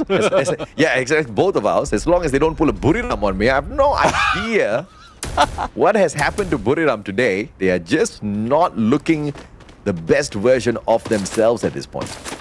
Yeah, I mean, again, the target is top 12. If they can probably not get the number 1 spot, the top spot at this game, hopefully get knowledge or wisdom out of the gameplay that they've done so far. Like more information that is being provided, not only in the usual scene that we have, but remember the game analysis, the circle analysis that we have. That's something that everyone needs to watch, needs to review for the following days, and hopefully those on Group A has their eyes peeled, not only in these games, but also on those segments in between. Absolutely, and 10 minutes in, 10 teams still alive, but every single squad is full. I'm not full. I'm actually a little hungry at this point of time. Bro, we're in the past right now. Don't think hunger. sorry. So if you guys didn't know, Neptune has been fasting for 2 days, which is quite a miracle for this uncle. So I just finished my fast for 2 days the other day. I wanted to go for 3 days, but someone tempted me with food. That bit unfortunate. And as I speak of being tempted, Falcons are tempted by Movistar R7, and they do not think twice. They have a feast. They pull 1 point off first, but they want to make sure they finish this all-you-can-eat buffet off of Movistar R7 Games King. Circling down from the bottom, spotting out Karoro, but the timing is perfect as Della gets caught out. Time Turner just not working out. Hacks now, running straight towards limit R7, and he will pay for that in a big way. R7 just unable to snuff out limit, changing their mind at the very last moment. Instead of taking a 2v1, they both get capped, and Movistar left with only one final survivor. Let's see though if Movistar can go for that recovery. For Red Hawks right now, they need to deal with Team Falcons. Going into the other side of the map, we have Booyah United going against AG Global. And Moshi right now missing that shot. The timing was off. But the rest of the teams are ready for the push. Now, let's see if they will be able to end this in 10 seconds or less. There goes Wasana for the rush. But unfortunately, he receives the damage and needs to back away. And Buriram, no eliminations at all. And AG Global wants to say, maybe you want some off of us, maybe. Wasana says, I'll gladly take it. Saifa M590 down onto the ground, but the pickup is not going to be impossible. Team SR there for the save. And runs straight in. Manages to find Jonah, gets the connection, deal with the follow-up. And the knockdown is going to get as well. And Fluxo finds Buriram. My goodness me. They get eliminated way too early, and AG Global will be smiling year to year. Now they can worry less about one squad challenging them for the #1 spot. But on the rotation, though, AG Global right beside Fluxo. This is dangerous. Yeah, definitely dangerous, and they sense WAG near them, thus forcing one player to move away. It's Barros, as well as a takedown onto another from Fluxo. Now, one has been left behind, and hopefully he keeps very silent. Though we are in the latter part of the circle already, where it would hurt this HP. But if they can squeeze away a recovery, a revive, then AG Global can still be in it. But unfortunately, Team SR will be taken down with AC80 coming from Nolan, and WAG right now is on their way to deal with Barros, but Fluxo is also in the same area, so that would be another battle of East versus West just in Archway. Fluxo now finding some connections, all thanks to WAG. And Fluxo outside of the circle, so this is going to be pressure time. Finding the rotation around. RHK finally taken out in the 8th spot, although they survive up to the 14th minute mark. Just have too many players in here, so even the placement points aren't going to be too great for Team Red Hawks. But Fluxo right up against WAG, up close and personal, but X-Bob, phenomenal glue wall erected. Yeah, definitely. I mean, glue wall still up, plus the glue UAV that fortifies those glue wall, and he's knocked down just yet. Unfortunately, T-Koi is already down, and WAG is left with only 2 players now. Fluxo is in the lead, and none of them is going down, and they might be able to take advantage of this area as well as the position on the high ground. Fluxo's definitely looking for the #1 spot, and it is most definitely reachable. The East looking to save themselves. They need to get this Booyah to make sure as a whole the East wins this battle of Booyahs up against the West. Yeah. But clearly the West has got just enough numbers and power. Oh, what a riptide rhythm! And the glue wall UAV coming out just in time just to give them a few seconds. And PE Sports from the East says, not for you, Fluxo. Out you go. Yeah, GLW dealing with the final blow with help of PE Sports. Now, there's another team coming from the West that could take advantage. It seems solid, but they are dealing with Keroro right now. But Keroro can pull off a clutch, but unfortunately, Guaksa up close and personal with an AWM will take him down. 3 teams remaining. It is 2 from the East, 1 from the West. Team Solid can be that solid team if they can deal with PE Sports first before going in against the Wolves. Oh, this is insane, man. I think Fluxo might have just been able to successfully secure that #1 spot for themselves because Team Solid was nowhere close to the #1 spot, and neither is PE or GOW. This is just a battle of the underdogs now for the points, and obviously Team Solid wants the most out of this, and they run outside of the circle to take the jump pad, but gets met by a couple of grenades, and Deanne finding the connection with the AC-80. Great play by GOW to snuff out Team Solid. Oh, full squad, 9 elimination, and wiping out Team Solid. Now it's Battle of Vietnam right here. A knockdown has been done by Nero with that AC-80 onto Rip. GOW hands in trouble. Pulls out that Steffi. No glue wall to say or to be used on that glue UAV, but they still have 3 strong players on their mids, but unfortunately they have an overwatch for PE Sports that they need to watch out for. Absolutely, man. PE Sports has got the numbers here. It's all about the maneuvering. Demon down on the ground, and the flank is perfect from Nolan, finding Hans as well. PE capping the players of GOW, and in the battle of the Civil War, PE Sports secures their first Booyah of the day, which is going to launch them up towards the mid part of the overall leaderboard. But as for the question of the battle between East and West, if it is concerning the Booyahs, PE Sports just put the final nail on the coffin. East wins it out, but we still have to look at the overall leaderboard in a little bit to see how many teams do the West still keep in the top 6.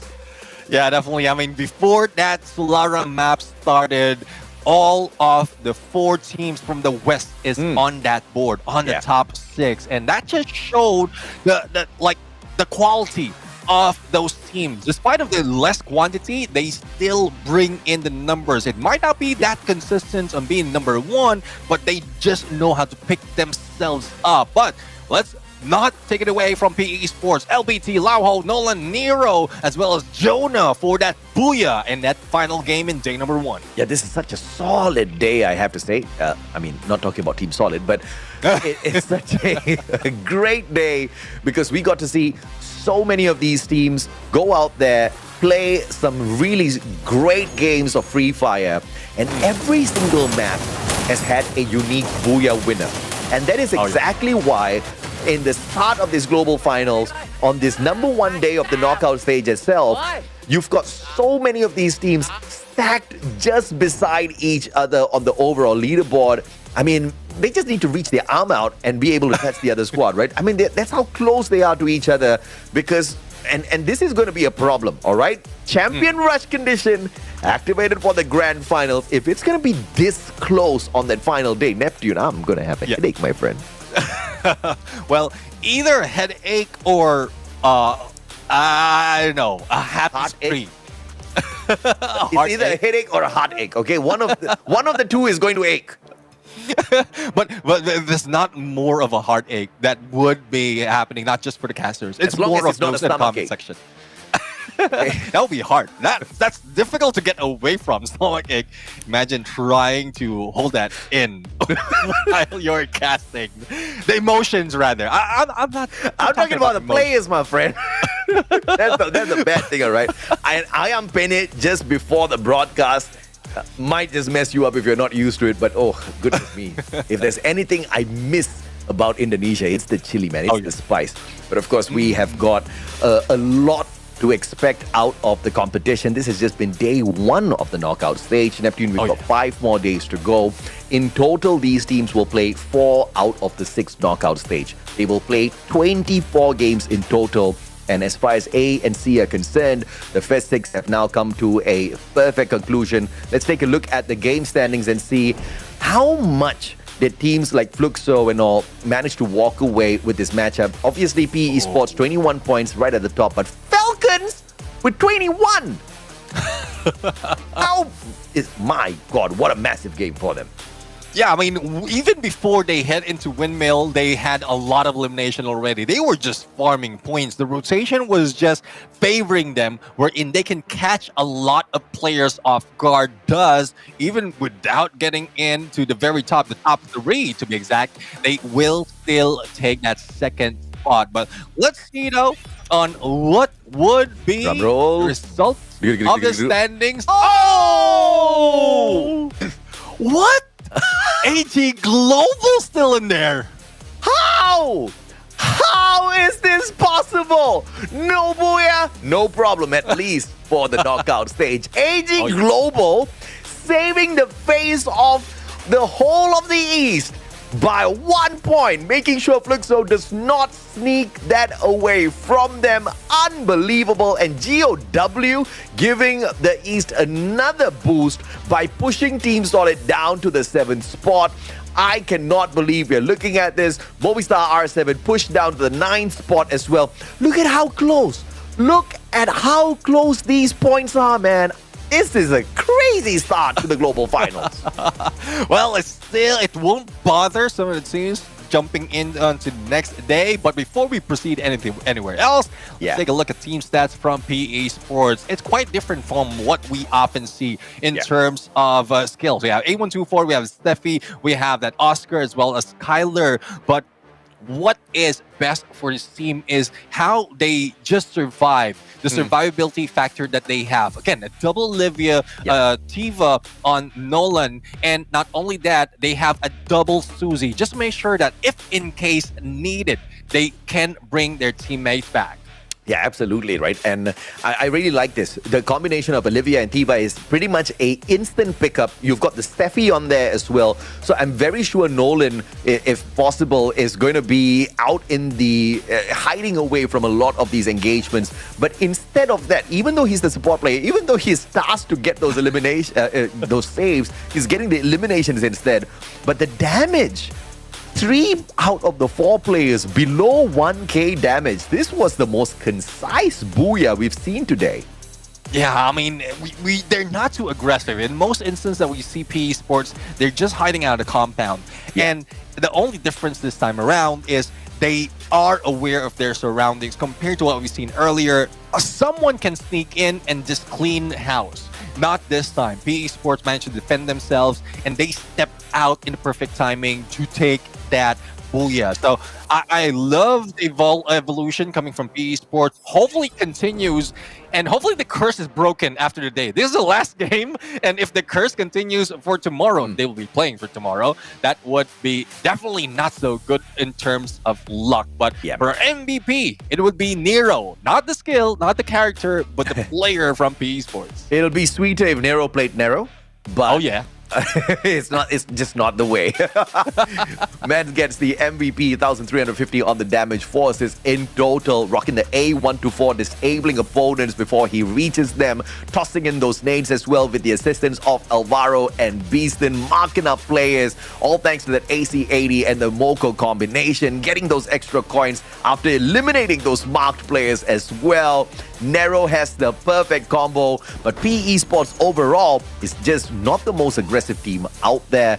But as we take a look at the circle analysis, this was a pretty dragged out game. But at the beginning, we saw massive eliminations coming on through. Yeah, I'm just watching out of PE Sports right now. From TV Tower, they head to Funfair, use that slide rail, get into Archway, and then just stick to the center of the circle. And looking at that, Team Solid has spent so many time just on the next compound, on the second compound next to PE Sports. And if they were not pushed away into the next phase or on the shift of the circle, they could have taken PE Sports right there. The patience, though, from PE Sports, from the Vietnamese scene is just pristine, and they ended up on the final 2 going against GOW. Yeah, absolutely, man. Let's take a look at the highlights here as well to see if or not we can catch some of that action you just talked about in our updates here as well.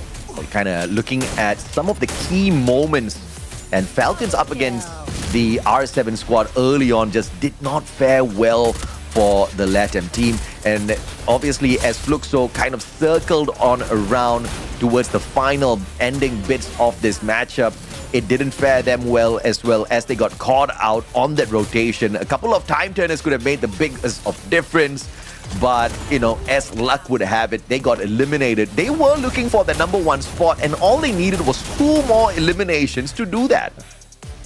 Yeah, well, definitely a few more could have helped them. But going back, I mean, it's the end of the day right now. The final match is over. You did mention that it's a battle of the East and West. And by the end of that, so Lara, it could have thrown off the scale. Yeah. But one thing that surprises me is it has pushed Team Solid and R7 down below the top 6.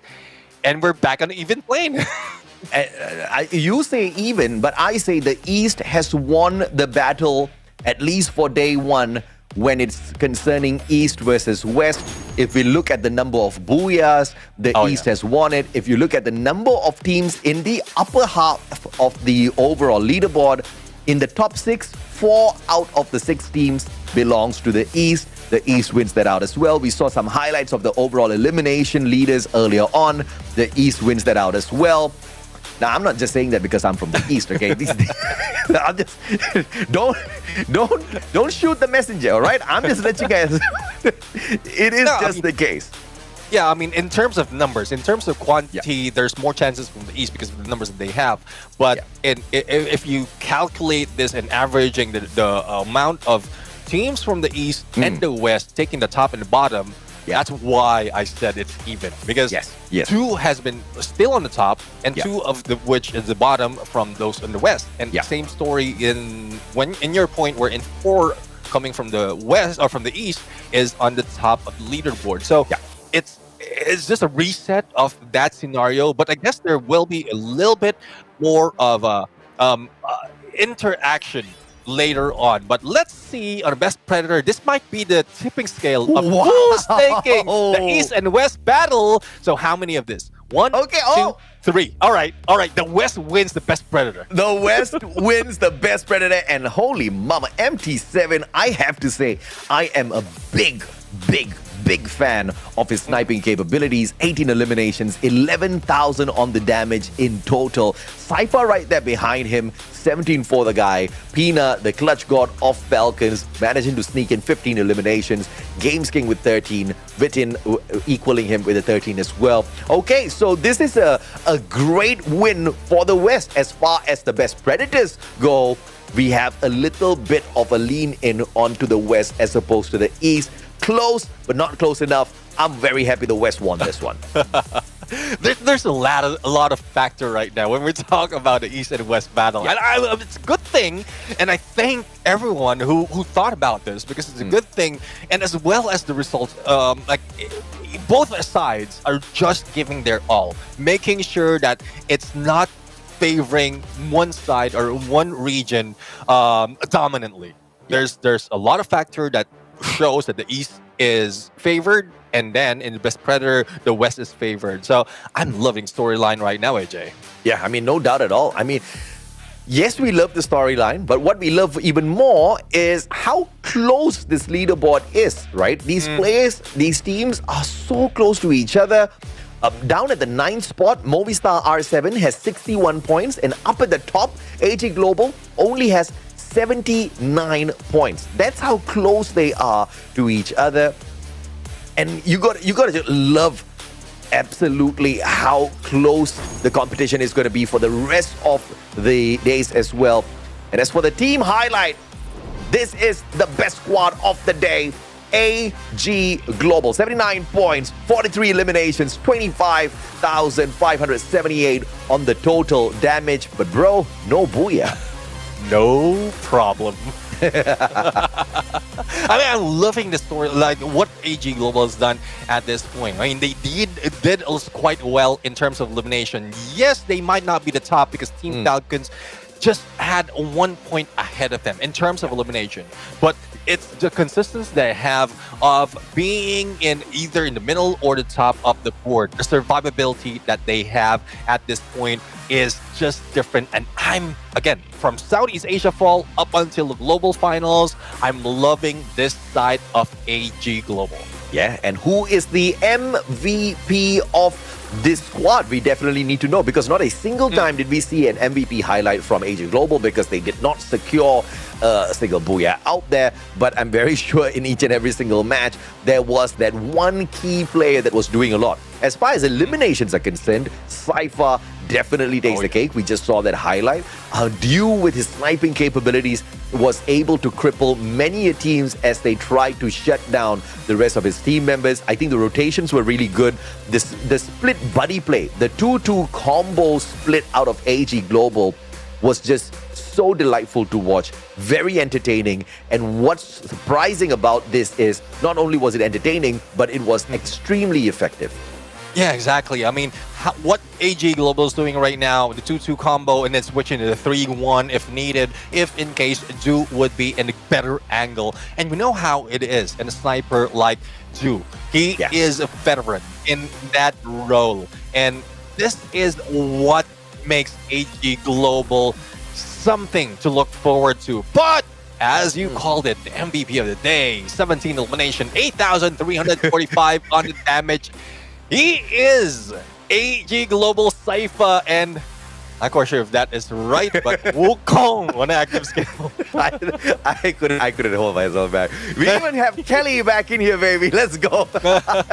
So, okay, this is Cypher just teasing us, right? But obviously, M590, monstrous plays, 8,345 on the damage in total.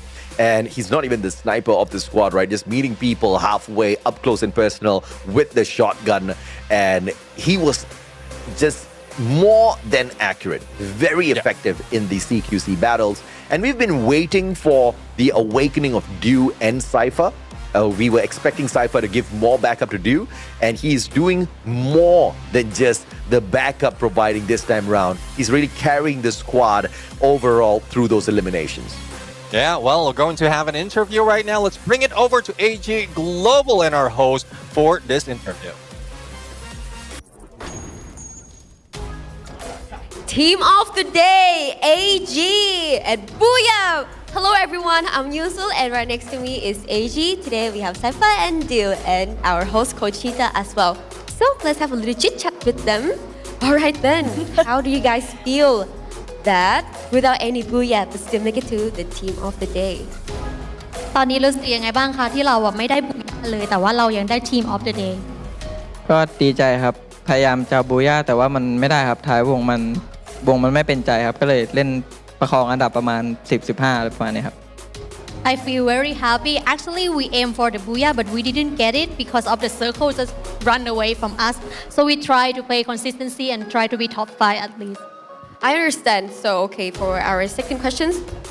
So we just move into our new OB, which is the OB51. So for Dew, how do you think about this meta currently, especially for the red zone? Because I can see that so many people are being struggle with it. But do you enjoy it, or you have any new tactics with it?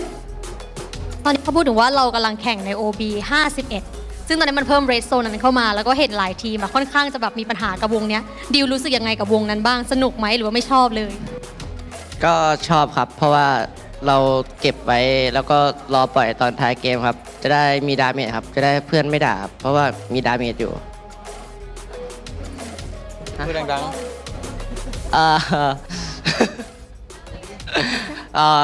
ถ้าแบบว่ามีเลสโซนก็เก็บไว้เล่นปล่อยตอนท้ายวงครับเพื่อนจะได้ไม่ด่าครับเพราะว่าผมมีดาเมจครับ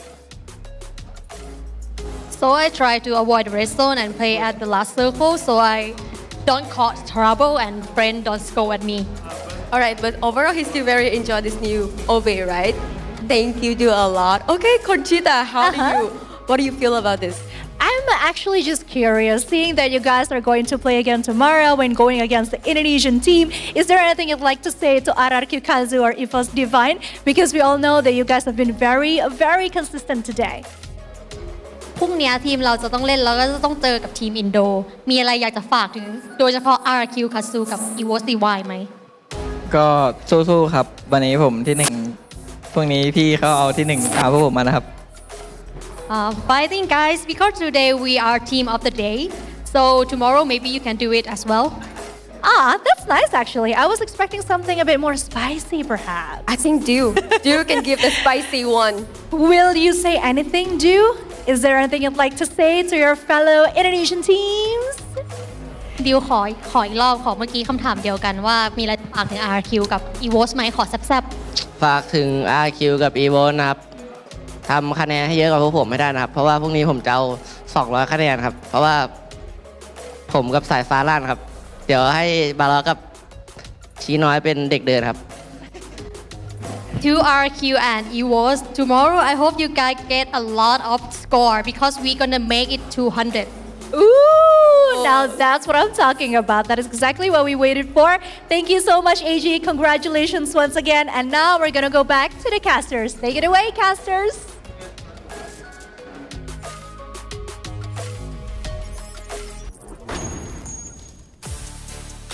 Before the start of the day, there was a question about the reinvigorated AG Global, right? They had the veteran Dew. They had taken away the in-game leader role away from him. They gave it over to Barros. We had questions like, is this the right decision? It wasn't the right decision. It was the best decision. And now with the youngsters on the squad, they have literally soared up to the top But of course, just by 1 point, Fluxo is just hot on their heels, waiting to take it back. I'm very sure the Brazilian squad is not very happy, but at least this is not the grand finals just yet, Neb.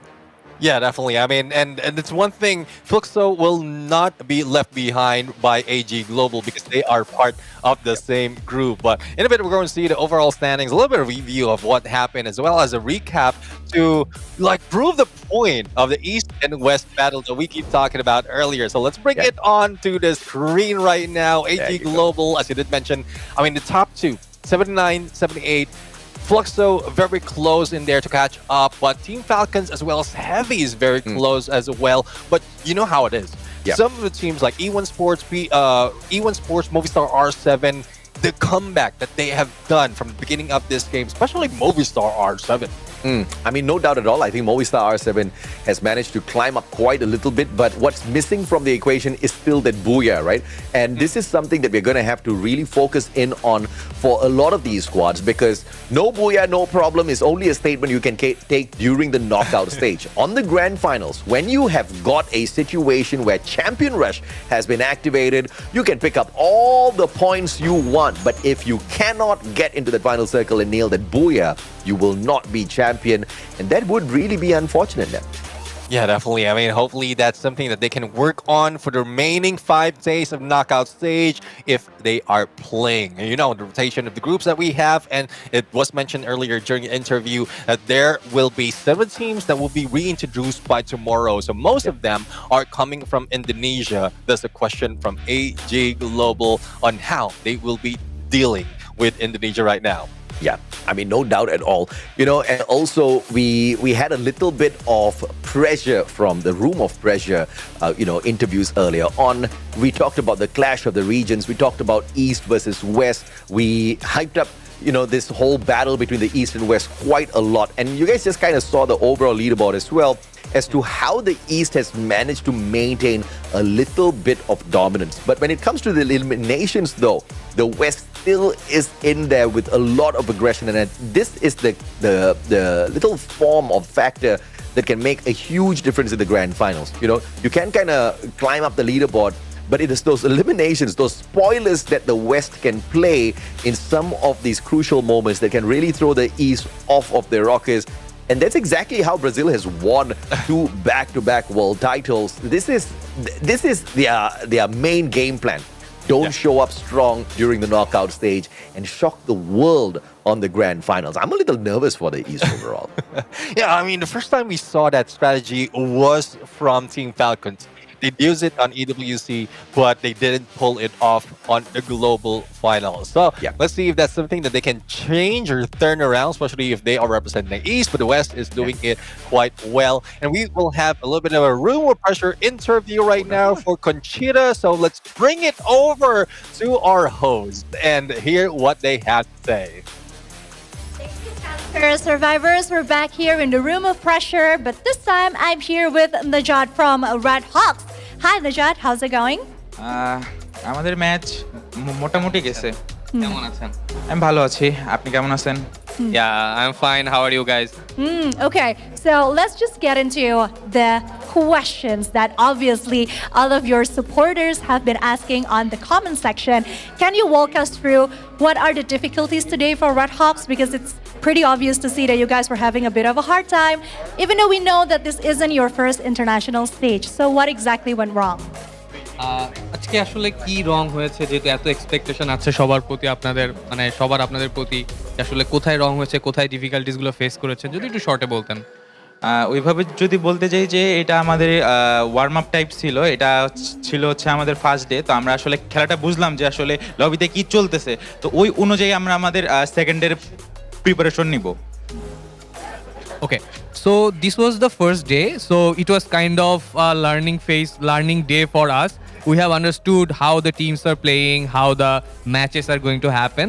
So we will be planning accordingly tomorrow, and let's hope for the best. So today was a bit more like a warm-up for Red Hawks then? Yes. Okay, last question. We all know that Red Hawks have such an amazing fans. You guys have a great supporter. Do you think that this result today is something that you want to apologize to them for, or is it just something that you need to learn from and be better the next time? আপনার কি প্লেয়ারদের কাছে বা দর্শকদের কাছে একটা ক্ষমাসূচক কিছু করা উচিত নাকি মনে হয় যে না এটা থেকে আমরা আর ভালো কিছু করবো একটা প্রমিসিং কিছু আপনি মানুষকে জানাবেন? আমি আমাদের অডিয়েন্সকে বলতে চাই যে আমাদের জন্য দোয়া করবেন, ভরসা রাখবেন, আমরা এবার আসলেই একটা ভালো কিছু করে দেখাবো ইনশাআল্লাহ। So I'll just ask my teams, ask my country, ask my supporters to pray for us, support us. This time we'll be hoping to do something good. Amen to that. Thank you so much, Najat. Good luck on your next match day. But now we're going to go back to the casters. What do you think, casters? Take it away.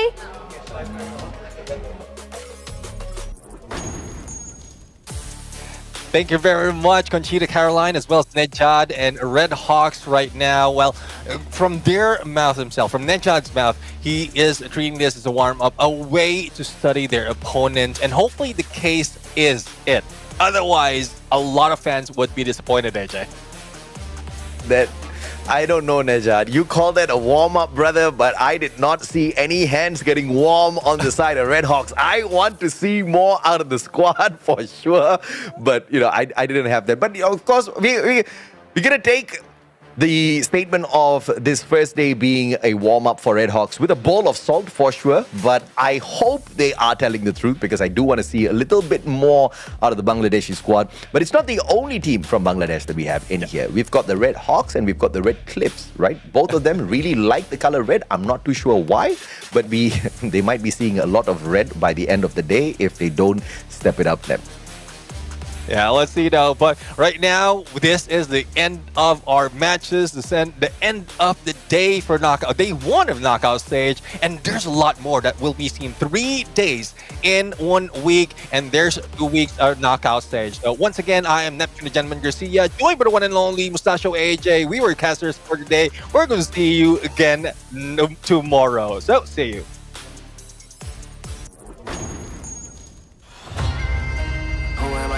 Now.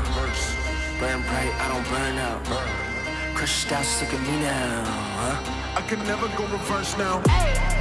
But I'ma spin it back, A-jump. Wait from nada to the crowd, throw in their hands, base jump. I'ma hit the finish line no matter what. They front, first place, you a runner-up, dominant, but the red and the blues going ruthless. 10 out of 10, 11, I don't snooze. I pursue, don't push it, put me in game that I don't lose. I stay cool, depending on my pen and pennants I choose. Ayy, I'ma show you high.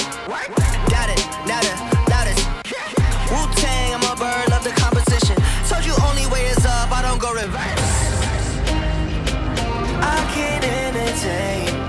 Will you do the same? Cause I've been ready my whole life. Only see my back, I ain't turning back on them. Wings on me, I'm higher.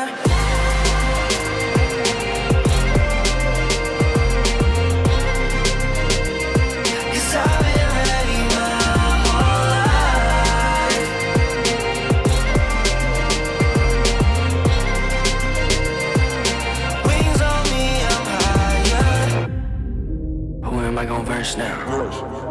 Who am I gon' verse now? Show me what it's worth now. I pull up in the can't imagine. All these people wanna follow, missing in action. Paper planes, I'm a condos, made it from rapping. And I met role models.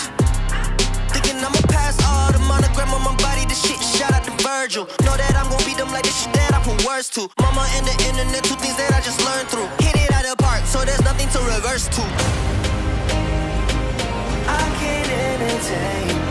Will you do the same? Cause I've been ready my whole life. Only see my back, I ain't turning back on them. Wings on me, I'm higher.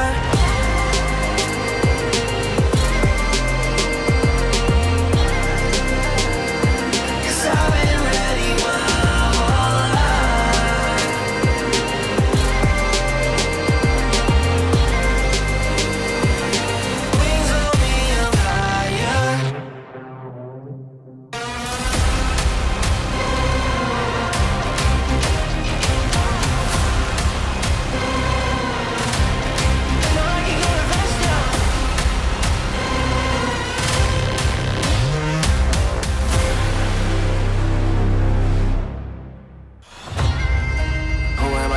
Now. Burn bright, I don't burn out. crushed out, look at me now, huh? I can never go reverse now. But I'ma spin it back, A-jump. Went from nada to the crowd, throwing their hands, bass jump. I'ma hit the finish line no matter what. They front, first place, you a runner-up, dominant, but the red and the blues going ruthless. 10 out of 10, 11, I don't snooze. I pursue, don't push it, put me in game that I don't lose. I stay cool, depending on my pen and pennants I choose. Ayy, I'ma show you how it. Got it, now the loudest. Wu-Tang, I'm a bird, love the competition. Told you only way is up, I don't go reverse. I can't entertain. Will you do the same? 'Cause I've been